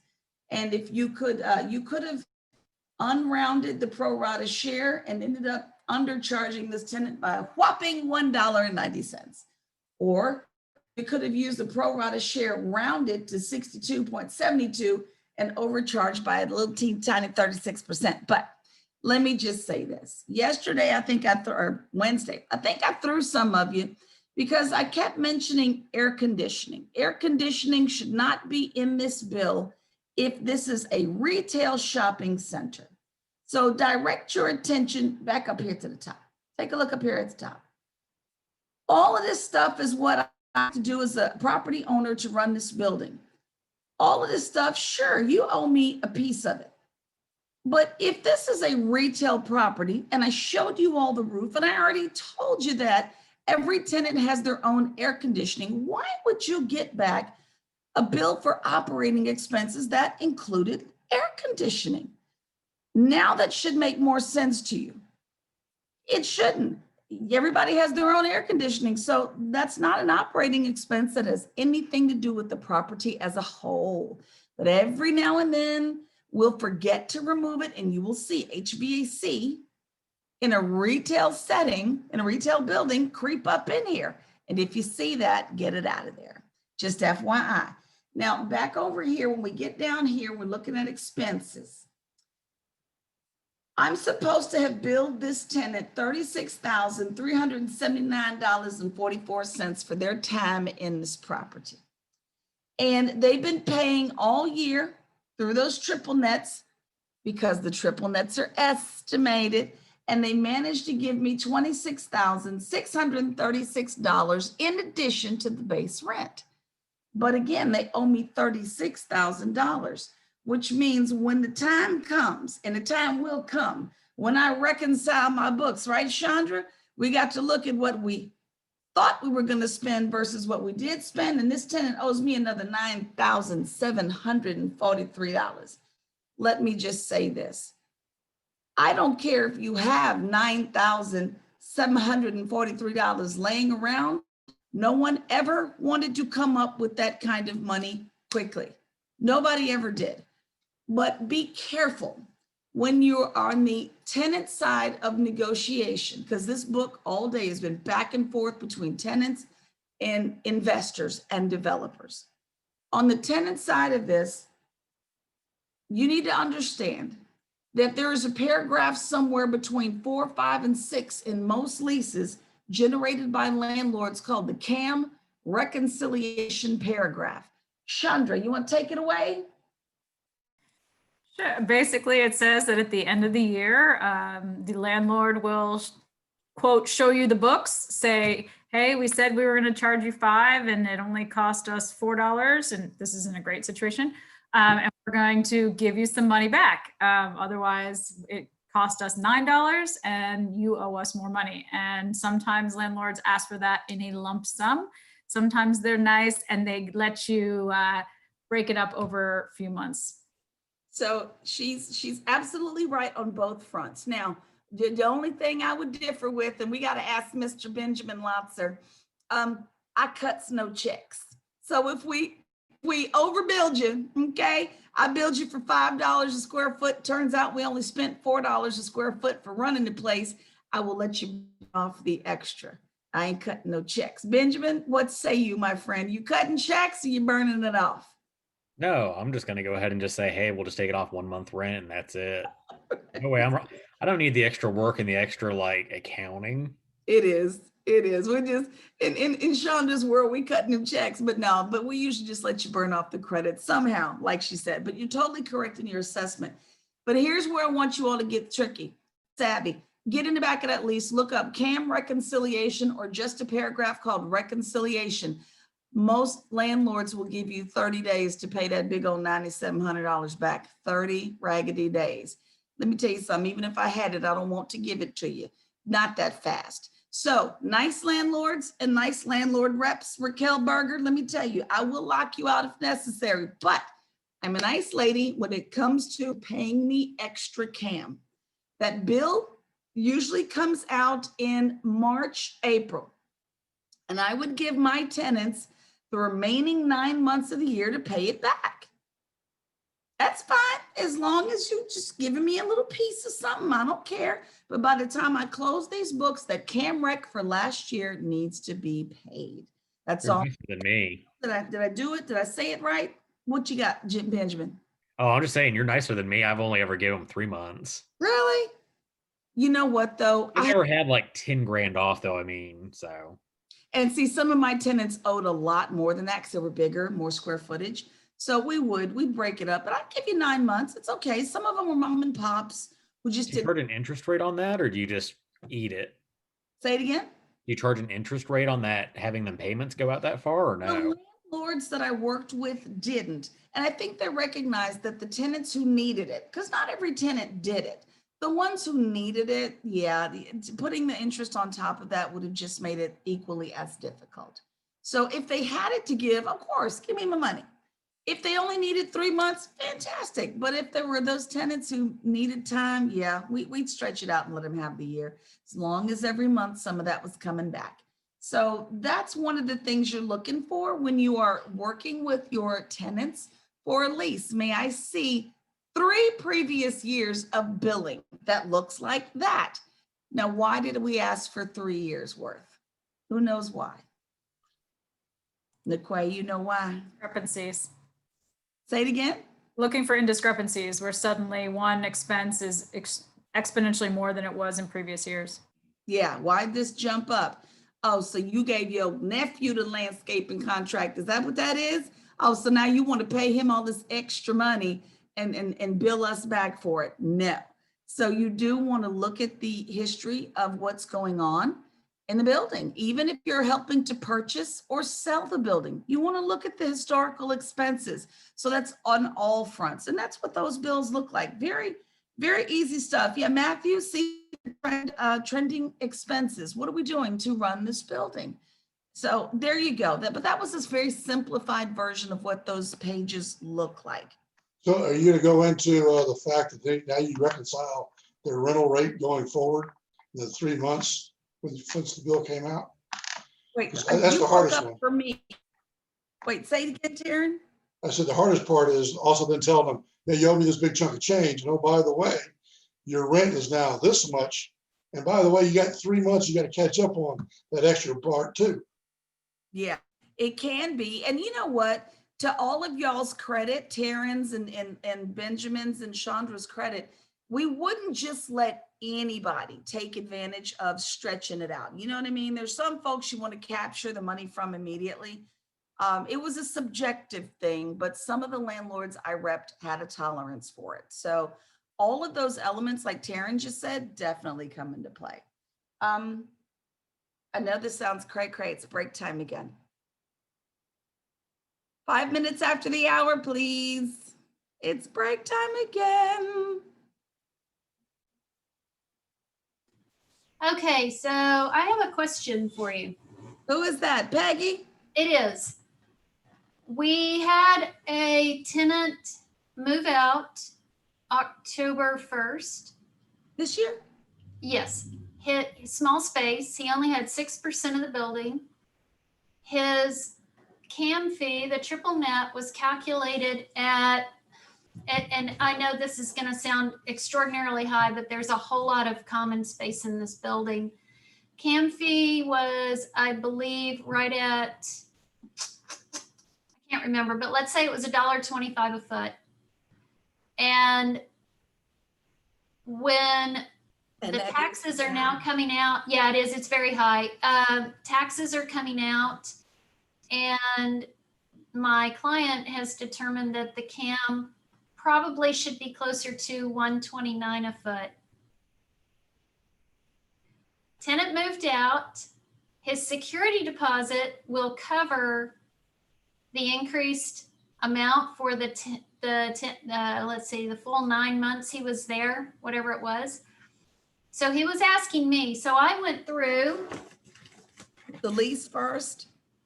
Well, yeah, okay. I went through this book. Put it in the thing. I can't quite make out what it says. What Managing and leasing commercial properties. Okay. By IRM. Okay, so I went through that book looking for, do you reconcile on the way out the door? Do you send them a bill for it? Or do you just arbitrarily take it out of the security deposit before you refund the excess? Or do you refund the security deposit and then bill him at the end of the year when the reconciliation is actually due? So I want to hear your response, and then I'll tell you what we decided to do with him, and we'll see if they're the same. Well, and it wasn't my choice. This is what, these property owners, these real estate investment trusts, these different types of clients decided to do. But some of them had their leases already written to say that certain delinquent monies would be removed from deposits, delinquent rent, etc. So there were caveats built into the lease for this. And then there were, some smaller, that's why I don't eat lunch, there were some smaller building owners, like I've had, Dave owned a little bitty building out in the Deer Park area, 2 floors, 2 tenants, little bitty thing. And he just, he would eat it because it wasn't that big.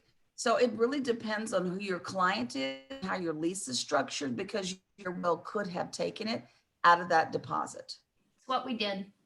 That is what you did? Okay. Yep. And then he refunded the remainder, and he said, well, if he gets pushback, he'll try to negotiate it out.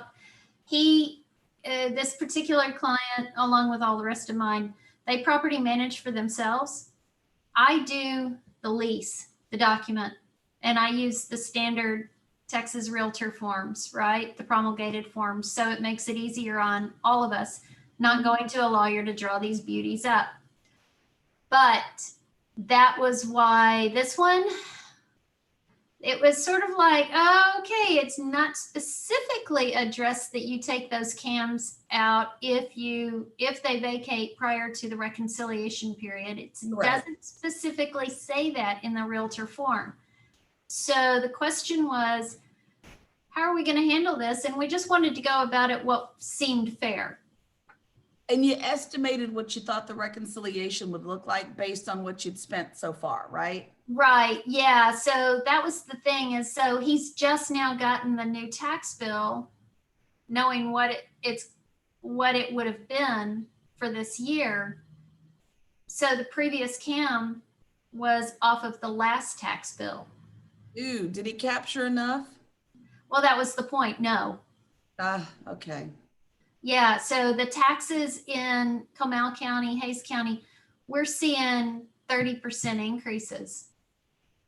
I mean, these are ungodly amounts. His tax bill on this building, I think, went from 1.24 somewhere in there up to 1.7 on the value.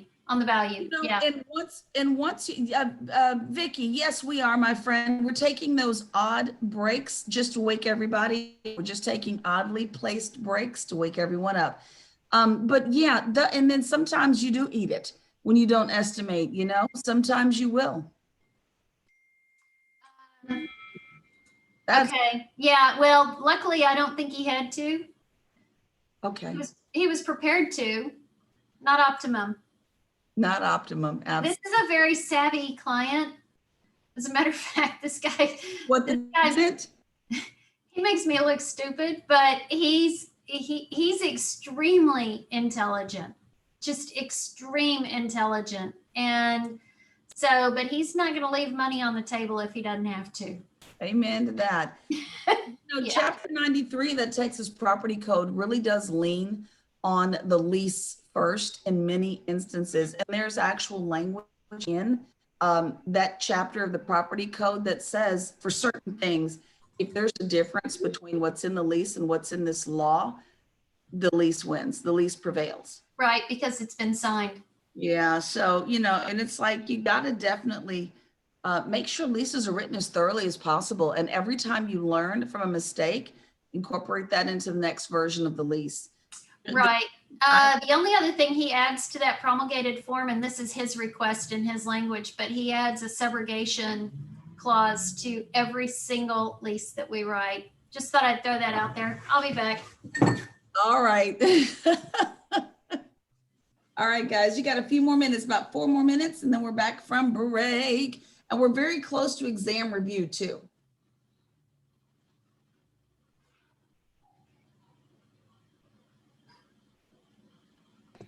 She smiled big when she said adding the subrogation clause. Why? Well, first of all, that is definitely lawyered to death. Did she smile big on that? No, you did. Oh, I smiled big on that one because she said the right thing, which was the attorney wrote that up, not her, or her tenant wrote that up. Those clauses are notoriously some of the most confusing clauses in leases, period. And those clauses shouldn't be touched by us with the 10-foot pole. We just stay away from them because the language can be very confusing. And if written wrong, people are going to lose massive amounts of money. So I just was pleased that she said that they wrote those clauses up, not that she did.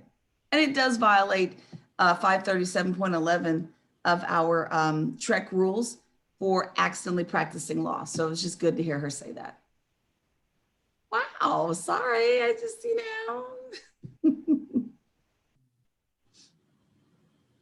Let's see if I can find something else here.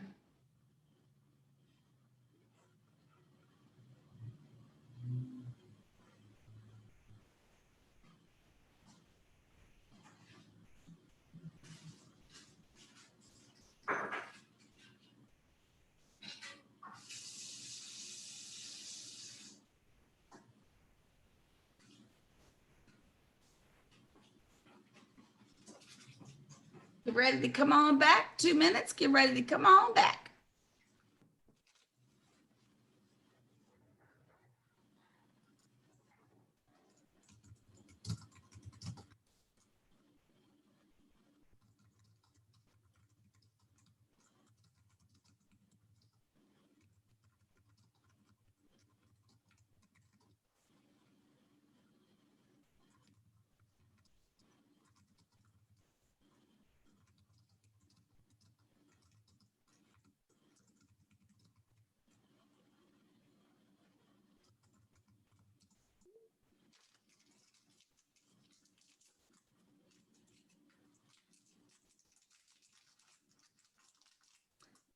All right, where are my skilled practitioners in the room? I got a question for y'all. See how deep the knowledge runs. Is anyone familiar with the base year calculation for expense reimbursement? Uh-oh. Hold on, I see Chandra, I see Benjamin. Hold on, let me check the back side of the room. Hold on, let me see if other hands are in the air.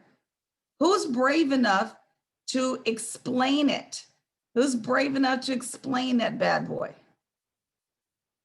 You want to try, Chandra? I'll give it a shot. Base year is the easiest way I would say it's a starting point. So say the taxes are $5,000 the year that they come in, it almost like resets it to zero. Any increase in the coming years is what they will pay the pro rata share of. They won't pay it on the amount it was when they came in. Okay, I like it. I get it. Now, let me just ask across the room, who needs a little bit more information? Just asking, just asking. Mr. Lotzer, give it a shot. How do you explain somebody gets a lease and it says base year? How do you explain that? So let's just say for the first year, it's $100 for my taxes, my insurance, and whatever else it might cover. If the next year it's $105, they're paying the additional $5 for me. Gotcha. Got the percentage of the $5, but got Right. it. So I like your $5 example. So guys, listen, if you see in any of the leases, when you are representing the seller or the buyer or whomever, I gotta explain something to you. And there is a base year calculation in place for expense reimbursement. Benjamin and Chandra, who's losing money? Not me. Well, sorry, the tenant will be, but not the owner. The landlord is losing money. Think about it. I'm paying you on the difference from year to year, not the whole dang darn enchilada. There we go. I'm gonna put something up for you. I guess I've only used it on smaller properties where it was kind of like a built into the rent idea, but yeah. Okay, Raquel, good to see you back in the room. Let me show you guys a little something. It's an interesting way to calculate your share of the bills. Let me put you here on this one. There you go. Base years, not base rent. Base years, in case you didn't hear it, not base rent. One more time, we're talking base years, not base rent. And so you can read this if you want to, but exactly what both Chandra and Benjamin said is true. Let me remind you that all this time we've been talking triple net this, triple net that, triple net, triple net, triple net. We're talking about the expenses as if your client is paying their share of the whole enchilada, right? Like Benjamin said, $100, bam. You're paying your share, right, Benjamin, of $100. I got 3% of the building. I'm paying 3% of this $100. That's my share. But when I'm doing the base year calculation, I'm gonna put it back up. We're doing your 3% on the difference, like Chandra said, from that year to the next one. And so as Benjamin said, if I only spent $5 more, then you're gonna pay your 3% of that $5. So how much did you really capture? Not much at all. It's not the best move for a landlord. So I want y'all to be aware that when you see those, you got to go back and look at this income and see how many tenants I can convert from base year leases to triple net leases. That's going to impact income. I know that's extra. I know that's a lot, but I'm putting it in there because some of y'all are working right now and might need this information. Now, let me show you something. Well, and real quick, from an accounting standpoint, base years are a nightmare because just think of the poor person at the end of the year that has to look up every lease and find out whose base years, what share they. It's crazy. It was me. That's why I know how to do all this crap. It was me. But I guess I've only seen them on single tenant buildings. Spreadsheets. Say it again, Benjamin. I've only ever seen them on single tenant buildings. That's a whole different ballgame on your end. Whoa, let me tell you, they couldn't pay me enough to stay in the business. I just like teaching it to y'all. So let me show you how to get over on the landlord. I know y'all not going to be happy because I'm about to give it away. Now, listen, When you choose your base year, that year that you pay, that, you know, that year that it costs $100 to run the property, you got to be careful about which year you're choosing, because I want you to catch what I'm about to throw to you. Let's just say that you chose a year where it was more expensive to run the building because of something that happened. For example, Hurricane Harvey went through here. Landlords can be some very cheap people. And so the insurance deductibles were just sickeningly high. Plus some of the repairs they had to take care of that insurance didn't cover, sickeningly high. Let's not even go natural disaster. Let's just go, 2011, I think, we had a drought in Texas. If you know commercial properties, we're not going to let the plants, the trees, and the grass die. So what do we have? Monster water bills. We're running water left and right. If a bush died because it's too hot and dry, go get some old plants. My landscaping bill was sick when we were having a drought. I mean, sick. So here's what's up. The base year you choose, if you're slick, you'll ask for 3 years. 3 years of prior billing, 5 if you can get it, and you'll find one that was expensive, right?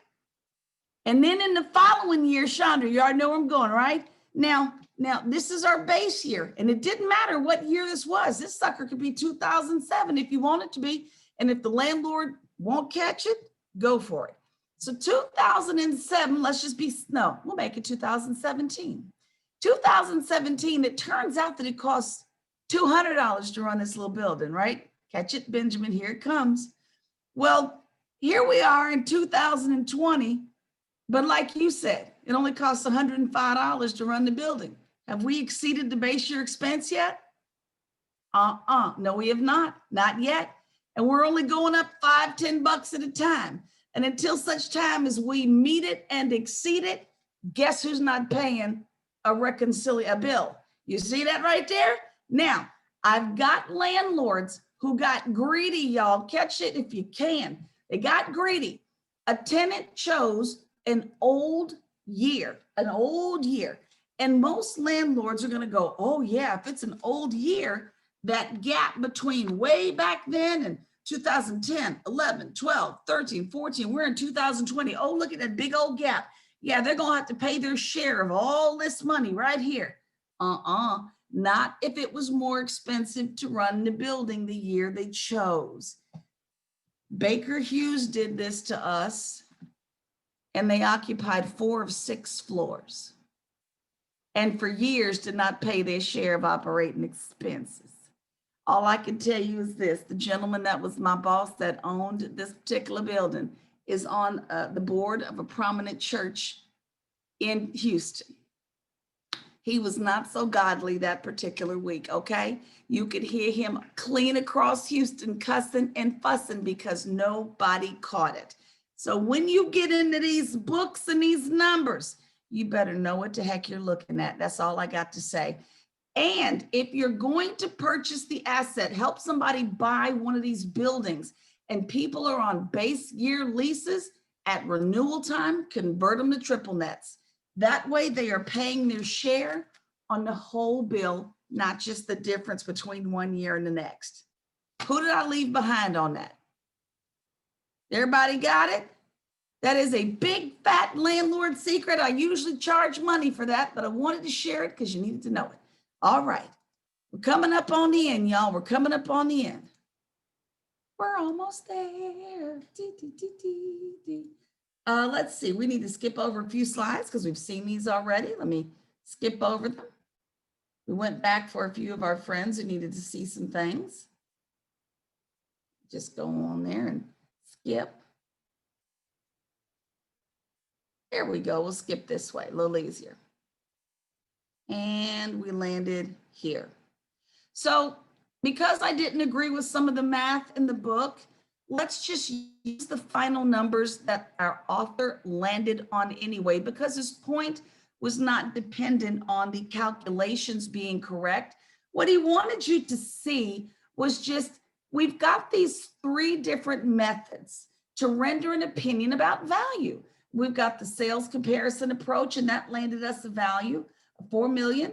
$528,500. That's the one in red.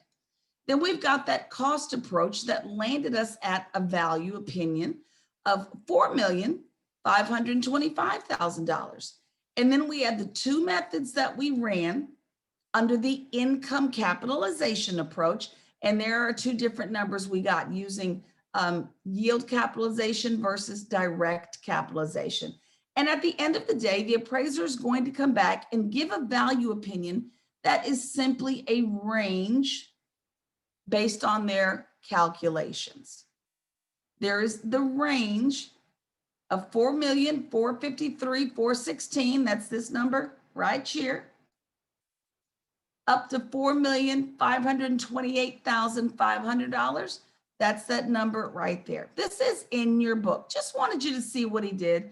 He ran all three different approaches and then gave a range of values to the clients. And that's what they called, take a look at what's in turquoise, final reconciliation. All three methods are going to be used to render a value opinion. Final reconciliation, that was your quiz question. So let's see. Sam, commercial client, all right. Been working with a young and growing tech company that currently has 15 employees and plans to increase their staff over the next few years. The space they're currently leasing doesn't allow for that kind of growth. Assuming that the office can be anywhere in Austin. Let me drop my screen here, y'all.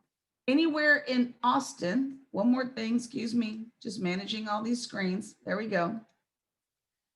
Let's answer the following questions. So one more time. Sam is a broker working with a young and growing tech company, 15 employees. They tend to grow. They're looking at space that doesn't allow for the growth. So being in Austin, what would we answer with these questions? Next slide. What kinds of things would you ask the business owner to better understand what they want and what they need? What would you ask them? And y'all can put it in the chat or open up your mics, either one. And I need to open up the chat because I can't see a thing. Oh, there we go. Growth projections. Exactly. How many people did you think you were going to have in the suite? How many square feet you think you might need? I've also learned to ask, how will these people be situated in the space? Are you intending people to each have their own office? Or are they out in an open area like a little cubicle setup? You know what I'm saying? Because you can get more people in situations like that. So how do you intend to use the space? Oh, good one, Kitan. Type of building. Do we want an A class, B class, or C class property? Excellent.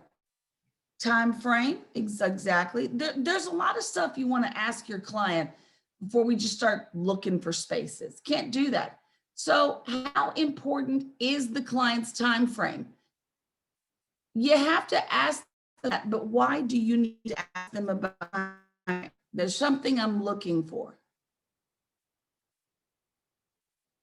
Why would you care about the time frame? And there's a couple of sides to this one. Uh-oh.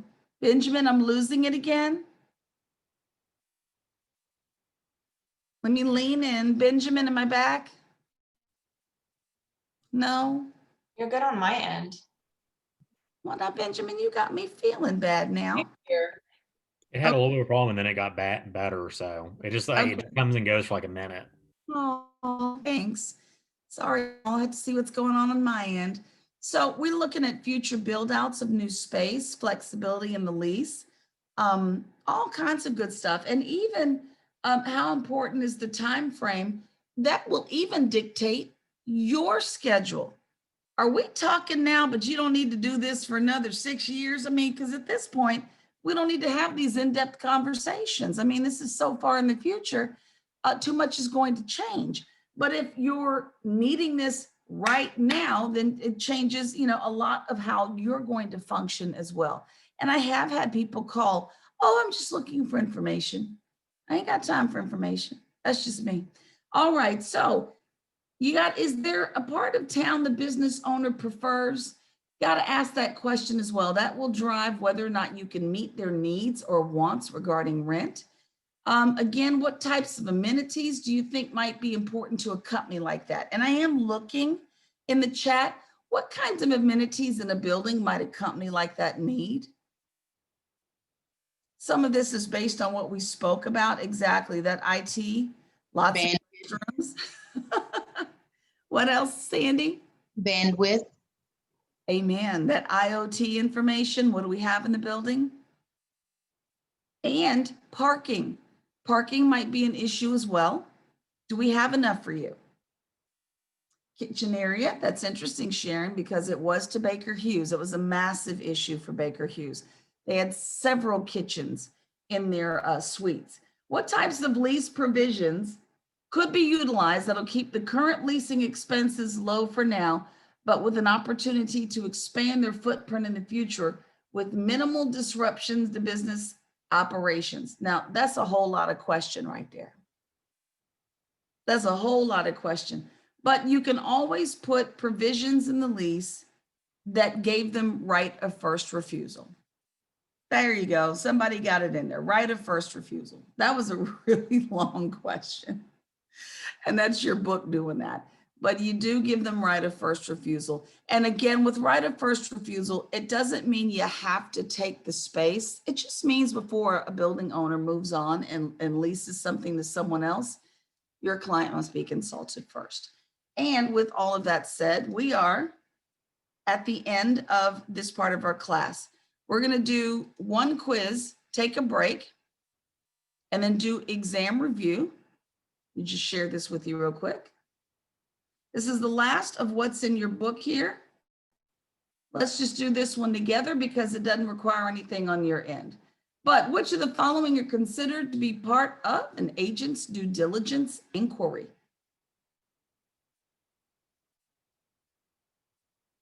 Looking in the, there you go, it is. All of the above, there you go. Which of the following documents should a seller's agent expect from a buyer? And sometimes I forget about that phrasing. As part of their due diligence efforts, what should they be looking for? What kinds of documents?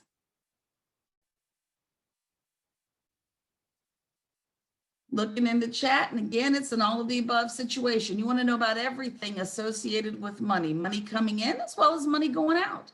Which of the following parties will demand an estoppel from tenants?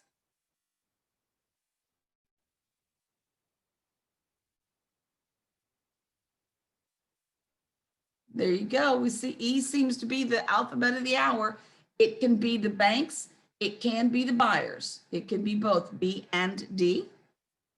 And then the last question, you've seen this before, but here's the refresher. How many construction types did we see?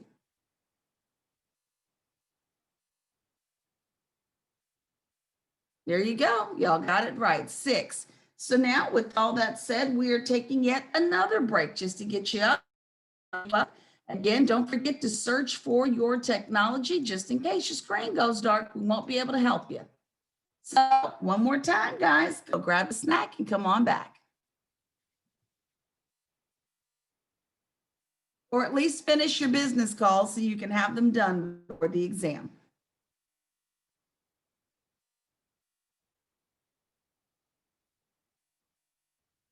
I think we might be taking the exam about half an hour early, which is just fine. We're still on schedule, 30 minutes extra.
Just 2 more minutes, guys. We're gonna hit exam review and we're on track to start the exam a little early, which will also let you guys attend to a little business for the week because you've been in class all week.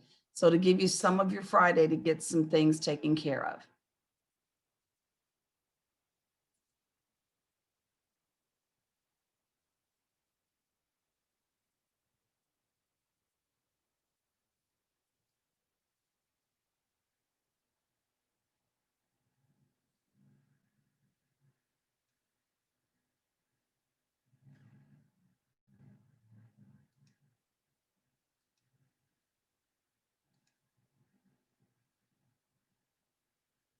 All my proctors who got popped off of co-hosting ability, you are now co-hosted again.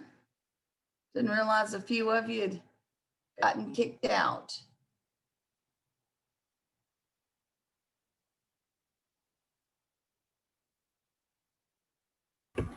Thank you. You're very welcome.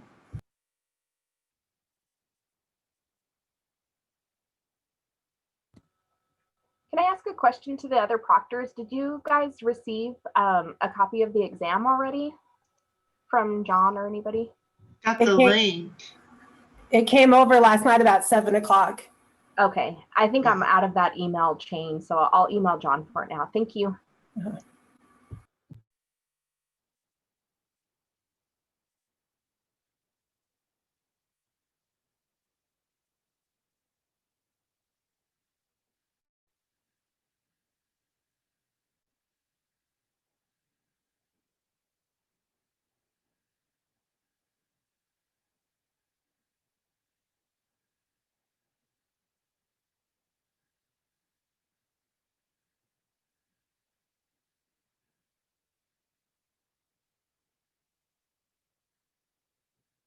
Oh, Cheyenne, I'm just seeing your comment there.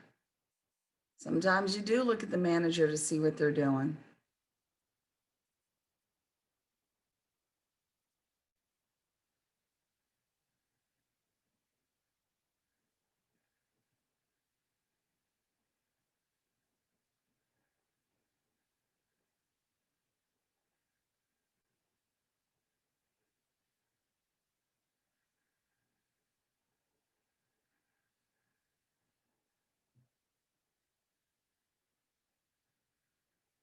All right, guys, if you can, wrap it up and come on back. Wrap it up and come on back.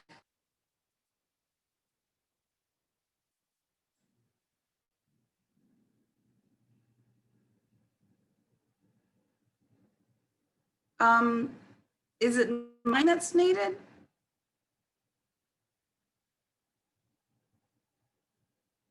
Someone's oh. Kitan, I found it somewhere in the so I used it. Do you know what these are? They look like Swiss rolls, but with different flavors almost. I have no idea. I just am a food lover. I don't mind saying publicly I've had weight loss surgery, and the surgery works, but I would literally only have room for one of those in my stomach. Like I'd eat the one and then I'm tapped out for hours. That's it. So I still love looking at it. That's why the food pictures are up. They not only tell me the breaks are coming, but heck, I just appreciate food. That's why I was fat. I appreciated it too much. British rolls, shortcake rolls. But see, that doesn't look like bread to me. This looks like gelatin or something in there. I don't know. I have no idea what that is. It almost looks like candy. It does look like candy, doesn't it? They're beautiful though. I have no idea what they are. Yeah, it looks like candy. Well, if anybody figures it out and knows where to get it from, holler. Okay, so I'm hearing from one person, sporadic audio. How am I sounding? Am I doing it again? Okay. The good news is this. We're about to do exam review. I'm going to split exam review in half. When we do the second part of exam review, when you get back, that's it, because once we're done, we're going straight into the exam. So be sure, for those of you who don't have it, get your second devices. 20 got that straightened very early in her day. So not just yet, my friend, not just yet. Hold on. So you've got some time. You guys, don't bug your proctors for the link. We're not sending you the link now. No. We're going to go through exam review now. I'm going to give you one more quick break, and that is the break where you need to notify family, kids and whatnot, that you need the silent time, and clear your desks with just the honor system, and do whatever you need to do. Get your snack, get your water, because once you get up and leave the camera, then I'm going to dismiss you from the room, which will end your test. So just beware, guys, that's happening. So we're going to do exam review part 1, take our final break. And then when we get to, they will send out your the link so that you can take the exam. So here we go. Put the screen back up. We did these. Mish, I have a question. Sure. You said we're supposed to keep one sheet of paper to write down our exam as we go through, right? If you feel like your connection is spotty and that you might lose connectivity, you might want to do that. Okay. I just know the last time you said start do it over. because if we, No, I'm just saying, if you lose connectivity, you will have to start the exam over. So just be aware of it. So that's why we should keep it written down, right? The answers that we choose. Okay. Yes, ma'am. You are so welcome. Excuse me, I was reading in the chat. Okay, proctors, not yet, proctors. Sit tight for just a few minutes. We got one more quick break, and then they're definitely into test taking mode. So guys, we're going to do this short break, come back, one more review, straight into the exam. So get your phones ready. I think you already did this today, so let's go.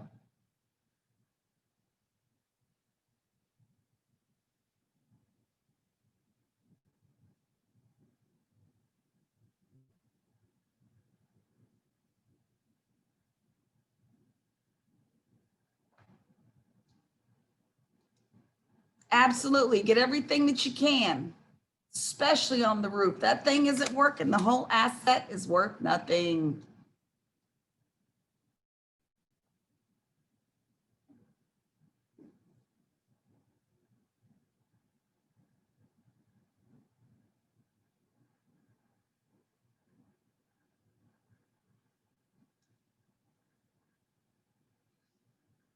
Okay, so let's take a look. Can exclusive or semi-exclusive signage rights with one tenant affect future leasing opportunities? Maybe if prospective tenants require visible signage. The reason A wasn't your choice, it says yes, but not if it's with a nationally recognized tenant. Actually, that would be a big deal for them. And then maybe if existing tenants about to term out say, hey, I'm not signing a lease because I need visible signage, and you still won't give it to me. So in this case, it was B and C.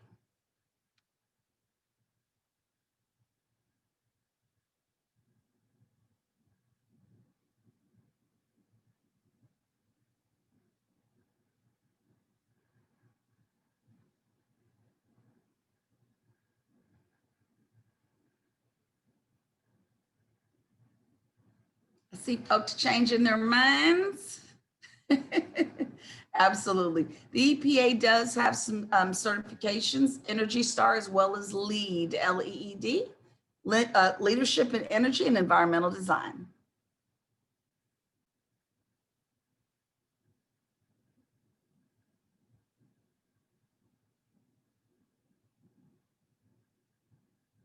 Good for y'all for not falling for the okie doke.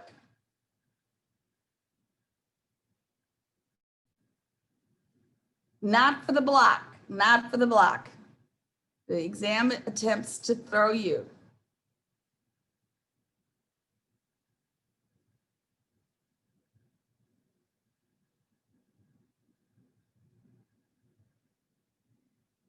Absolutely. Uh-oh.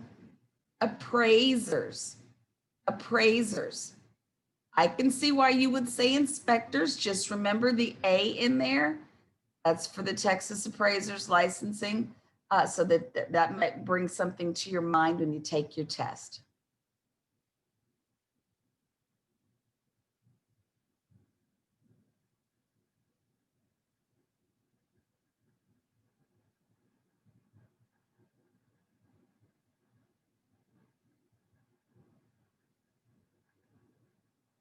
I'm gonna let y'all read, let you read.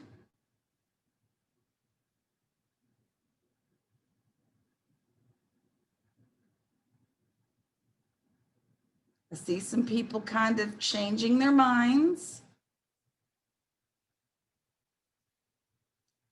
If the comp that we're looking at, remember our column comp 1, it had a higher value than the subject property. Maybe it was a class A when our subject was a class B, then we need to drop the value of the comp a little bit to make it a little more level with the subject property. So if the comp property has a little bit higher value than the subject property, then we're going to go ahead and decrease it just a little bit.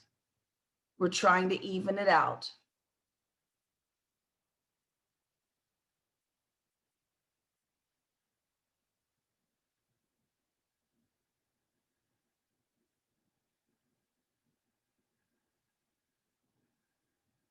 Oops, sorry guys, I didn't realize I was covering up the question. And absolutely, all three approaches. For final reconciliation, if you remember that on one of the last slides we saw for final reconciliation, we looked at all three different approaches.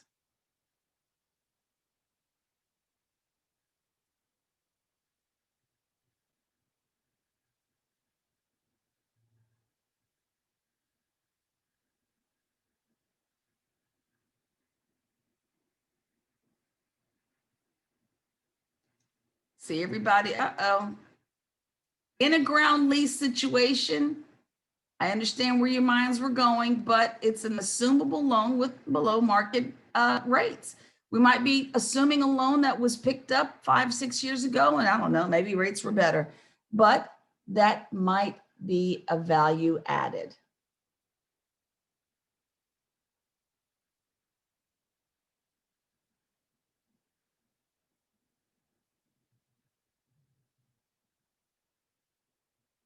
IoT, the Internet of Things. The rest of this stuff sounds really good. Just remember, it's the weird sounding one, Internet of Things. I don't know who came up with that, but that's your answer. Everything else sounds really legit though, so be careful when you get your exam.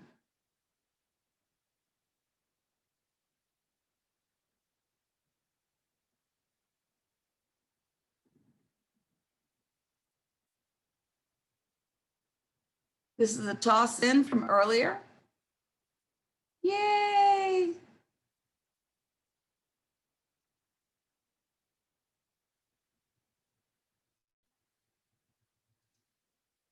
Oink. Upon the sale of buildings and after rents are stabilized. Stabilized. We need to make sure rents are stable. That means we're maxing out what we could potentially do in there. And then we sell that sucker, and that's when we're supposed to get our greatest profits. Not during ramp up.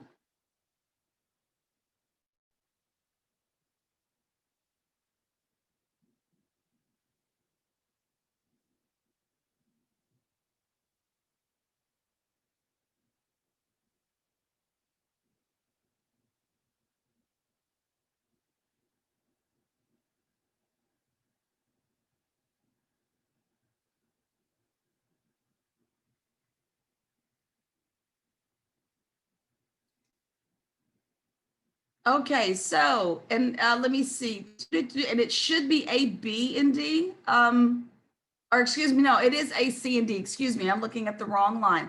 So ground leases might be a great idea for a developer when there's not a lot of land out there, when it's scarce. Land is super expensive, so let me lease it instead. Or D, when locations are super desirable. So A, C, and D were your best choices there. Not when it's cheap. If it's cheap, I'll just buy the land instead of, leasing it. So be careful when you read that one and take your time.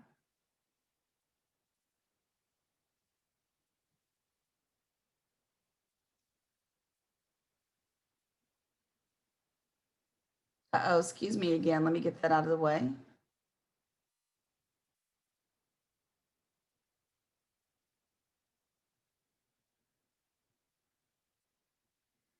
Absolutely. This should be listed in the lease just to be sure. I'll correct that typo. It should say generally. Just a few more.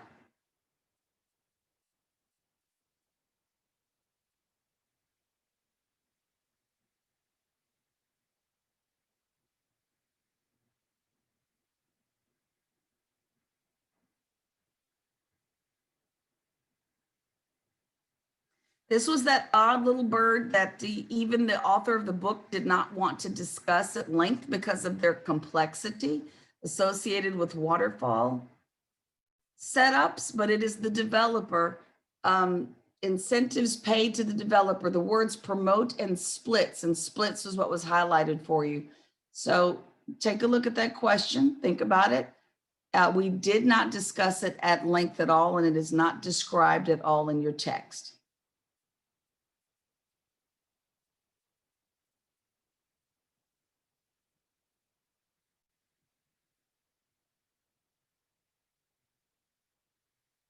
And here we go. Not much to think about there. And I think there's just the one more.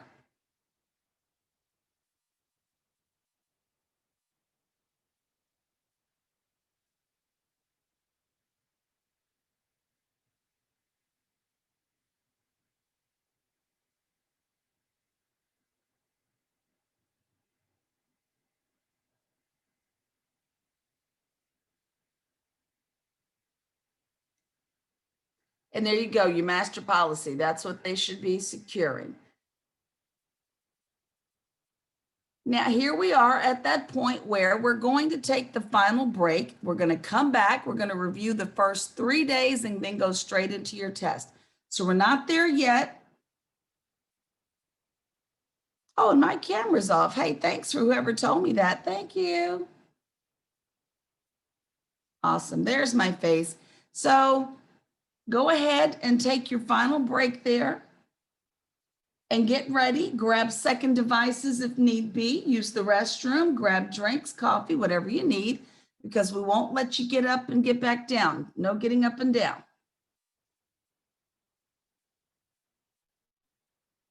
I don't know if I want that or this.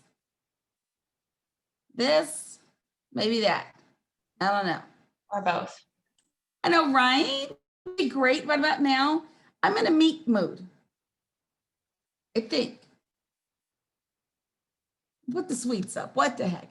Okay, see you guys back here in 13 minutes. You'll still get your break. 3 o'clock straight up. No, you know what? Let me back up. 2:55. 2:55. Come back. 2:55.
Hey, hold on.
20, got a private message for you in the chat, my friend.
Yeah. Cool. That's why yeah. Cool. I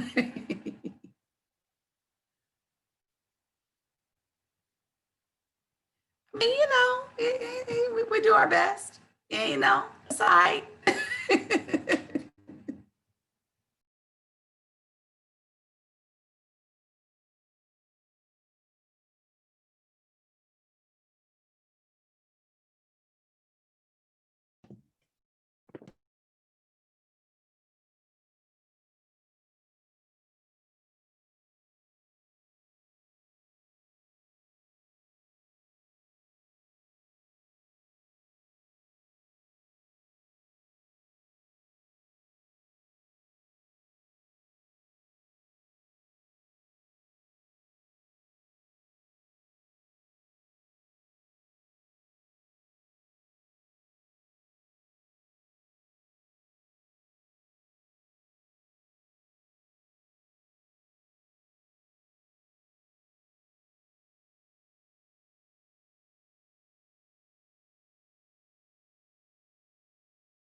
Two more minutes and your final break. 2 more minutes, your final break.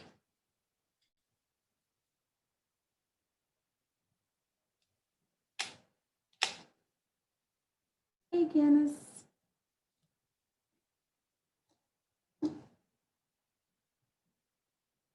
Peggy, if you don't come back, I'm gonna miss you, my friend. If you decide to test out, I'm gonna miss you.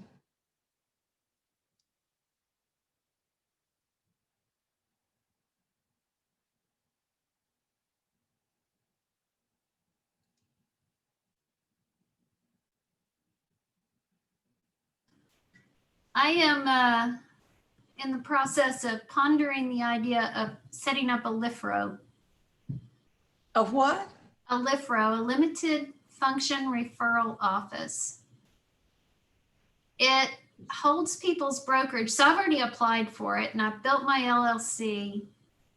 There are not that many in Texas, but what they do is they hold people's licenses who really just kind of want to be inactive. They just want to earn a commission here and there and refer clients. Yep. I didn't know there was a name for it. Didn't know there was. Yes. I did that. I set one up and it was for people that wanted to retire but still get paid a commission. They don't have to join a board. They just have to be a member of TREC. Right, exactly. And it's for people that want to retire and get paid because you can't pay them unless they're a member of TREC. Right. It's a way to make extra money. And Jim is asking, what are you saying? What are the letters? Is it LIFRO? No, LFRO. Hold on. Okay.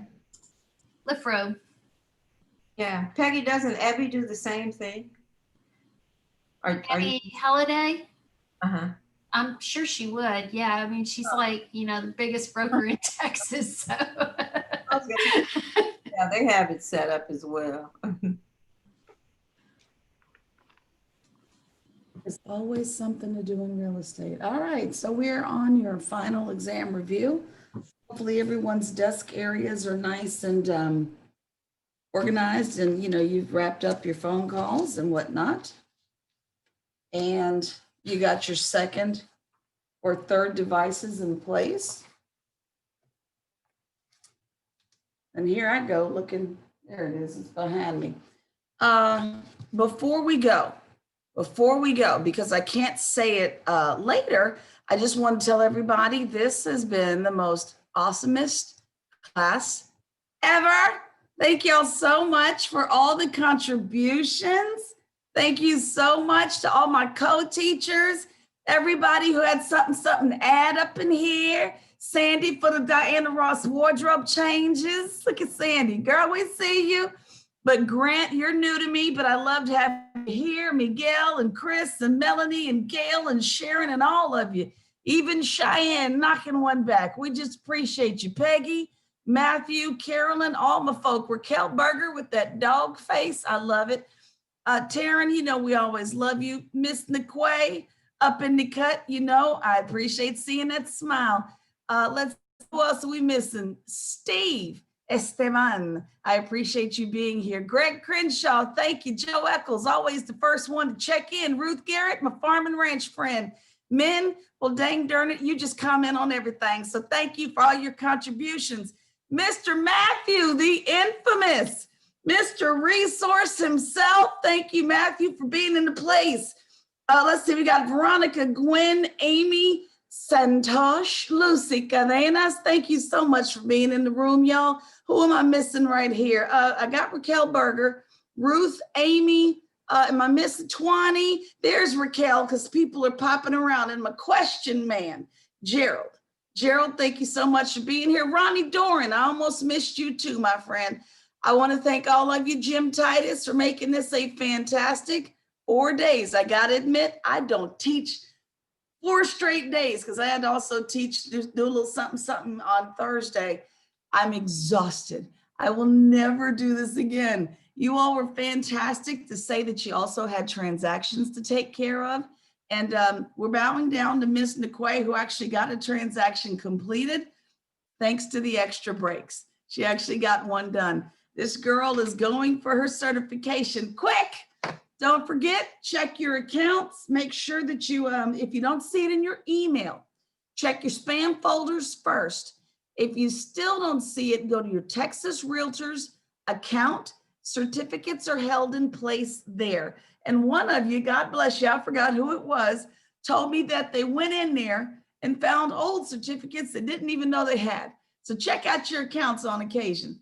And I'll see some of y'all next month. Don't forget, my dates were switched. What did I say? We're doing the 3rd, the 4th, the 7th, and the 8th through Texas Realtors. So again, it's not the 15th and 8th to 16th. The dates have been shifted. And if none of that made sense to you, when you start your exam, I will put my contact information up on the screen. Chandra, I don't think I mentioned your name. Benjamin, I don't think I called your name. Katan, thank y'all again. Cheyenne, my shy guy, thank you. Raymond, hold on, guys. My secret arsenal, secret weapon in the room was Raymond. Raymond doesn't say much to anybody. Raymond won't open up a microphone, but if I tell you Raymond popped some good information in that chat. Raymond, thank you for your contributions, y'all. It just wouldn't have gotten any better without any of you. Chris Parker, you as well. So all of your recommendations are going up the ladder. We're going to try to make this better for the second class rolling through. How about a little exam review? And we're on it, y'all.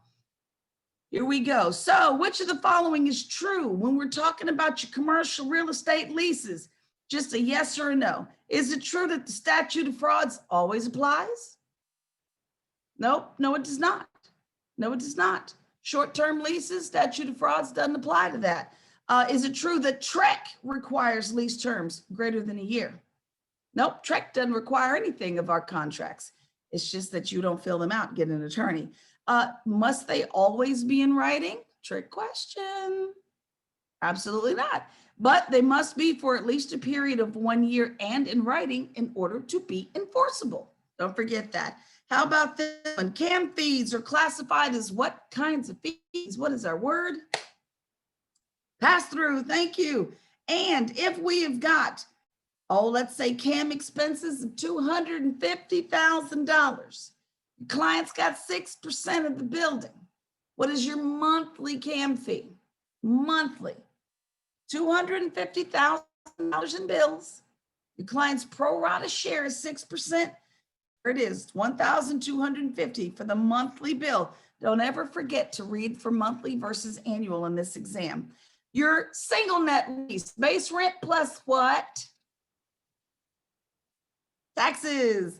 And your triple nets include which items? Base rent plus CAM, taxes, and insurance. All right. Tell me what's true about your commission structures. What is true of your commission structures? Absolutely. They're not standard, they're negotiable, they vary. All that stuff is good and true. Let's see. Expansion rights ought to give you a signal that there's something in the lease. What might that clause be called? I got an expansion right. There you go. Right of first refusal. And let's see, which of the following might be considered a rent abatement? How about reducing the base rental rate for the next year? Is that one? Sure. How about if I give you a moving allowance? Might that be an abatement? Yep. What about tenant improvements to be paid by the tenant? Okay, there you go. No.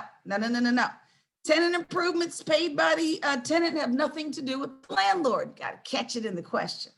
Let's see. Effective rental rates determinations. Effective rental rate determinations include what? A DCF analysis, average rent calculations, going in cap rates, are the first two things I said. The first two things I said, the DCF analysis or an average rent calculation. So we might be looking at future rents, or we might just be averaging them out, and that might help us determine what the effective rental rate is going to be. Let's see. Subletting agreements. Who are the two parties that negotiate them, please?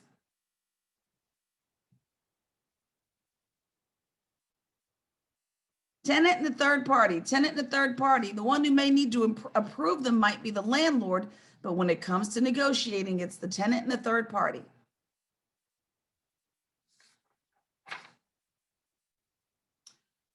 Which value concept weighs very heavily in determining whether planned or existing developments will achieve their maximum value?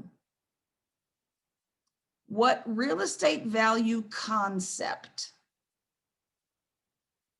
We want to achieve maximum value, highest and best use. That's another one of those questions where the answer is in the question. If I want maximum value, then I want highest and best use. Boop, there it is. Let's see. If I see any other alphabet except for the right one, I am closing this computer right now. Acquisition of land for development, usually taken care of with which kind of financing? We're acquiring the land and developing it. Thank you. A&D loans, there you go. Acquisition and development loans. All right, now we're getting real particular here, but for the purposes of our exam, we've only got a 60% loan to value ratio. We got another 40% outstanding. The investor says, hey, I want to do this by myself. So what can that investor do to get that other 40% taken care of? Find himself an investor or a Mark Cuban. Grant. Grant says donate a kidney and call Mark Cuban. The rest of you don't listen to Grant. He's going to poison your mind. 35% can go to or come from rather an equity partner, and 5% might be that walking around money someone else referenced. I do like Grant's sense of humor though. Let's see. Who's the last one to get paid? The last one to get paid is going to be your developer. Who is the first person we owe money to? First person or entity? Who do we owe to? Right, lenders. And in the middle somewhere, who's in the middle? Getting paid after the lender, maybe our equity investors. And then, of course, like we said, the developers at the end. Tell me the three alphabets associated with the tenant that might be best in an outlot parcel. There's 3 alphabets associated with these fast food tenants. Exactly. QSR, quick service restaurants. There you go. So again, there are some other answers here that look reasonable. Not gonna lie, they're reasonable, but that's what you're looking for. All right.